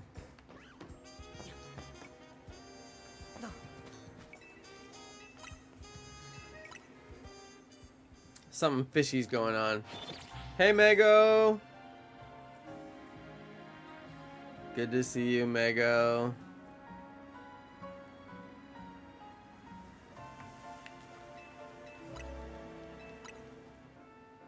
I'm losing my patience with this shiny hunt. I've been on this hunt for days. I'm convinced that the way I was doing it wasn't even working. And like my first 3 streams, I wasn't even shiny hunting because I caught everything that you could possibly catch except for the shiny Kakuna.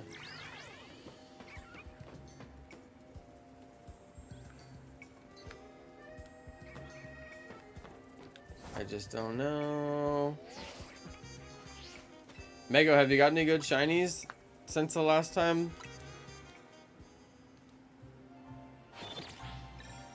Just finished getting up to rank K. Nice. If you go to rank A, you're supposed to get 3 sport balls. But I went to rank A, and I don't have no sport balls. And I was looking to see, like, did I catch Pokemon in them? And I still don't know. I was looking through all my Pokemon, but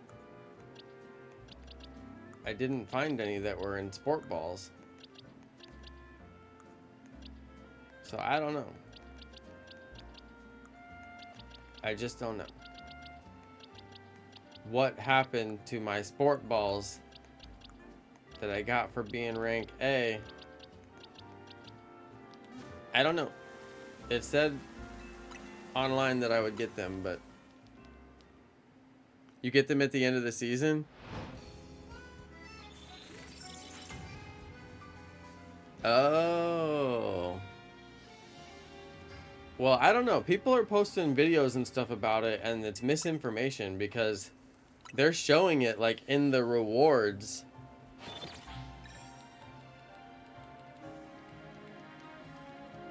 Like it's a line item that you got after a battle. And I'm like, nope, not for me.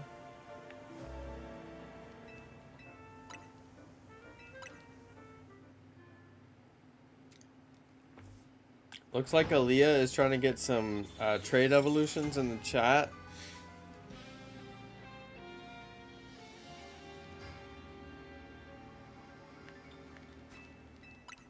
Aaliyah, I need to do mine too, but I don't have all the Pokemon for it, but I do have Machamp. Or, I mean, I have Machoke. Maybe we could trade Machokes. Which ones do you need to do? Like all of them?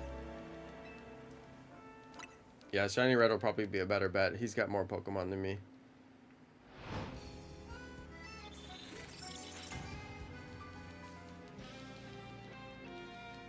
Shiny Red is the GOAT. Besides, I'm too busy shiny hunting. I gotta stay on my grind.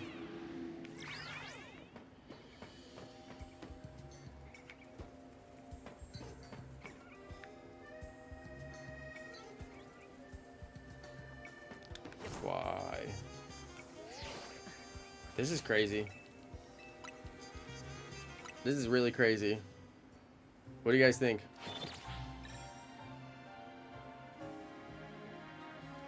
I mean, the bench is right next to where I'm shiny hunting. So, I mean, is there any chance that this bench is just, you know, not resetting the spawns? I mean, that seems really far-fetched.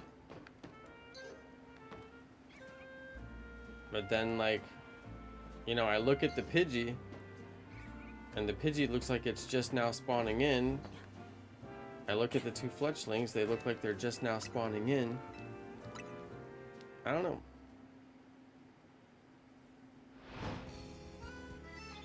Says it's at the end of the season. That makes sense because I don't have any sport balls, so. And I got to A.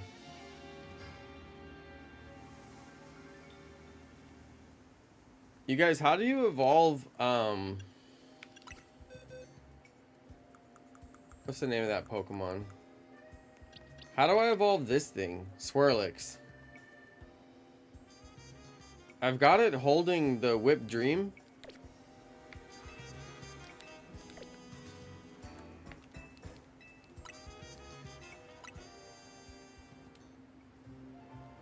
But I don't know what to do after that. Oh, you have to trade it?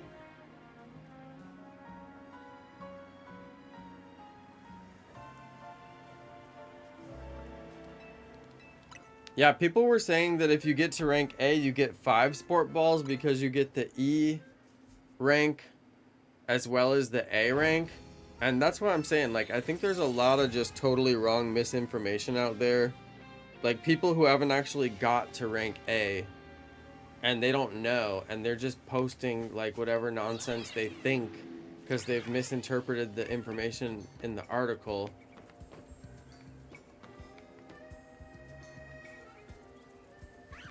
Because yeah, there's people online saying like you'll get 3 and then you'll get 2, and I'm like, did you even make it to rank A? Like, are you sure? Because anyway, I just can't stand when people make content that's like bogus and it doesn't even like, it's just wrong because they're trying to rush to be the first to post about it or whatever. Like, just do the homework and do it yourself, you know?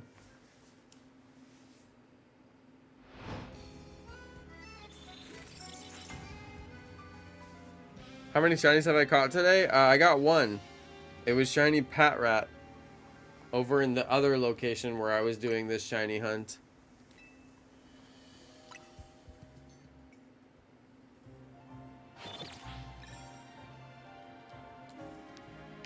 Yeah, I got shiny PATRAT, which is the 3rd shiny PATRAT I got from doing the other bench. And there's only 2 PATRAT spawns. Only 2. There's 2 PATRAT spawns. There's 5 Kakuna spawns. So you're telling me that out of those 5 Kakuna spawns, I couldn't get 1 shiny, but 2 PATRAT spawns, I got 3 shinies. I don't know, just statistically that does not make sense. So I was thinking that other bench, it just seems like it's not resetting this tree right here.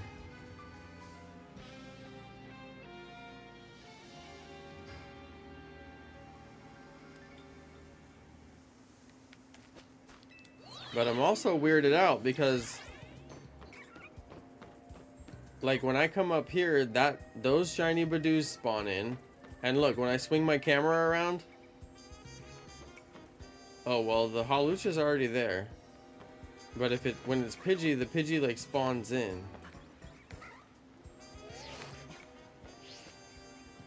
Five Kakunas. The only other way I could think to do this hunt where I could actually visibly hunt them is if I knock them all out, wait the 5 minutes,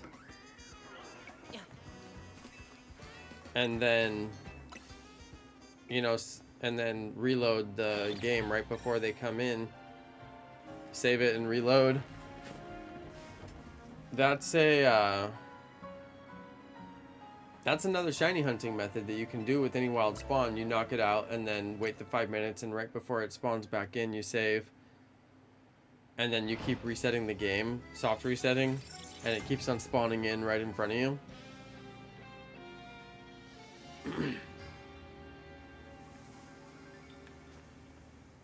So there's like a little bit of setup to do it that way.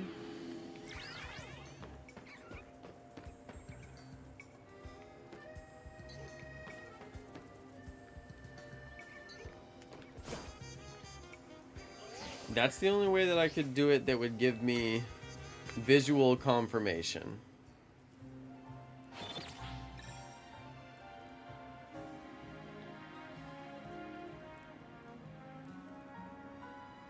Will my Whale Lord and Pokemon Shield ever return?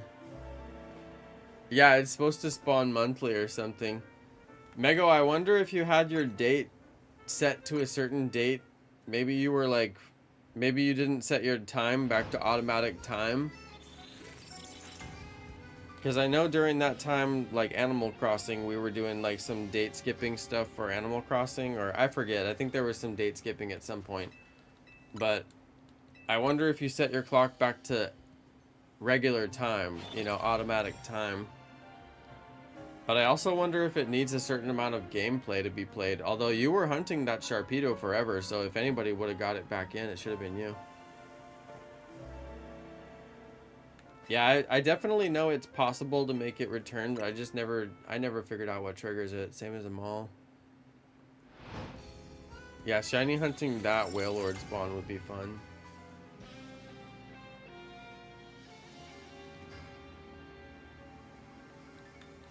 Yeah, that's the only thing I could think of with the time, but I don't know. I wonder if there's a video about it somewhere. Maybe if you find a video about it, let me know, Mego. Like some way to like guaranteed make it come back. I forget what was the shiny hunting method on that. You basically just like run into it, and then if it's not shiny, you like save right in front of it, and then, you know, run into it, and if it's not shiny, then you soft reset.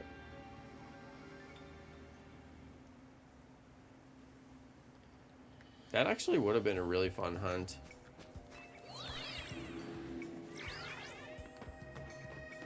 Just resets. Yeah. That would have been a good one.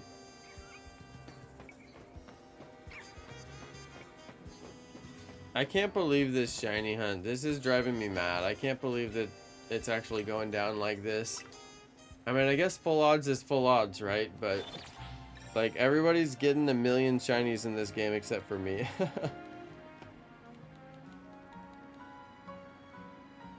You have Shalfa Embor? Sounds pretty cool to me.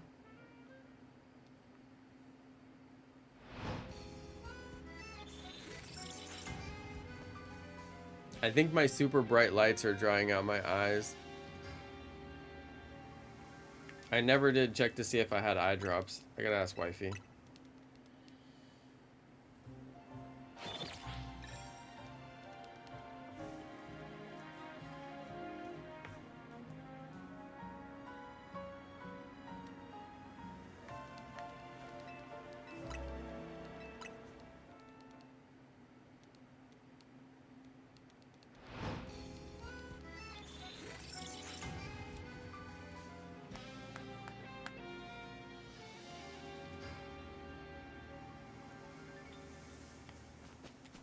What's it gonna take? You want to tell me a work story? Sure. It better not be a novel.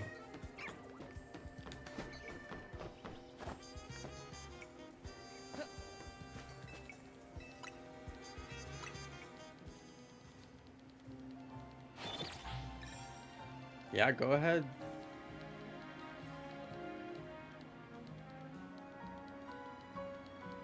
Now, well, based on the state where you live, Amal, you're definitely going to have a lot more encounters with the devil's lettuce. The devil's herb, as you call it.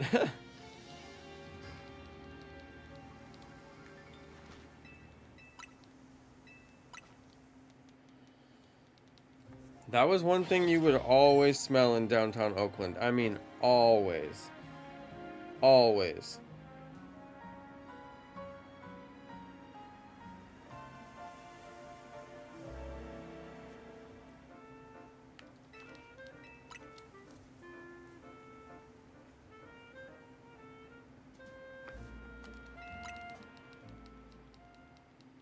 Whaler has a 1% chance to spawn every day. So it's likely I probably missed it. So would you have to, Mego, would you need to open your game every day? One time? And basically save yourself in front of where the Whale Lord spawns? And basically just open your game and see if it spawns in? I didn't mean to scare away the Badoo. Now I'm down one Badoo. Sad. This is so crazy. None of these have spawned shiny, even though there's tons of spawns. It's so strange. Yeah, I guess you could save right in front of that spot and then just open your game once a day. Mego, could you date skip it?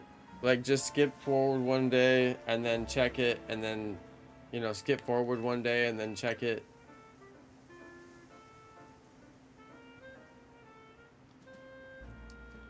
Dude came in for a passport pic. Very common, I'm sure. I took it, and when I pulled it up on the computer, he was like, wow, my eyes are pure red. Dude went and got eye drops from the counter and used them and cleared up. That's funny. That's really funny. That is funny, Amal.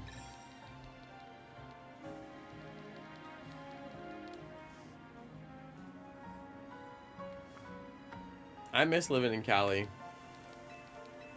I miss the beach. Actually, I want to go to one of my friends, one of my Pokemon Go friends is having a baby. And I really want to go for it. Like, really, really want to go for it. I'm trying to figure out the logistics, but we have our 2 cats, and it would take us like a week to drive there and back. So I don't mind taking the week. I would do it, but a week of hotels is pretty expensive, so I don't know. And plus, I can't fly with my ear being the way it is. That's why I'm like a little bit worried that I probably can't go. The man was just really tired. Mego, I'm pretty sure you could date skip one day forward and just sit and do like 1 session. I mean, even if you had to do 100 date skips, that wouldn't take you too long. And with a 1 in 100 chance, you know, figure 100 or so. Even if you went over odds, it wouldn't be the end of the world.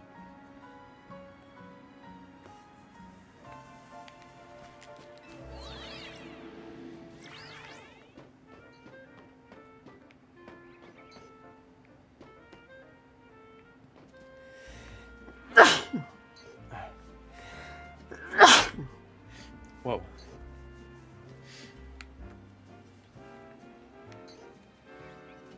Not even a shiny Pidgey. I don't know, something's wrong with this hunt. This is weird.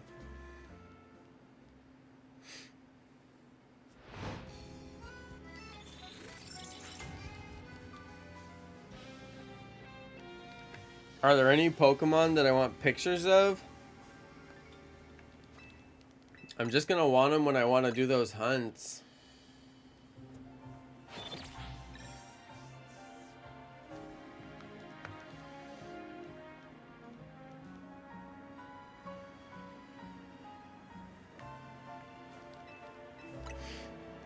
Pictures, no. If I was really desperate for views and really on my uploading game, I would take videos. Because uploading short videos of certain shiny Pokemon would probably get a lot of views. But you should do that, Shiny Red. They're your shiny Pokemon. But no, I'm good. I would only want the photos if I had those actual shiny Pokemon to post. My cat just woke up and wandered out. I didn't know she's been sleeping here this whole time.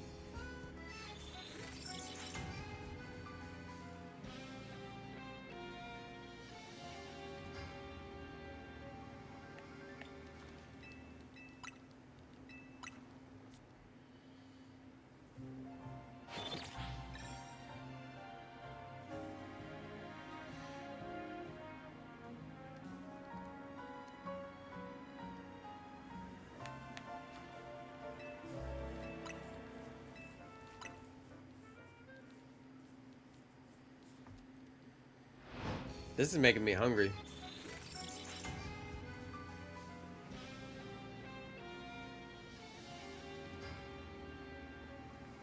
This is just like the most rotten shiny hunt. I mean, how can this be possible? How can it actually be possible? I mean, is there a shiny Trubbish in one of these alleyways or something? Like,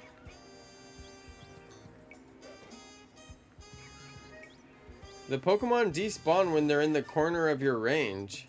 Do you see this? The Pokemon, like, they don't show when they're in, like, the corner of your range. But that's not resetting them, is it?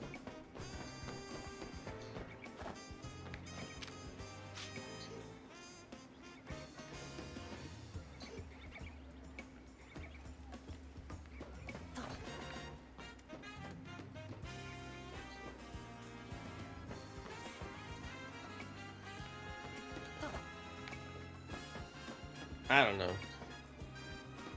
It seems like they have to be pretty far for it to actually trigger.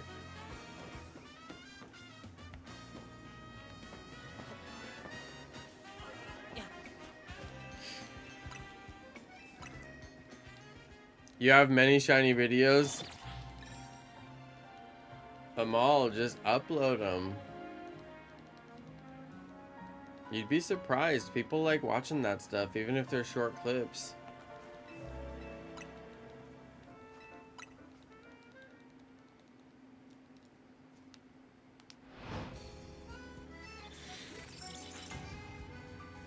You'd be surprised.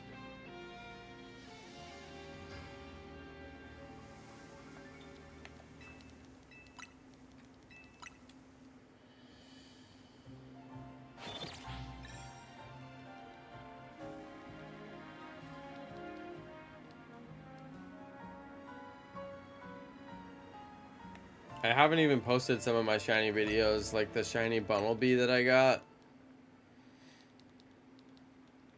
I need to post it.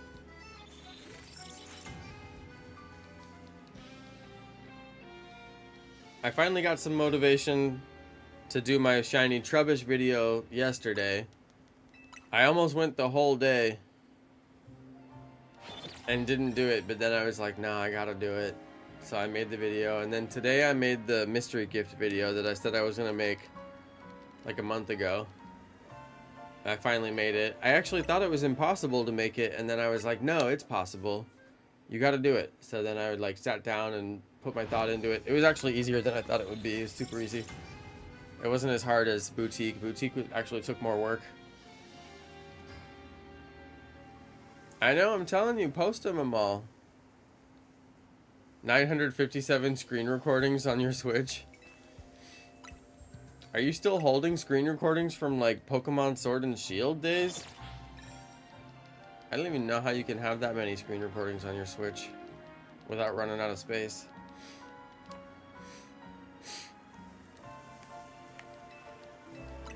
Yeah, I would have to take all my screen recordings off my Switch and then put them on my computer and then put them in my editor, and then, you know, sometimes you have multiple screen recordings to get like one shiny because it took you longer than 30 seconds. So then I'd have to stitch them together, export the video, upload it, give it a title, give it a thumbnail, give it a description, do the tags, do the related video, all that stuff. It's a lot of work just to post one shiny. Especially if you're recording the clips on your Switch. That's why I prefer to do it with my whole setup here. Because the Switch clips, sometimes you miss a little bit. And then also, just more files.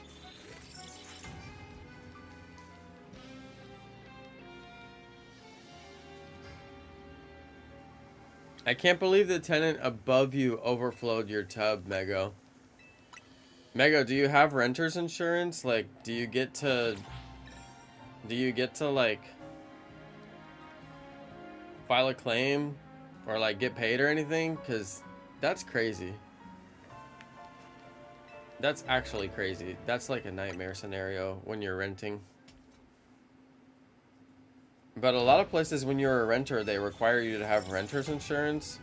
I only know because I work in the apartment industry, and it's a requirement for some places. But I'm like, hey, if you got to pay for the insurance, you may as well file a claim if you got the opportunity. Get that money. I had pain and suffering and loss of work.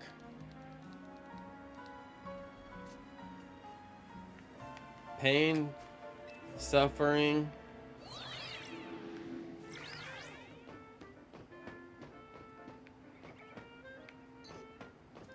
Time taken off work. Give me my money. You guys, why is this shiny hunt broken? What is this?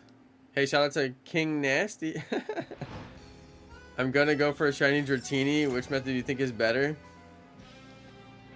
I think they're both like literally exactly the same. I don't think one's gonna be any better. If you go back and forth, you're gonna have visual confirmation, which is always nice. I would just say get the shiny charm though, because you don't want to end up in a position like I'm in. And there's only one Dratini. I mean, I'm hunting 5 Kakuna and I can't get the shiny to save my life.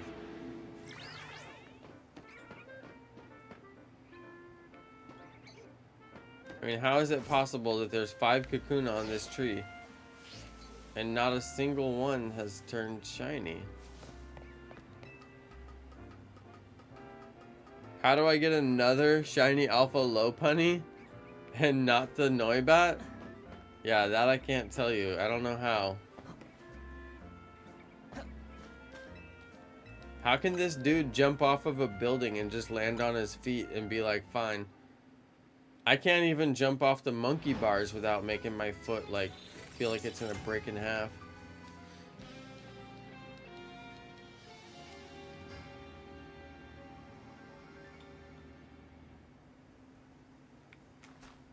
Why is this hunt mega broken?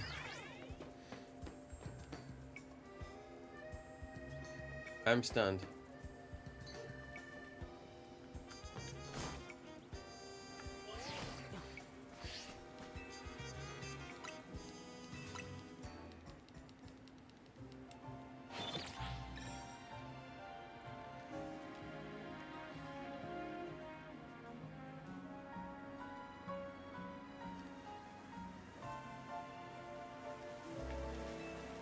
I finally unlocked the ice zone. It's weird how they just made like a whole area like icy. I mean, what is that about? That area is just icy now? How? See you later, Mego.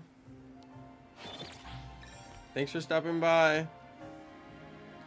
I still have your shiny that you traded me. Hey, shout out to Darnell.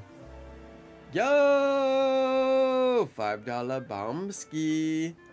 Thank you, Darnell.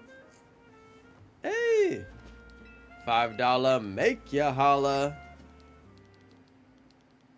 Thank you, Darnell. I appreciate it. Yo, we got a dono on the late night.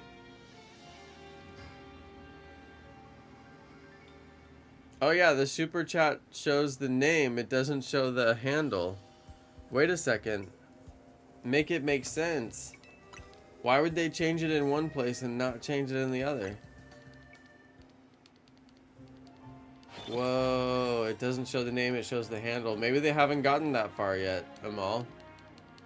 I guess they're still working on it, because that's definitely some inconsistency. Yo, thank you for the $5 bomb. I'm very grateful.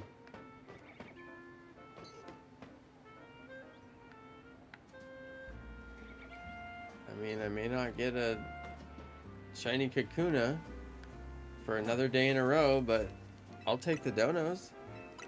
That's instant gratification.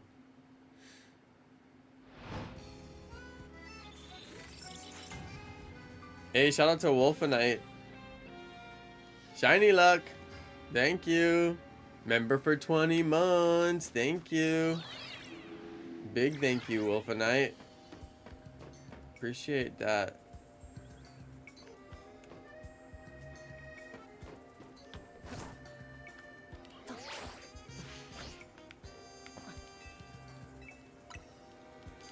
Amal, how far have you gotten in the game so far?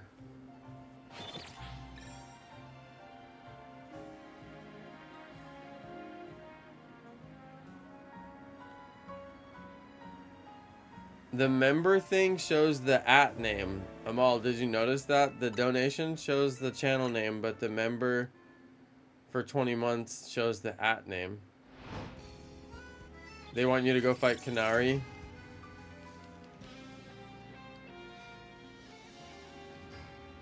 Amal, you're like the only person who could notice that stuff. You have such good eagle eyes. I totally did not notice that until you mentioned it.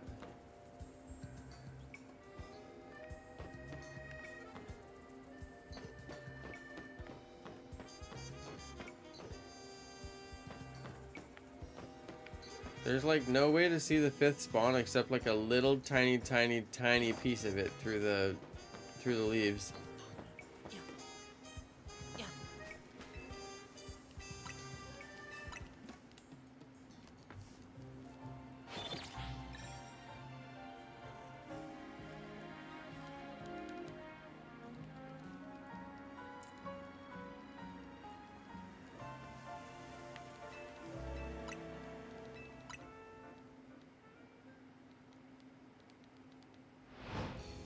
Yeah, I can't believe this, guys. This shiny hunt, crazy. I guess just full odds, you know, being like that or something. Oh, the Badoo finally came back. There's the 5-minute mark then.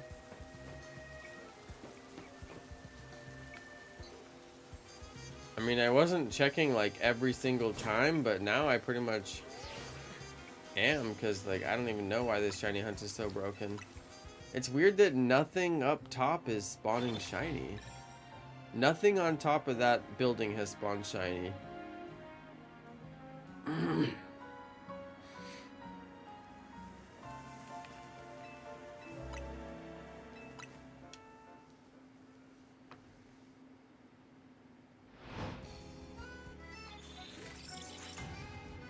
I know. I did this shiny hunt because Shiny Red sent me the picture that's in the thumbnail. That's his trainer with the thumbs up in the thumbnail.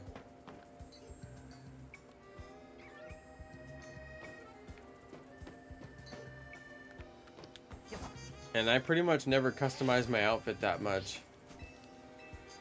Mostly because the outfits are always really bad in Pokemon games, but I'm gonna customize my trainer a little bit in this game eventually. I'm just being super lazy about it. Did I get the DLC figured out? I know it says push the minus button to install content, but like I swear I did that and it just took me to the store again. So basically no, not really.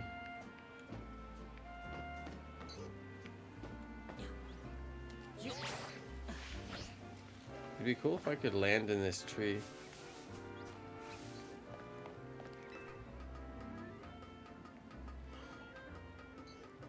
This is wild, you guys. There's no reasonable explanation. The bench resets spawns within 50 meters and I've gotten like 5 shiny phases. 2 Baneries. Like 3 Patrats. I finally switched benches because I was getting so many shiny phases, but then over here, I'm not getting any shiny phases. Even when I run up like every single time, I'm not getting anything.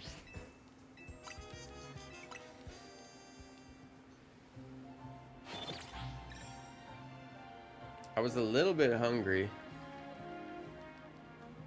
I had some beef jerky.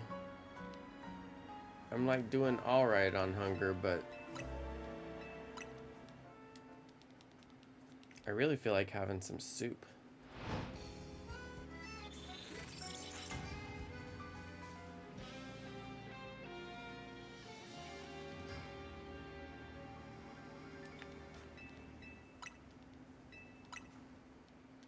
So you have to trade Onyx with a metal coat on it?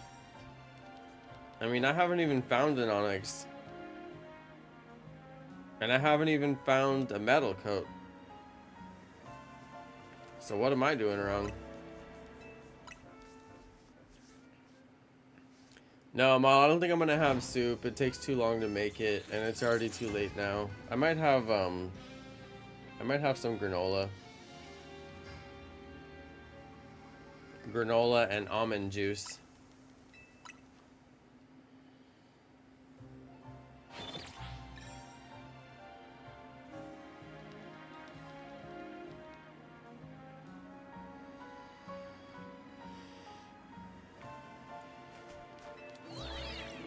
Broken shiny hunt.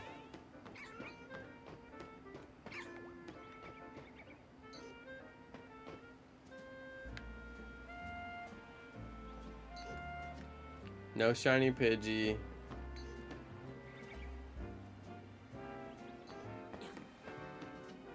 Very strange. Alright guys, I'm gonna call it. No shiny. I'm gonna go eat some cereal. I hope y'all enjoyed the stream. But no shiny Kakuna tonight.